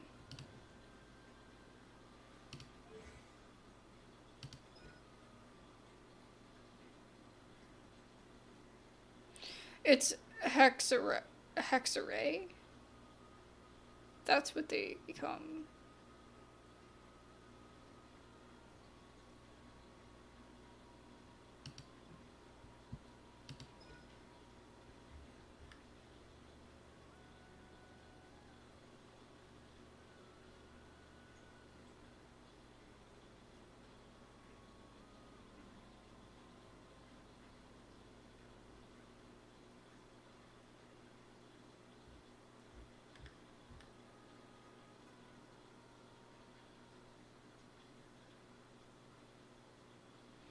my gosh, they're gonna be so OP.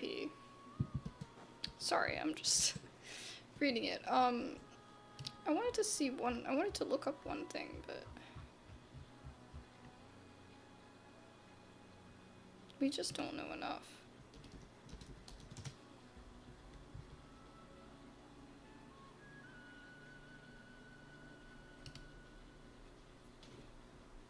Oh my gosh. She's pyro too, but I don't see. Oh, is it? No, it's not there.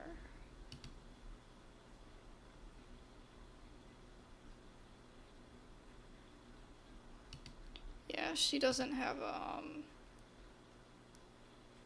I don't see a vision.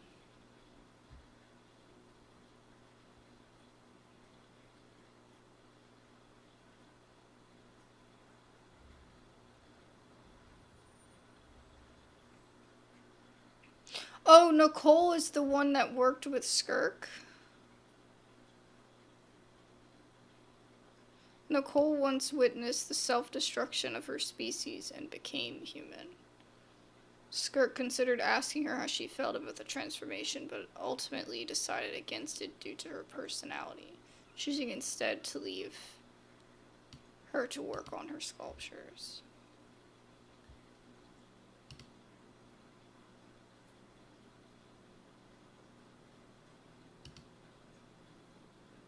No, Sortologi was the person that trained her. So how did she know Nicole? The shrouded path is not meant to be walked.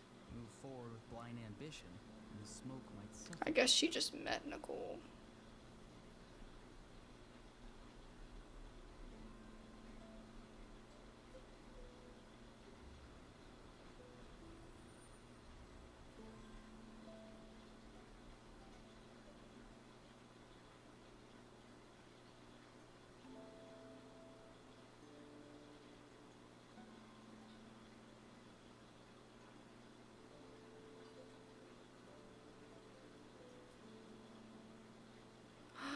The Sealies are the angels.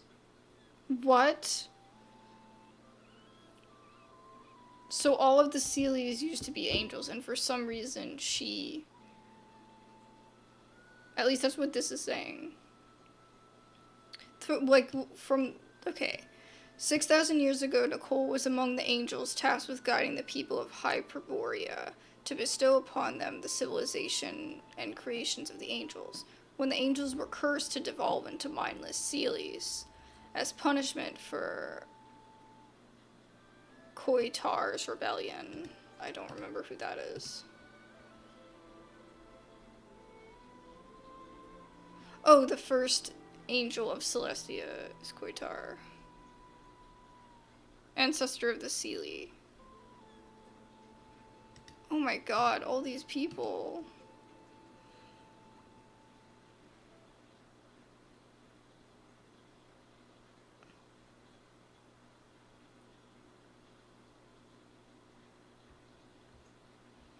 What? Oh my god, this is so much research, guys. Look at the crab. Anyway. So, Nicole was one of very few that managed to retain their power and preferred form for unclear reasons.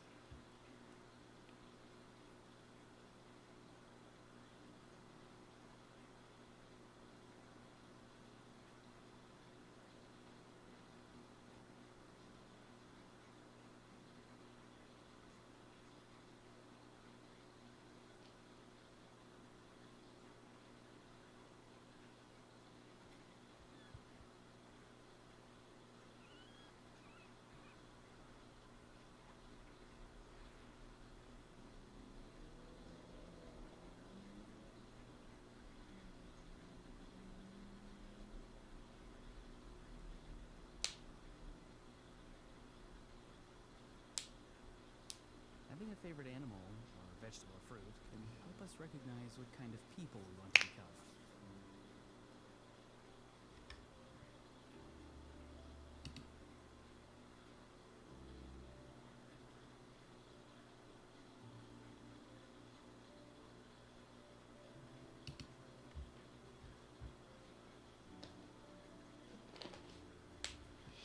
This is crazy. Sorry, I was just looking into some of the specifics of the lore on the wiki. Oh my god. But I haven't done anything until now that we've met some of the people. Like, I don't want to... I'm trying not to spoil anything for myself. Miss Kitty, you shouldn't sit up there. That's not a bed. It's not a good spot to sleep. It's not for kitty. No. Oh. Look at this big butt. See a big butt. Big butt. We keep doing nipples. We're going back down. Yeah. Okay, so where are we trying to go? Okay, right over there.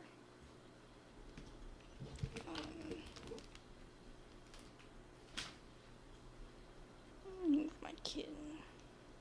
Yeah.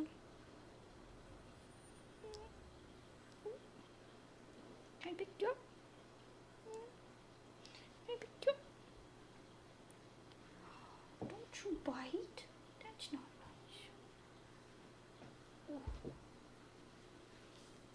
Oh, there you go. Sometimes a shrouded path is not meant to be walked.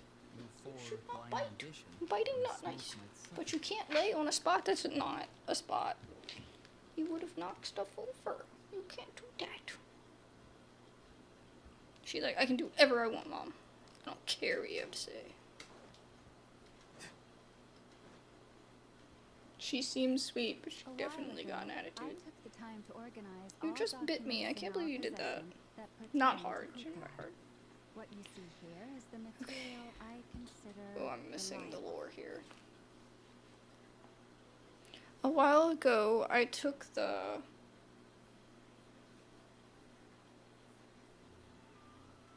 It might be better for me to do this. A while ago, I took the time to organize all documents in our possession that pertain to Kutar. What you see here is the material I consider reliable.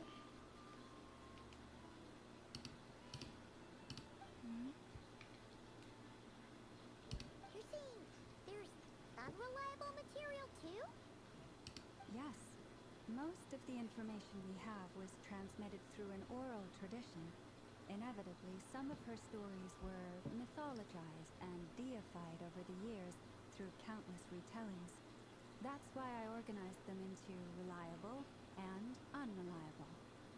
There's no sense seeking answers in history unless we can ensure the veracity of the historical record. Makes sense. Alright, let's take a look through. Clear and concise would be one way to describe the writing style of these historical records, but you could just as easily describe them as terse and dry. Since Lauma already knows the material like the back of her hand, the quest to find any new information in these texts is tough going. Almost all these records refer to Kutar instead of Columbina. Although neither of those is her real name. Paimon's not sure what point she's trying to make. What we can gather from these records is that the Frostmoon Scions worshipped her as a god, placing impossible expectations upon her. I cannot fault them for their earnest faith, but for all their devotion, worshipping her day in, day out changed nothing. I imagine that none of it resonated with Columbina. It wouldn't surprise me if, even back then, she had already begun to reject the name Kutar and everything it represented. Lauma speaks the truth. When I heard them call upon Kutar with hope and expectation in their voices, they may as well have been calling upon somebody else.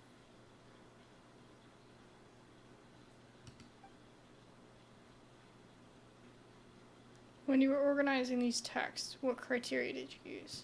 Well, that's a bit complicated. I looked at the level of detail, perceived authenticity, prose style, and how realistic their portrayal of Kutar seemed to be. Amongst the Frostmoon Scions of today, only I know of her existence, and I alone have spoken to her face to face. As such, I know that there are certain things she simply would never do. That being said, I have sensed some changes in her lately. Changes? Oh, seems like this is getting us nowhere.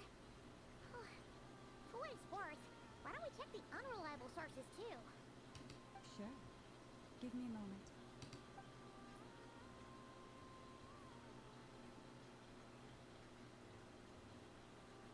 Exerting but a fraction of her divine might, Kutar sheared a great mass from the snow-capped mountain and cast it into the sea, upon whose surface shone the mirror image of the moon. Thus was formed the island of Kisi. Yeah, right. That doesn't even begin to pass the sniff test. The three moons are not but lies through and through. Only one moon has ever shone for us, and Kutar is her name. We've heard something like this before in Natlan. The vast majority of ancient texts are filled with fanciful tales like these. I trust you understand my criteria a little better now. What? She's looking at my drink. You've been grooming yourself for 5 minutes. Kutar did not speak, merely gazing into the distance in silence. And where her gaze landed, this was her prophecy. Clearly, whoever wrote this text never even met Kutar. Otherwise, they'd know that her eyes are always closed. What about you, Traveler? What are you reading? Seems like a collection of anecdotes. Come on, let Paimon see. The child wished to build a wooden nest with which to shield a fledgling bird from the cold. But being so young and lacking in strength, the child could not snap the branches from the trees. Kutar was passing by. Upon seeing the child, she summoned forward the Kuhenki, who built a beautiful nest for the child. I remember that. Not knowing the meaning of Kutar's divine intervention, child dared not to respond, and thus ran home to call their parents. But Kutar was gone. The moon chanter declared the event a miracle and took the nest as a relic, placing it on high for all to see. The child was named as one favored by the goddess, and was greatly respected amongst the people. Yet, no further miracles were bestowed, and this matter was forgotten in but a few years. Huh. Any thoughts after reading that? If it's true, it gives off a somewhat lonesome feeling. Yeah. Why are you looking at me like that? I wasn't talking to you. Miss Kitty. You bite me and then you want to look at me? All sweet like? Yes, Columbina probably... Let me look. Probably just wanted to join the kid in making nests. Ah. I'd originally considered this a fabrication, because Kutar did not perform any similar actions in subsequent records. But now that I think about it, it does seem like something Columbina would do. It's just that... She didn't know how other people would interpret her actions. She was probably worried about making things difficult for people. So, she gradually stopped joining in. Yes. Oh, that's so sad.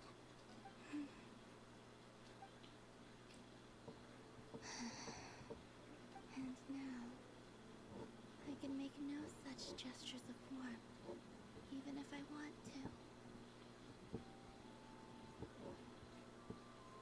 She's pulling my mic.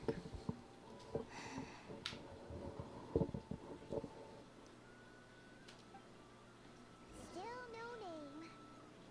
That's a bit of a shame. But we did learn some interesting stories. That's gotta count for something. Barca said he was gonna set up a meeting with Arlecchino and Sandrone, right? Oh, it's gonna be interesting. Come and see how he's doing.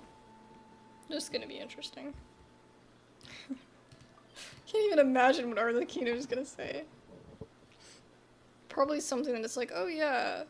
And it's like, bro, you could have told us this forever ago. Don't you knock over Nahida. Leave Nahida alone. Nahida's not for you. You're a big butt. I can't even see my screen, bro. Okay. Let's go this way.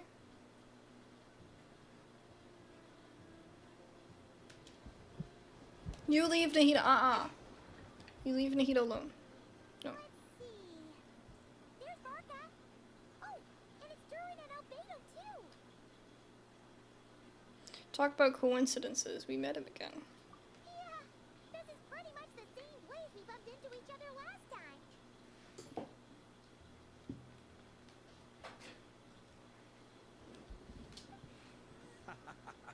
I convinced them to stick around a little longer.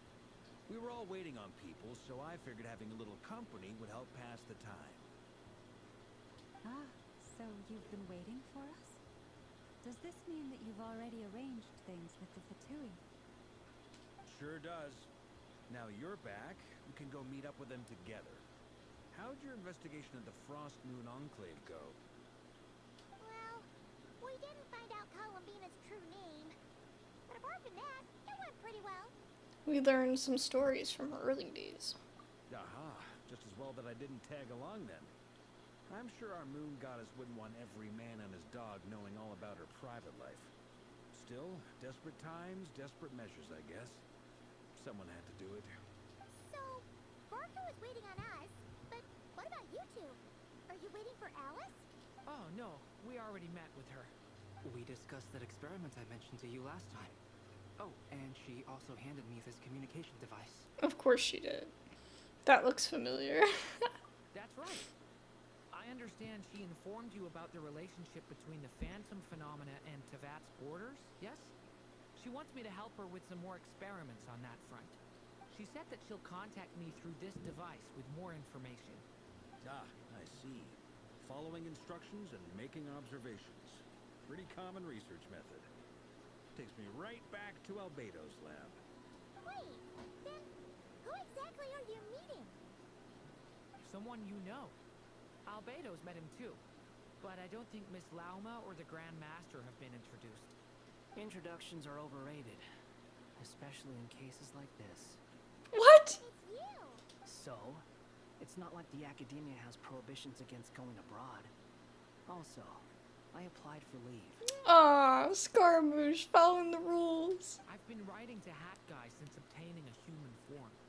I've already brought him up to speed on everything that's been going on in nod-krai. The Hat Guy. Hat Guy? Turns out, I actually have heard that name before. Hat Guy. Oh? Then why did you react the same way I did? I only knew the name, not the fella. But since we're all here, let's do some introductions for what it's worth. I'm Varka, Grand Master of the Knights of Favonius. Oh.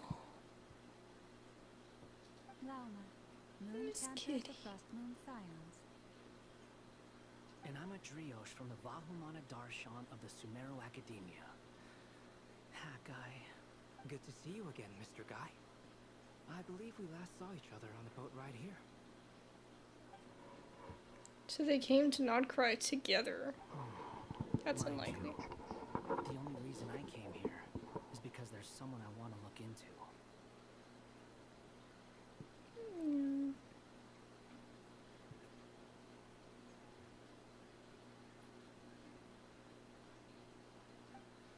Who's that? Got an itch.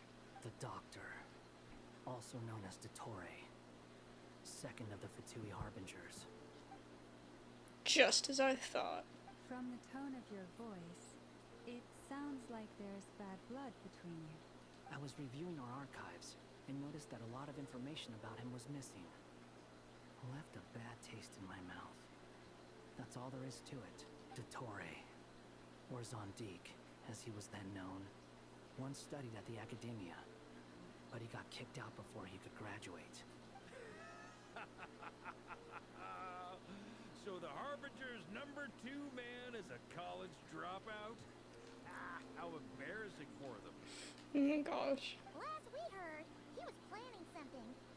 We actually I heard that a few times before, even coming to nod-krai, but we haven't seen a trace of him since we got here. He only appears when something interests him. For all we know, he might have left already. But the fact he did something here at all is worth noting. It'll fill a couple extra lines in his file. God, everybody's showing up in this story quest. Why does it sound less like a file you're writing and more like a criminal record? Anyway, we were just about to meet 2 of the other harbingers. Want to come along? You might learn a thing or two about him there. Sure. Even though they're harbingers, well, they're old acquaintances of ours, so, you know, when you talk to them, try to be... I got it. The Frostmoon Scion's relations with the Fatui remain tense. Forgive me if I do not attend. In that case, we'll continue assisting Miss Alice with her experiments. Good stuff. Everyone's having a fruitful time. All right, we better get going. I'll lead the way.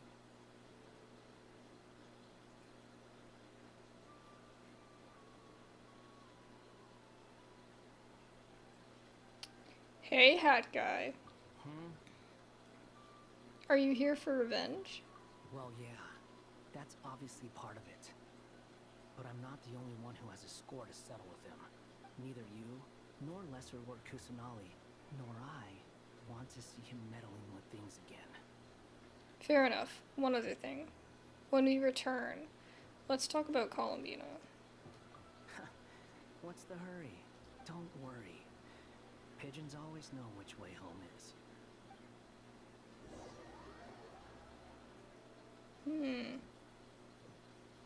This is wild. You made it. Who is this? A scholar from Sumeru. They call him Hat Guy. He's an old friend of the travelers. Wait, this is the academia representative you wrote about? He doesn't exactly look the part. I believe this will prove my identity. You'll notice it bears the seal of the Sanctuary of Surasthana.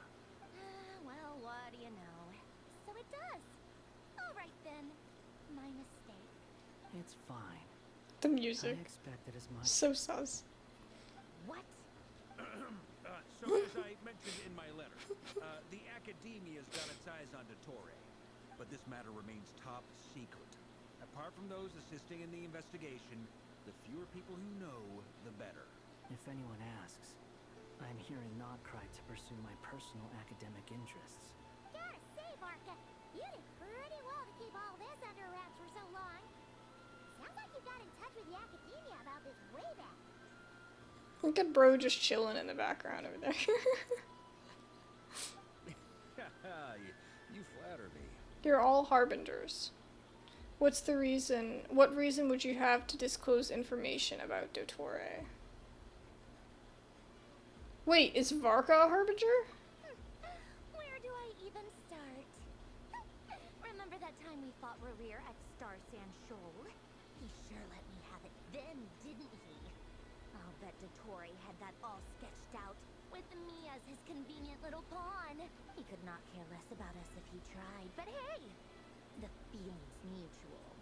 Does Dottore really strike you as the sort who values his relationships with his colleagues?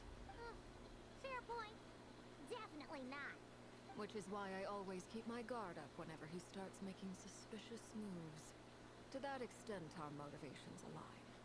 On top of which, I consider you trustworthy people. Now, back on topic. In the wake of the Reikir of Solnari episode, Sandrone and I grew suspicious about Dottore's complete inaction during the entire affair.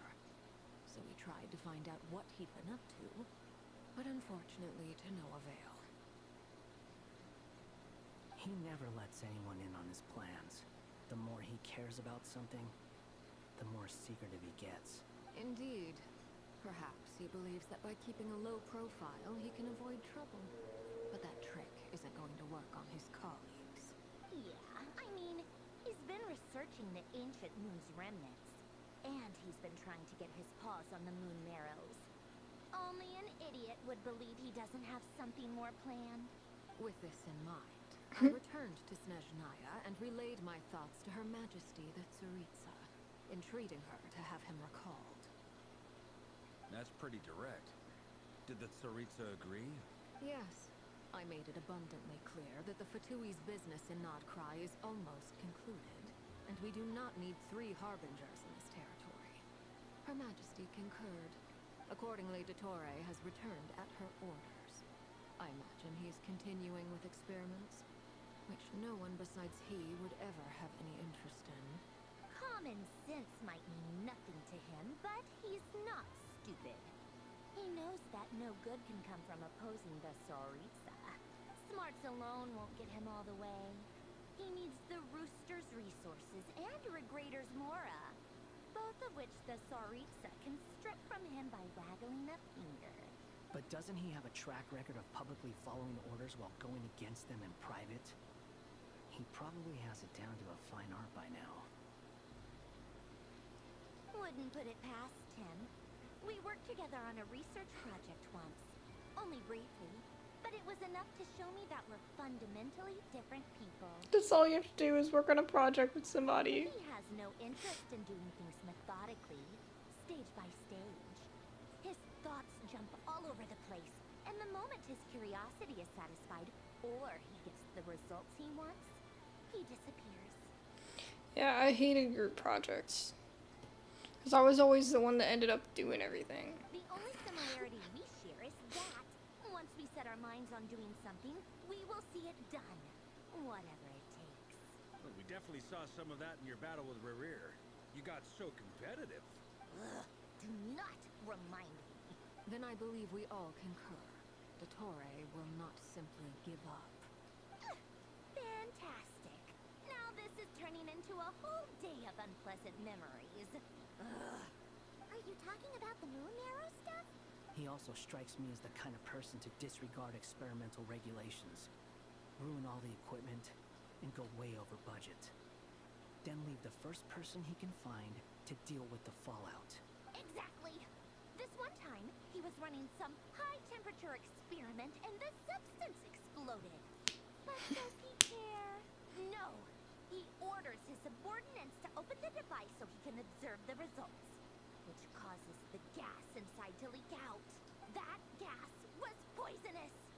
If I hadn't been there, who knows how many people might have died.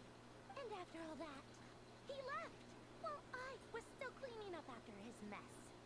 What a waste of time, he said. A waste of time? The nerve! He wasted my time! You've been bottling that up for a while, huh? She bottles everything up and then explodes whenever she feels like it. Hat guy, I must say, you seem awfully familiar with internal Fatui affairs, especially when it comes to Dottore. Thank you, Lady Harbingers, for providing such valuable information. I have no other questions for now, so I'll be on my way. So none of them remember him, right?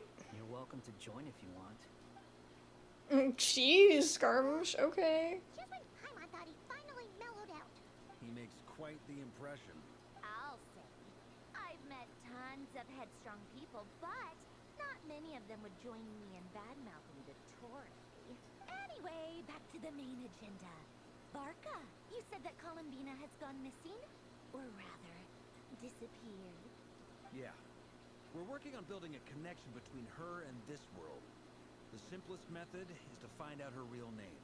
I've actually asked her that question before, but she said she didn't know. Considering our relationship, I doubt she was lying to me. She could have just given you a pseudonym. What did she do while she was with the Fatui? As far as I recall, she was never dispatched by Her Majesty to claim a gnosis or anything like that. The Tsaritsa's plans had long contained a place specifically for her. I always thought that was weird. What could she do that the rest of us couldn't? Knowing what we do now, it's probably something related to Kavagi, right? More than likely. When she first arrived, Columbina would often go to Her Majesty and ask when she could start the task assigned to her. But Her Majesty always gave the same reply. The time has not yet come. So she spent her days in Snezhnaya doing basically nothing. The Tsaritsa has summoned a beautiful blind maiden to be a harbinger, giving her the third seat by virtue only of her enchanting voice. It was a dumb and stupid rumor, but the reality of the situation made it hard to refute. And what happened after that? I imagine she stopped caring. She no longer seemed to care why she had been recruited, and Her Majesty never gave her any missions, so she just continued to sing in the flower garden. For my part, I was busy. So busy, in fact, that watching someone be that idol had me fuming. But still, I got the sense that she had long been used to a life of other people claiming she was needed when she wasn't. I just felt that having a place to stay would cost me something eventually, and so I waited quietly for the day that I would have to pay the price. And on the other end of that spectrum, you had me. Someone once told me that I mean, I wouldn't want to be bored either. the toughest luck. That's a good way of putting it. If that really truly was the answer, I wouldn't want to be bored either. I forget who said it, but those words have always stuck with me. Sounds like Scar would say, no wonder. But you've done your job exceptionally well all this time. Because at heart, you are a conscientious person. Thanks for telling us all this. What is it? Something come to mind? It's nothing. I'm just even more eager to learn her name now. I want to shout to her from the rooftops. That makes sense. Nothing screams you are needed like your name shouted from across the town. Well, good luck with it. But if you ask me, Kalambina is still the most shoutable name. I'm just so used to it now. After all the arguments we've had, I can't be bothered trying to remember another name for her. All the arguments. Bro, it's all her. All the arguments are one-sided. It's just her thinking that the world is against her. Nor I. Androne. Harlequino.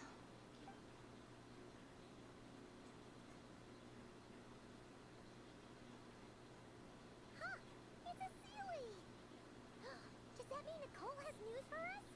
Ladies, I thank you for your hospitality. If the chance ever comes up, I definitely owe you both a drink sometime. I'm sure it will. You can make your own way out. Heck, you've been here enough times, you probably know your way around better than I do. Take care. Okay. Never thought we'd be saying that to the Fatui. Do best. Follow that Sealy! Oh, we're switching to Durin. God, this is crazy. Here you are.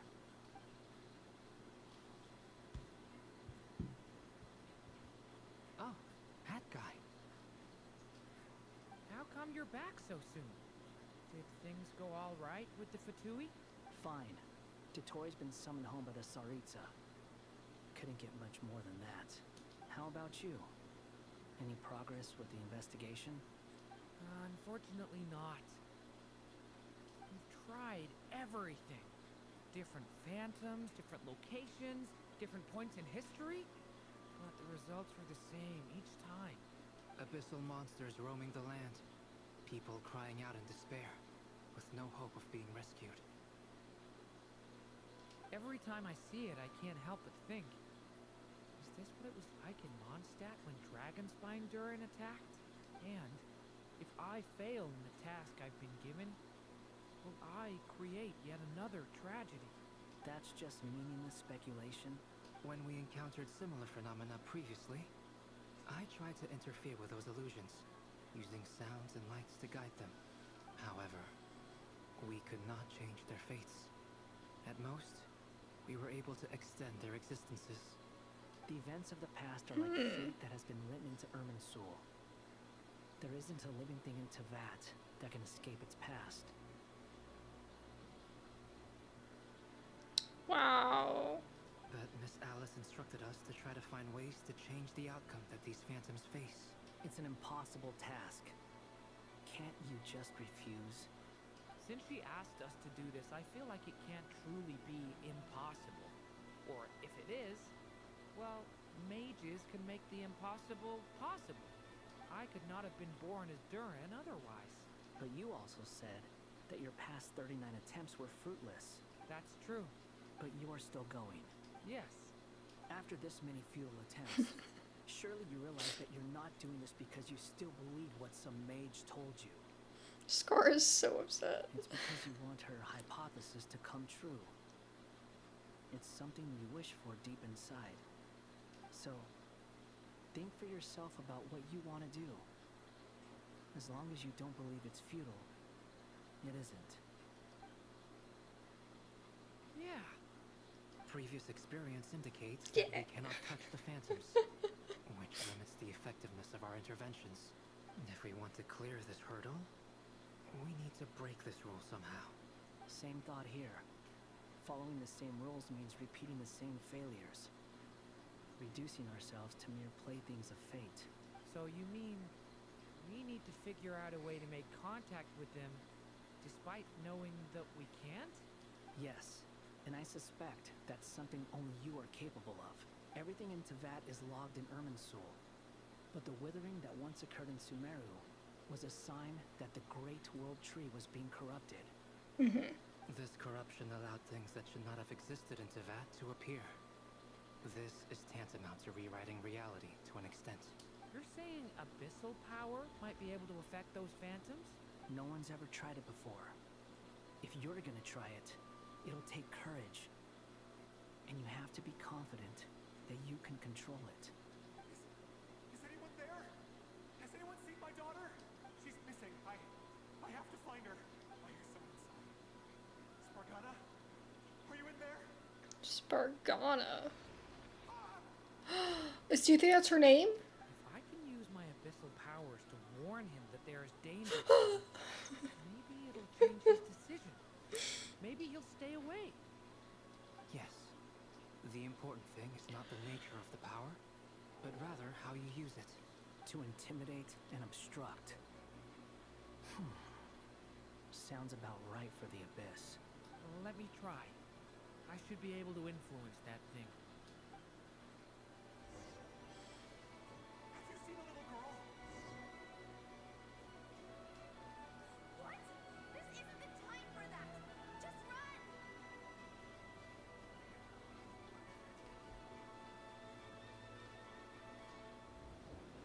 I hear someone inside. Spargana? Are you in there? Durin can use the power of the Abyss to affect the world in which the Phantom is located. For example, using it on a stone pillar will increase the barrier with the intimidate and obstruct attributes, which in turn will affect the choices and actions of the human Phantom. What? What is this? It's dangerous. I should get out of here.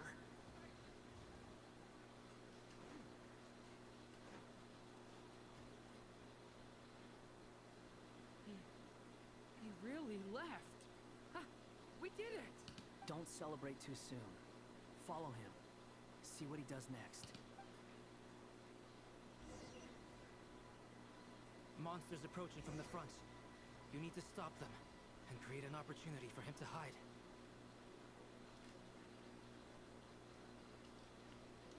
No, there's monsters ahead.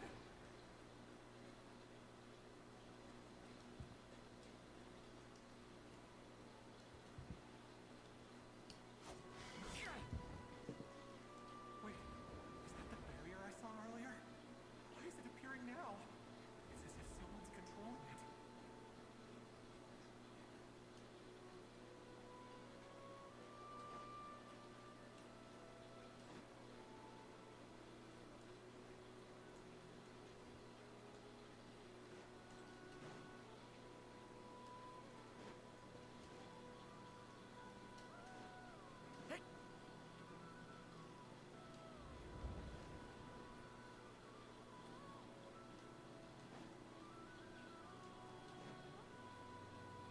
Oh, so we let it pass by, I see. The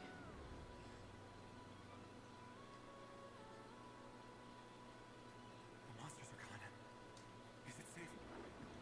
Let him through.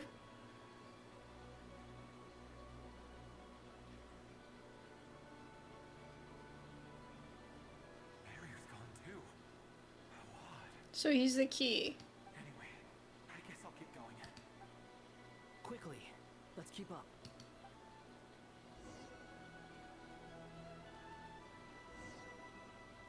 Wait, there was someone else here? Don't go any further. We've got anti-monster traps laid out everywhere. But my daughter must just be up ahead. I have to go. This way's blocked.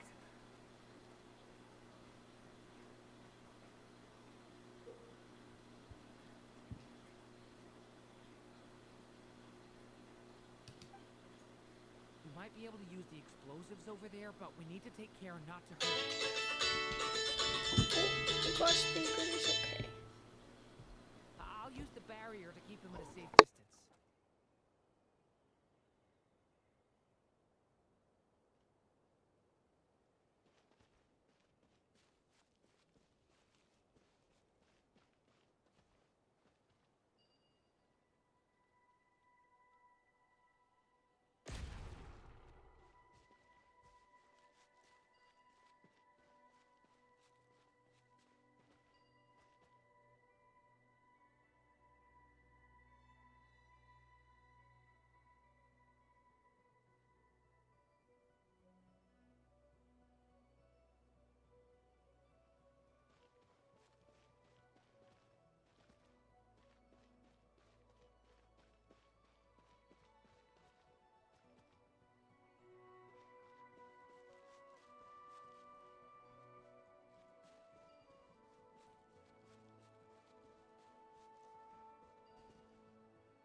Sorry, give me a hot second.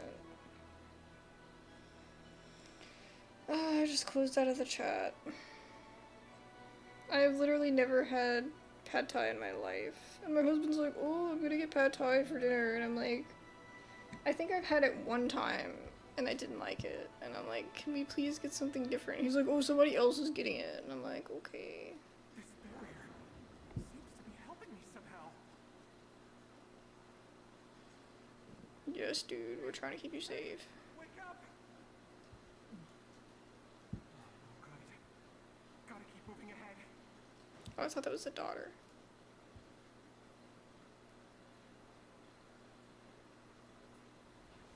So many monsters. Oh, we can't protect him here. There's still a chance, Durin. Use the traps. Oh, really?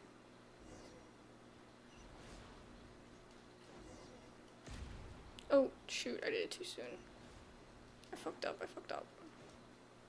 Start over. Help me!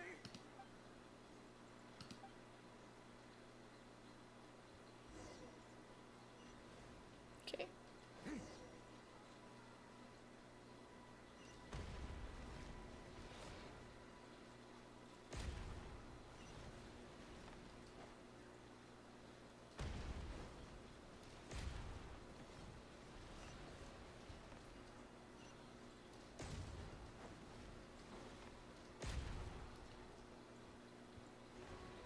Oh, they still got to him? Shoot. I messed up. I'm like, I was planning on us going to get food, or we were gonna get pizza or something. So I was kind of like, meh. But I understand if that's what he wants to get. I'm just like hungry right now. And I've been thinking about food and what we could get all day. God, why? Why do they make it difficult for me to know what's going on?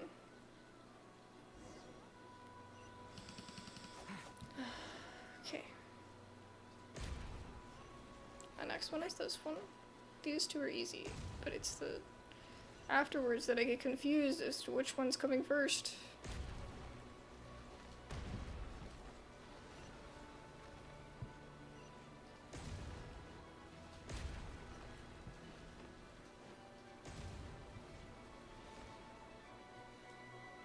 Where's the next one? This is a new development. I've Okay. never seen this happen before. Got it. We might just be able to save this person.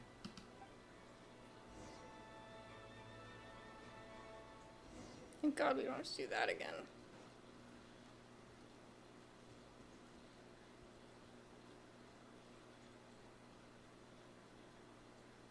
Hello there. Have you seen my daughter? Spargana's her name. She's carrying a large backpack. Get out while you still can, you fool. You won't find any survivors here. But I can't just leave her here. She must be so scared right now. Sorry. Wish I could help, but I haven't seen her.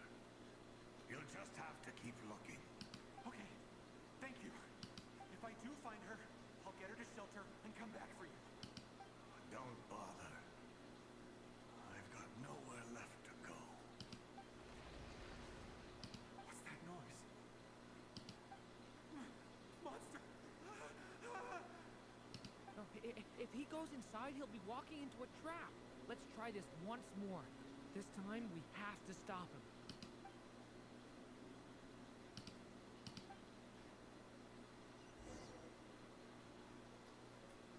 I think I'm also annoyed because we have stuff in the fridge that we could eat.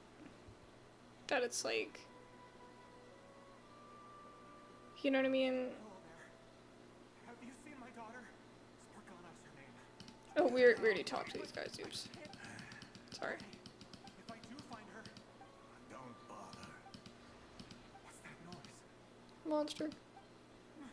Monster! No, if he goes inside, he'll be walking into a trap. Okay.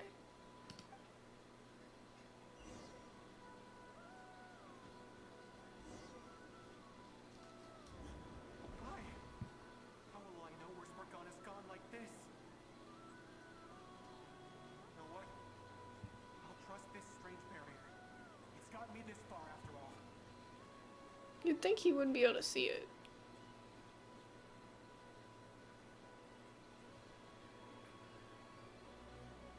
Spargana, are you there?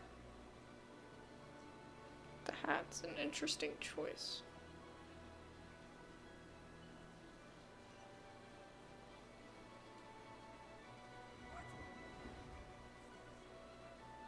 Hey! Let us out!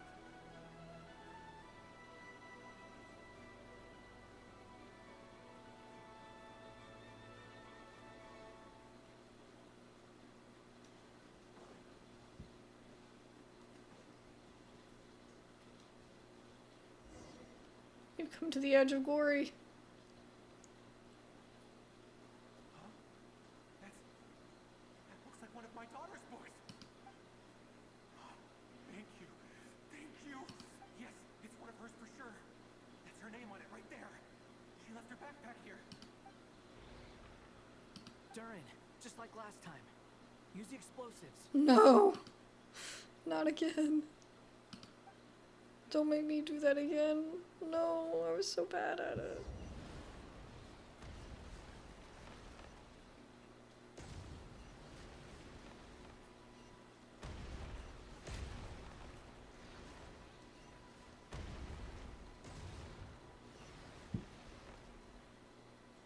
Oh my God, there's no way.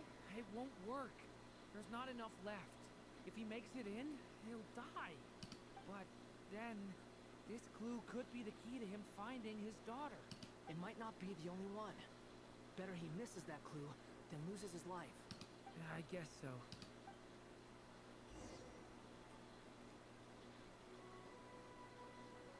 Stop him, Durin. We can't let him get any further in. That's my daughter's book! She's passed this way! Why? Why won't you let me go in? I've searched and searched, just for this! How will I find her without any clues?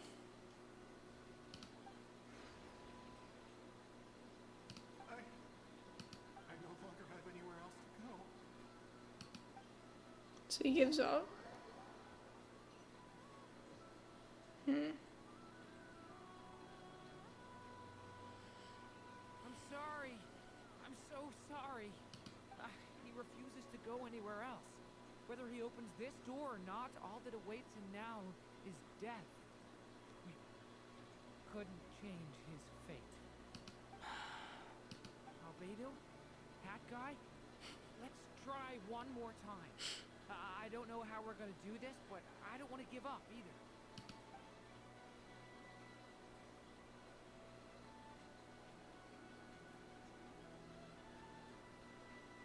Hey, my ear.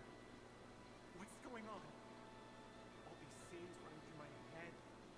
Where are they from? Huh? What's going on? His reactions have changed. How many times have I... What's happening to me? Huh? Wait. Who are you? You can see us now? I feel like I always could, but that I only just realized you were there. I'm sorry, I don't know how to describe what I'm feeling. She's so cute. But you were the ones guiding me using that marked barrier, right? I haven't done anything yet. Those monsters, those deaths, they feel like memories. Like things I really did experience. I won't find my daughter. In fact, I'll ultimately die trying to find her. Isn't that right? No, it isn't. Yes, it is.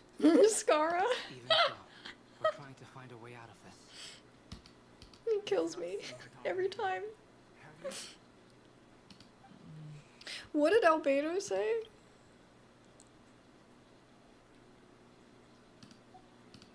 seems she really isn't here.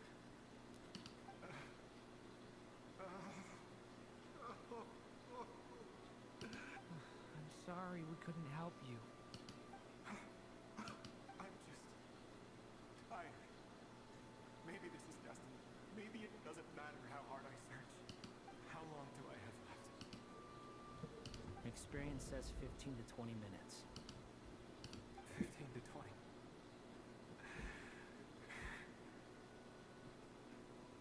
Thank you for all your help. Let's rest a while. You look exhausted too. Now's not the time for you to start pitying us. Miss Kitty. You take big nap. It's not pity. I'm just realizing that I've only got 10 or so minutes left. You know?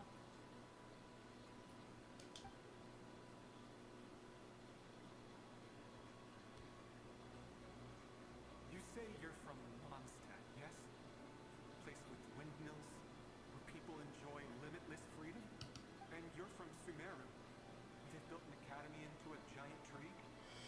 I mean, you can say he's from Sumeru, but he's not really. Yes. It seems you've never heard of either place. Those names are unknown to me, I'm afraid. Yes. Have you heard of Hyperborea? I have, but I heard that it was destroyed in the distant past. I see. That was where my ancestors once lived. What about Delphi Pytho? Was it later rebuilt? I've never heard that name. Then what about Sal Vindaknir? I have seen that name on stone tablets on Dragonspine. But I'm afraid the only things left of that place are its ruins. I see. Sure enough, there was no way to turn this around, huh? I'm sorry. I was the one who Just chilling by the fire before he dies. There's barely any common ground to start from. It's all right. We did hear something new, at least. From how you speak of your lives, they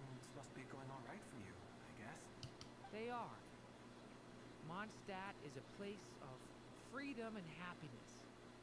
There's a lot of good people in the church and the Knights of Favonius, and even outsiders find that it's an easy place to feel at home.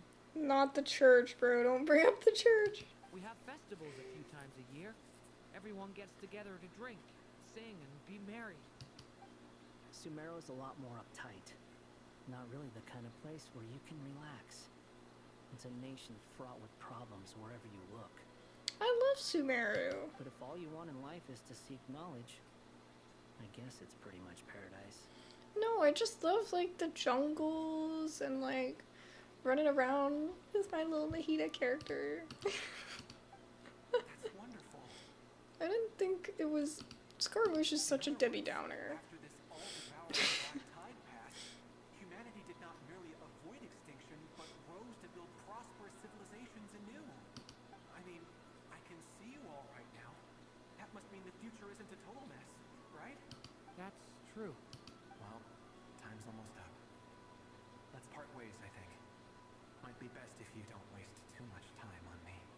The chances are slim, I know, but I'd like to spend these last few minutes looking for Spargana. If things work out, I'd love to tell her about what I've heard. May we meet again. Well, or not, most probably. In that case, may your wishes come true.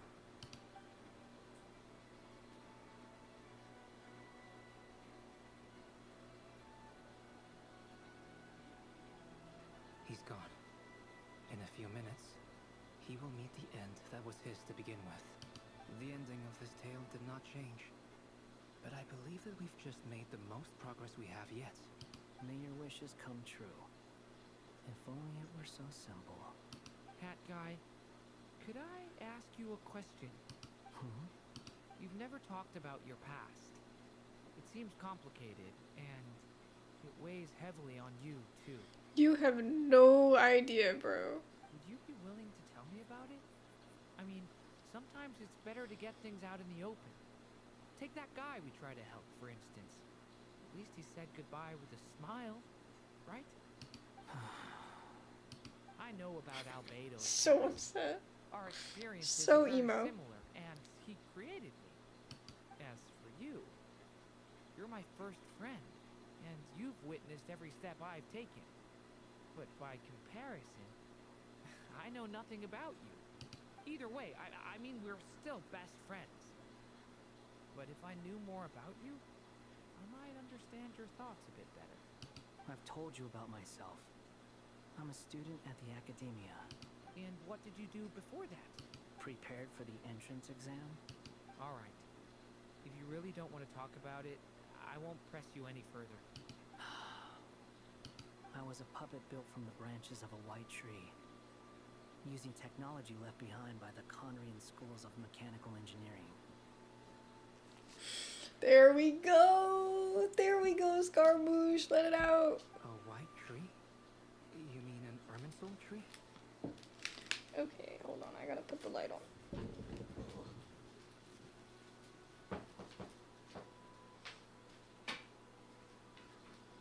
She do big blinks. I'm sorry, Miss Kitty. Yes. You can A go back branch to of your Irmin. stick. So you had a human Big creator fish. too. Sorry, I hit the button on accident.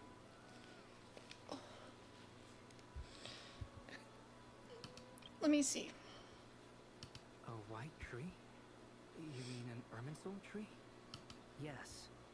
A branch of Irminsul that was once connected to the main tree.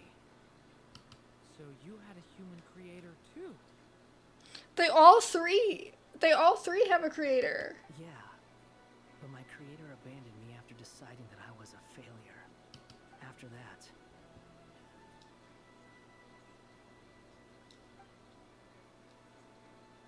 Oh, Scaramouche, Scaramouche. Durin. Resisting the influence of the abyss, suppressing the urge to destroy, trying to do the right thing. None of these things are easy, but no matter how hard they are, trying to rewrite past wrongs is far harder. You asked me if you would create a new tragedy if you failed. I told you there was no point speculating about that, but the real answer is, Yes, you absolutely will.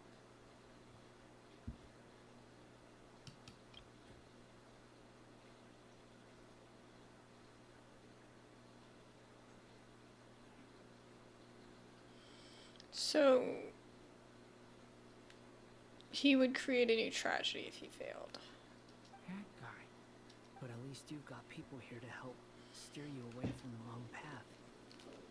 So, just keep aiming towards the light. Like, I'm gonna keep my mouth shut. I will. I promise. Alright, break time's over. Hello? Durin speaking. Hello, friends, it's me. What have you been up to? I'm detecting some unmistakable fluctuations here at the border. The amplitude isn't particularly high, but they're completely different signals from the ones before, and the scale is comparable to those I've detected previously. Alice, we were unable to save that person.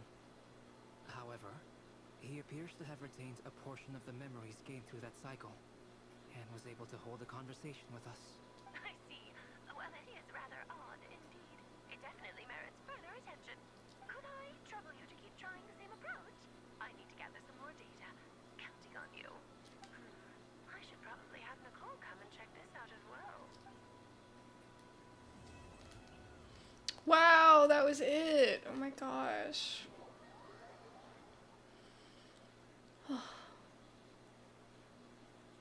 Oh, we're jumping right into it. I was worried Okay. you might stop to collect treasure chests opened by the Sealy along the way. It would have taken you so much longer to get here. Another conversation I cannot hear. I am delighted to see that you understand what takes priority, and that your adventurer's instinct has not swayed your resolve. Really, I must applaud you for it. You should know. My mom's head. So we can confirm that Columbina is just blind. She just can't see. But a lot of times she talks about what she does see. So that's why I get confused. Okay, I'll try and keep it Because it's short. like, you can't, you My don't look senses though. are telling me that this is where we shall find the entrance to the ruins. Oh, cool! Look, what are we waiting for? Let's open it up and see! Patience. This was a sanctuary of great importance to the Hyperboreans.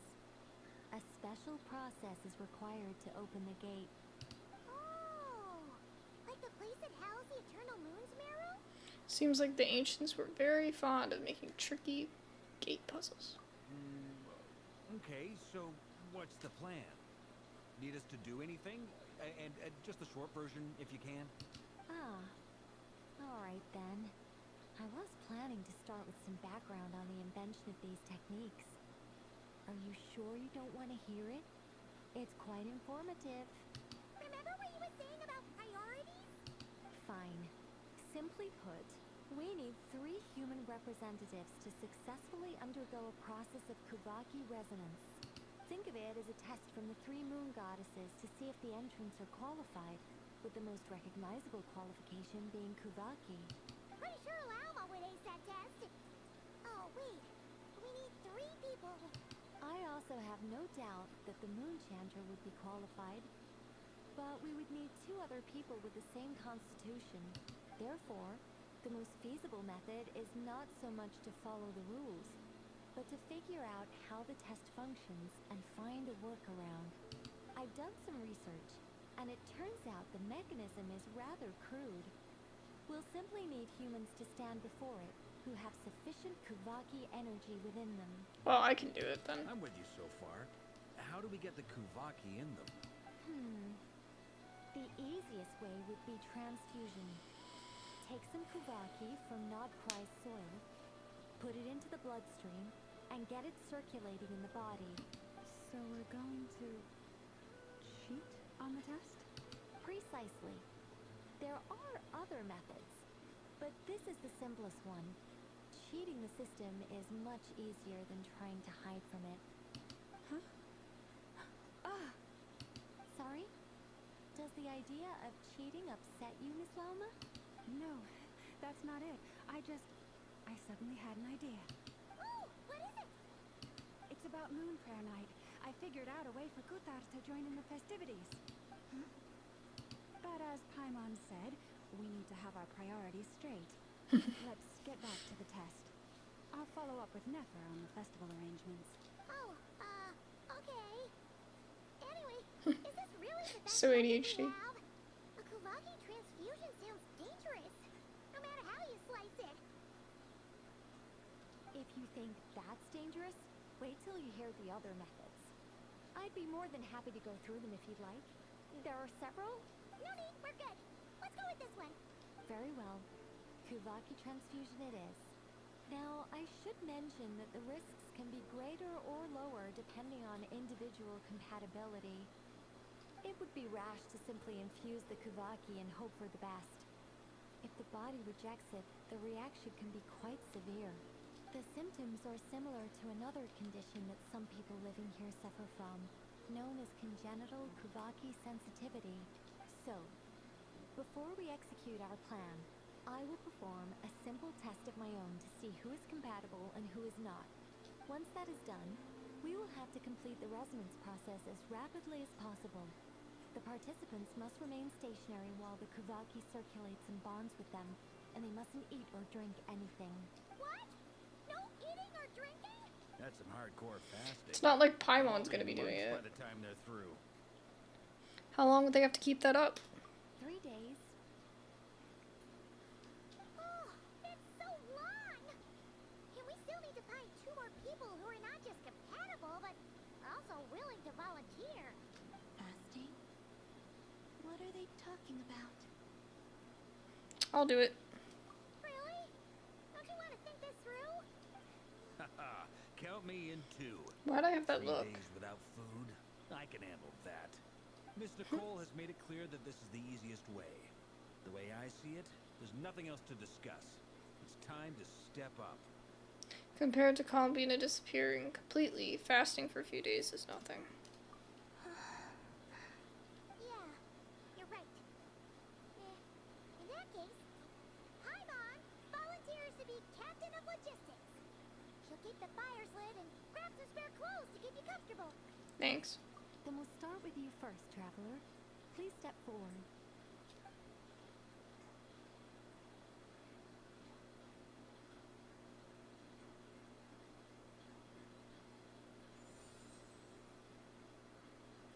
How's it going? Do you feel anything? Nope. How about now? Nope. And now? Nada. What about now? Did you do something?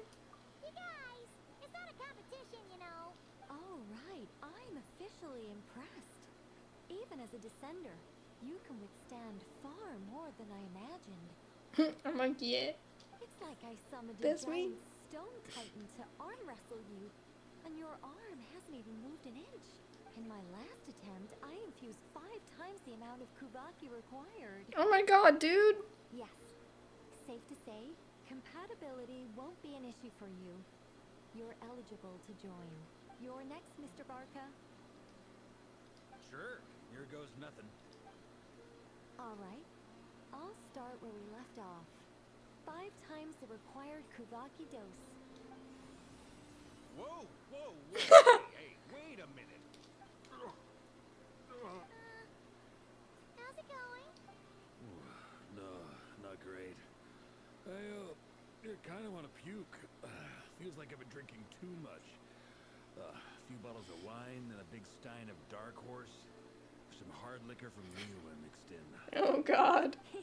Don't mix your liquor. You think this is funny? I just lost to a young lady in an arm wrestling contest. I'm never gonna live that down. My apologies. I'll lower the concentration and try again. Oh. How's it going now? I'm not as dizzy as last time, but I can still feel it pulsing around. In that case, you wouldn't be an ideal choice, Mr. Barca. Let's try someone else. Okay. Let's go ask some of our other friends then. Who would we ask?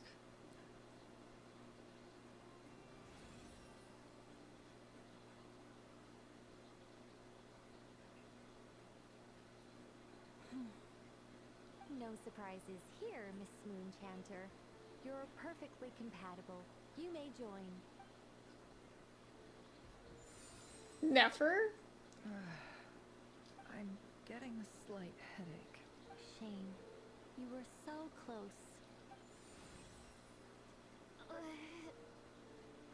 Whoa, I'm itching all over. Allergic reaction. You can't have that. Allergic somehow. Are you gonna start a what? The Hexen Circle is an organization that cares for and protects children. We will not have them do dangerous things. Not even tests.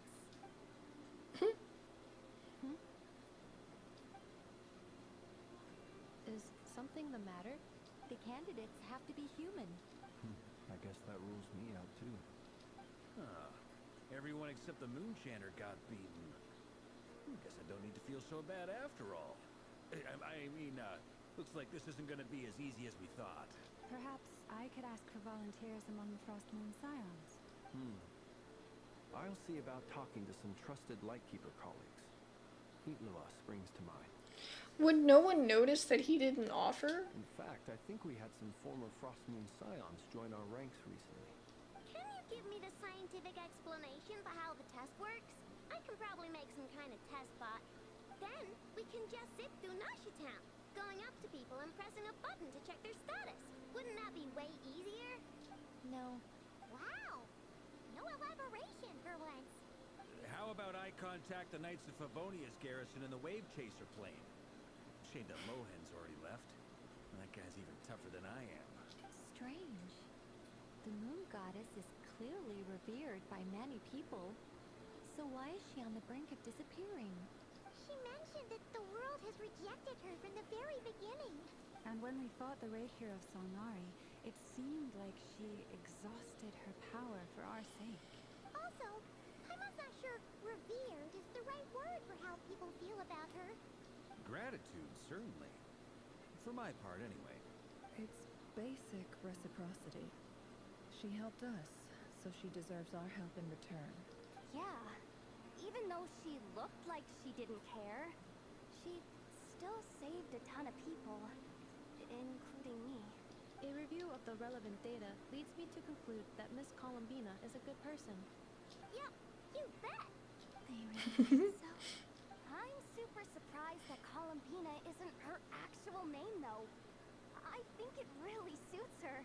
It's light and graceful and... yeah, just a really pretty name. I know, right? Unfortunately, that's not our decision to make. Columbina. Could it be Durin that needs to do it? But it also came up in the song I heard when I was born. But is that really all there is to it? What do I truly think of my own name? Is there anyone left who will still call me by that name? Just wanted to pick whichever name took my fancy. Why did I pick Columbina? Maybe because I felt that she never wanted to become Kutar and be worshipped as a god. Moon Prayer Night is getting closer by the day. We're running out of time. We need to look for other candidates. Ooh, Arlecchino! Yes, go for it. What are you doing here? You contacted your friends via the Adventurers Guild. Even better. Sandrone has been keeping an eye out for something like that, so she informed me. Since I have the ability to accommodate a moon marrow, I should prove to be a suitable candidate. Yeah. Arlecchino. When can we begin? I see. We can begin right away.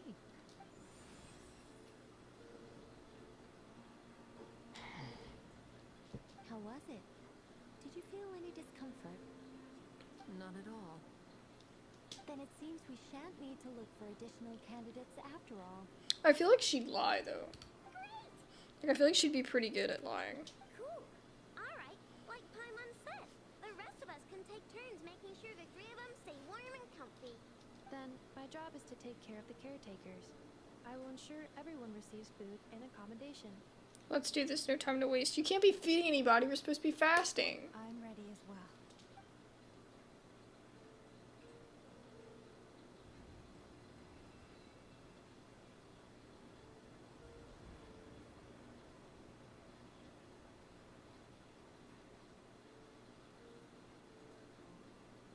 They all have the same stance, too.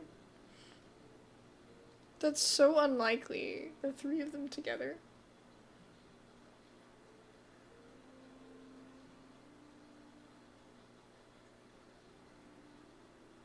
Both Paimon and Columbina sleeping next to each other.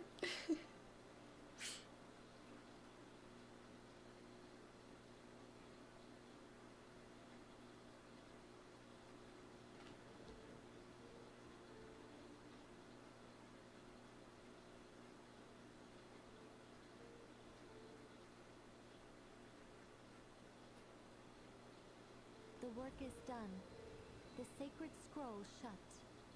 The stars grow dim, the people silent. The white sun sets, the silver moon rises. O path to the temple, appear now before us.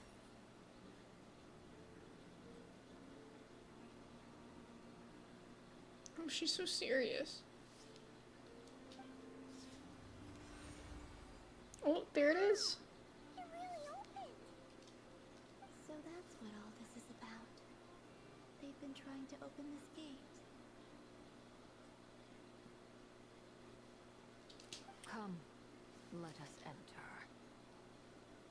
It might be best to eat something first. Take care to chew properly and swallow slowly. It will give your body time. They will head in soon. They will need to enter this gate.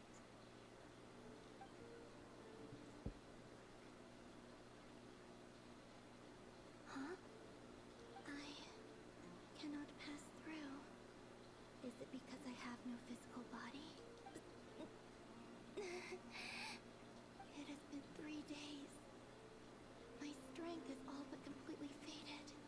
Can I really hold on until Moon Prayer Night?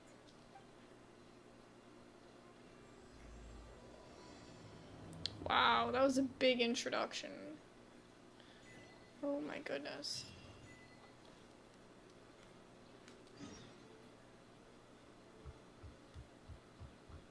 Where the heck are we?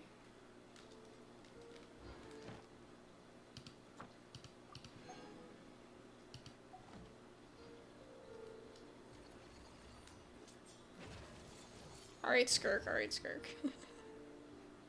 Relax, don't freak anybody out. I have confirmed that you are all in good health. With that, my work is now complete. Congratulations are in order. It's good to know you're all well.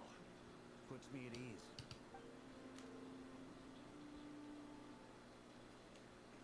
Where's Flynn's? Alrighty, well, I think we're gonna call it here for this stream, simply because, I gotta eat soon and get myself together. But we will continue with this probably on Monday, so that we can wrap it up. It'll be Act 6, I think. We did just get a little taste of it, yeah. But, you know, I don't want to rush through it. I want to enjoy it, so we'll start that on Monday. And be sure to check it out with me later. Anyway, thank you guys so much for watching. I really appreciate it. And I have a video going up tomorrow for the next part of Arctic Awakening. And I will be back to stream on Monday. Probably either in the afternoon or evening. I don't usually stream early. But anyway. Alrighty guys. See you later. Bye bye.